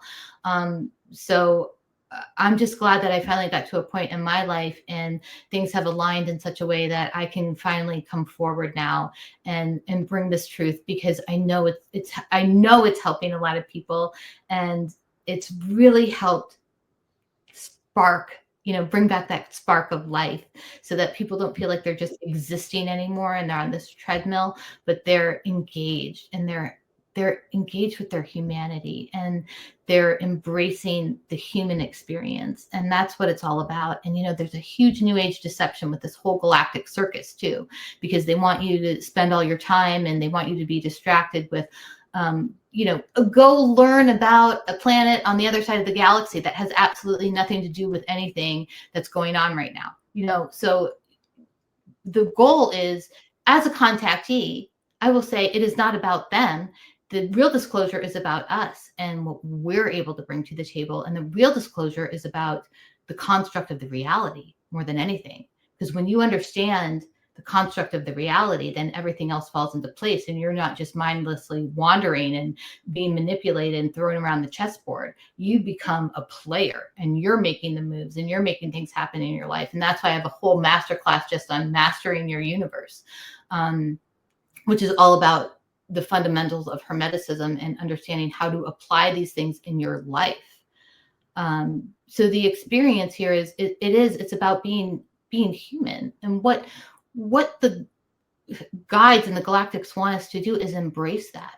They want us to come forward and bring the disclosure. They want us to unite in our humanity, not in a Pleiadian lifetime. They want us to embrace our life now, who we are now in this body. That's what they're looking for us to do. Yep, fascinating. So what do you think, near term, long term, what's in store for Earth and humanity? Well, these are really exciting times. They're going to be really chaotic, okay? Because we're going through this big transition, this big shift, and it's a creation process. And in the creation process, there's always chaos. Think of an artist. You might see them and it might look like their painting might look like a mess in the beginning, but oh my gosh, it becomes a masterpiece. So we are a masterpiece in the works right now. Our planet is a work of art. We are a work of art, and we need to take away all of these distractions, and focus on being the best versions of ourselves as Terrans. That is really the goal. It's about loving being a Terran and loving our planet. And Earth is ascended. She is going with or without us, because believe it or not, while we need the Earth to live, she actually doesn't need us to live. We are invited. We are welcome to come with her. But those who cannot hold the frequency, or those who cannot face their own shadows and conquer their own demons, they're going to have to go and do another school to get to that point. So there is going to be a split, and this is, I know it's upsetting for some people to think, oh, well, not everyone's going to make it. The soul is eternal, and we're fractal, and, this is a temporary experience. So don't get so caught up in the materialism and the physicality, because we're meant to evolve. And that's what this whole process is about. So it is going to be chaotic, because there's a transference of power, and the deep state is not only Are they going to do everything that they can? They're going to do everything that they can to destroy everything on their way out, even though they know they're gone and they're wiped out. They're going to be jerks about it, and they're just going to destroy just for the sake of destroying. So we have to expect that, and we have to not let it get us down. Yeah, it seems like they've done that in the past. We've had some dramatic things that happened to Earth, the flood story and so forth. We can see that Earth at certain times was far more technologically advanced than it is right now. So has it been these people that have like destroyed the Earth and have come back, or is this a different time where the consciousness and so forth is going with the Earth, and there's going to be a split? Like, I've heard this from a lot of people. And what are your thoughts? Is there a split where some people are going to go with the 3D Earth or whatever, and then there's going to be another type of Earth? Well, this structure that we're experiencing now is going to collapse on itself. There's not going to be any more consciousness left in it. So no one's going to be here. This is actually a false matrix system. There's a first original matrix system. Matrix, believe it or not, is in the Bible, and it means womb. And this was the original mother construct, which was designed as a holographic interface for our souls to evolve and to have experiences in physicality. Now, what happened was when that was taken over by these parasitic groups that invaded, they flipped and reversed everything, and they created a false matrix system. And that's what we're experiencing now. And that's what we're liberating the souls from, so that they can go on to their next stage of evolution and not be recycled back in. So this system, this reality that we're experiencing now, is going to collapse in on itself, and there won't be any more false matrix system. What will happen is the souls that didn't evolve enough to be on the 5D Tara, that Earth plane, that new Earth plane, they're going to go to another 3D matrix system that is not an inversion. Now, a lot of what we have here too are NPCs. They're designed to be part of the construct, so they don't leave the construct. They're going to collapse with it. They're not multidimensional beings. They don't have souls, so they don't have a next stage of evolution. So there's multiple things going on at the same time here. Now, for your audience, I feel safe saying everyone's going to be going to 5D. If you're watching this and this resonates, you get it. And don't feel like you're responsible for saving everyone with savior complex. The best, if you really want to help people, be the best version of yourself and lead by example. Be that shining lighthouse, be stable within yourself, and let people come to you when they're ready. And you live with integrity. You live your life as the best version of yourself, and you will be helping people, and your frequency will be helping people, and people will notice you. They're not going to say it, but they're going to learn just by your actions. So that really is the best way to help people, instead of getting dropped down into the programming of that savior complex. Wow, some amazing insights and knowledge that's been shared. I love it. So your website again, earthbishop.com. You got a great book, Remember Your Torch. Tell us real quick about the torch. I love the way you describe the torch. Yeah. The torch is, the fire element, this element of life. It represents our life force energy that comes through our soul. And this life force energy we carry from lifetime to lifetime. It can't be put out. It's the light that is filled with joy. It's the light that gives us the ability to create. And for me, I see it as the light of sacred wisdom. And to me, the torch, in a lot of my experiences, it's been like the passing of the torch, the passing of the wisdom. And we are all here. We are all going to be ancestors some days ourselves. So we need to practice embodying that wisdom so that we can one day pass this torch down. So that's what it means to me. And I have the book is Remember Your Torch. The workbook is Reignite Your Flame. So this is the step-by-step guide for self-healing. This is designed to save you a ton of time and money in therapy. And then there's a Remember Who You Are journal, because the journaling is a really big piece of it. And you write your own story in here. This is your journey, and what are you leaving? What is your lifetime? What has that meant to you? And what has that been? So, you can get all three of these things on my website directly, which is the cheapest way to get them, or they're on Amazon as well. And you can go to Yeah. my website and have all different. Well, Katie Bishop, we've been blessed with your insights and knowledge. Thank you so much for coming in. Love to have you back on. Talk a little bit deeper at some point. Maybe do some courses with you and get some more experience, and then we can have some deeper conversations. It'd be great. Yeah, that sounds great. Thank you so much for having me, Michael. Yeah, thanks a lot. I guess we were the first show. We had all your books and courses together. That's beautiful. Thanks for this was like the kickoff virtual book tour. So thank you. This means a lot to me. We love that. Yeah, that's great. We love to be the bringer of great information. You just brought it. So thanks so much. All right. Thank you, Michael. Great. Hello, everyone. It's Michael Jacob with Unleashing Intuition Secrets. Ukraine's army is being decimated, right?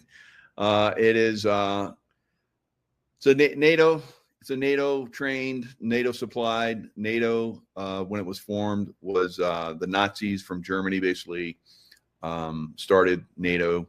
The Nazi generals basically were the first that came into NATO, and many Nazi generals from Germany over the years have been the head of NATO. So it is absolutely a former German Nazi organization, and it's being decimated by Russia, right? So Russia's not playing around this time. They're going to make sure that this Nazi army is absolutely destroyed, right? So, and then on the other side, we have weather that's being massively. You can see behind me. You're supposed to get lots of snow up here, a couple feet of snow over next couple days, weeks, and so forth. So, from the solar activity that's coming in, it's going to cause wonky weather, right?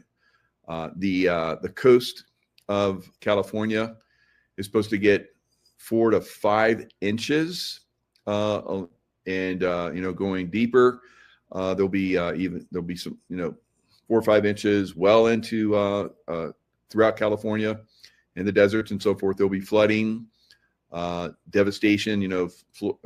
California has been under attack for a long time. They've been cloud seeding and all kind of crazy stuff.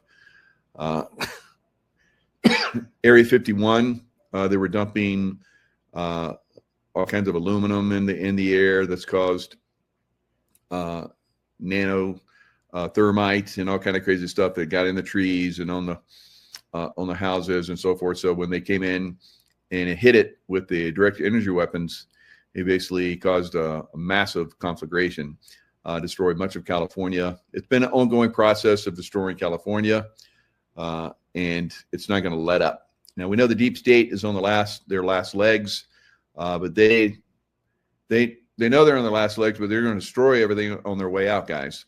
Right? So you need to be heads up. You need to be able to move and chuck and jive. Like when I was a running back playing football in high school, just like I'd get hit and I just kept moving. I get hit, I'd bounce, I hit somebody else because I was a very powerful runner. And so I have big, strong legs and powerful legs, and I just would jam people, right? So you got to be able to shuck and jive. Don't let them, get you trapped, because they're going to try to. They're going to try and take out as many of us as they can. And we have to be able to fight. Remember that, right? fight. All right. So stay informed, and you'll be able to survive. Right. Don't get into the negative mind states and so forth like that. I know some of you out there, New Agers, you think all you have to do is meditate and focus on love, and everything's going to be fine. But you're going to find out, right? So you have to get involved. You can't just pray and hunker down and trust that God's going to take care of you. You've heard my story many times where God sent people like the sheriffs came and knocked on the door, and the guy was like, "Oh, God will take care of me," and no, there's floods coming.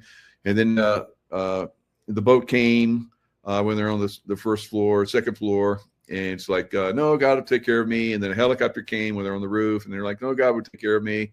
And then they get to heaven, and it's like, well, God, I thought you were going to take care of me. So I sent like 3 times. I sent somebody to take care of you.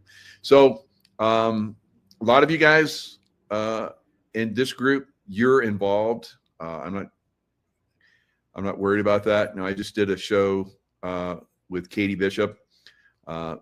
She's a contactee and a walk-in, all kind of crazy stuff. She's got some incredible information. She talked about how this is a time frame where the earth will split. We've talked about this. I've had people that, well, I haven't had them on, but I've, and maybe I will.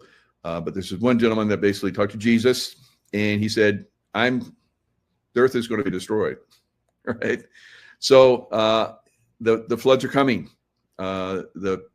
Storms are coming. The sun spots are, launching plasma at us on a massive scale. And some of us will just go with the new earth. Right. And, but that's because we're involved, because we keep our consciousness on a high level, and we're watching for things that, we need to do. Some people complain that, I'm lucky because I can move around, and I went from Florida to here, whatever. Right. So wherever you're at, you can be safe to a certain extent. When you get the, okay, it's time to go. Maybe it's time to go. And some of you are like, well, my jalopy won't even get down the street. So I'm just going to go with the old earth and reincarnate on some other star system. Right. So whatever. So for those of you that are involved and you want to, you want to be in control of your life, and you know that there are forces out there that want you to be successful, and you tap into them, and that's where many of us are going to be going. So destruction of the Ukrainian army. It's ongoing. The Ukrainian army, of course, like I said, is NATO. That's basically the Nazis, and they're being decimated. Right? Decimate is from, I think, a Roman term.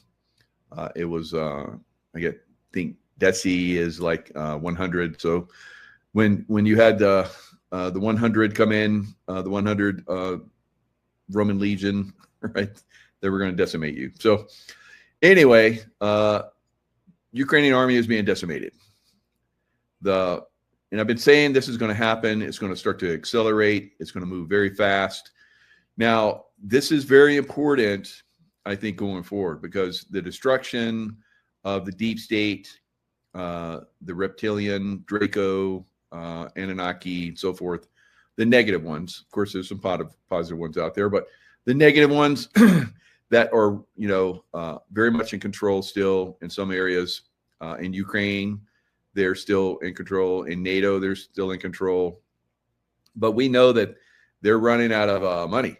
They're running out of material, and they're being decimated, and very quickly, very fast. It's picking up speed, like I predicted about a year and a half ago when Russia started its big push, its offensive, and probably coming up on 2 years now. When we go into the new year, it'll be around 2 years that I predicted that they would start, and it did in that time frame. So we're seeing them move very, very fast now.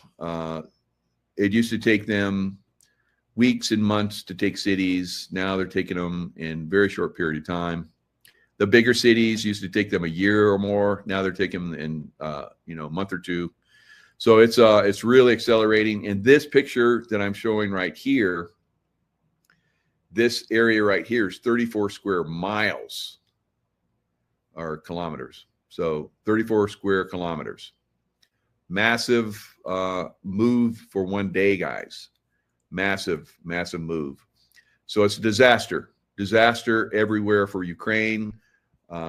Ukraine is basically the deep state.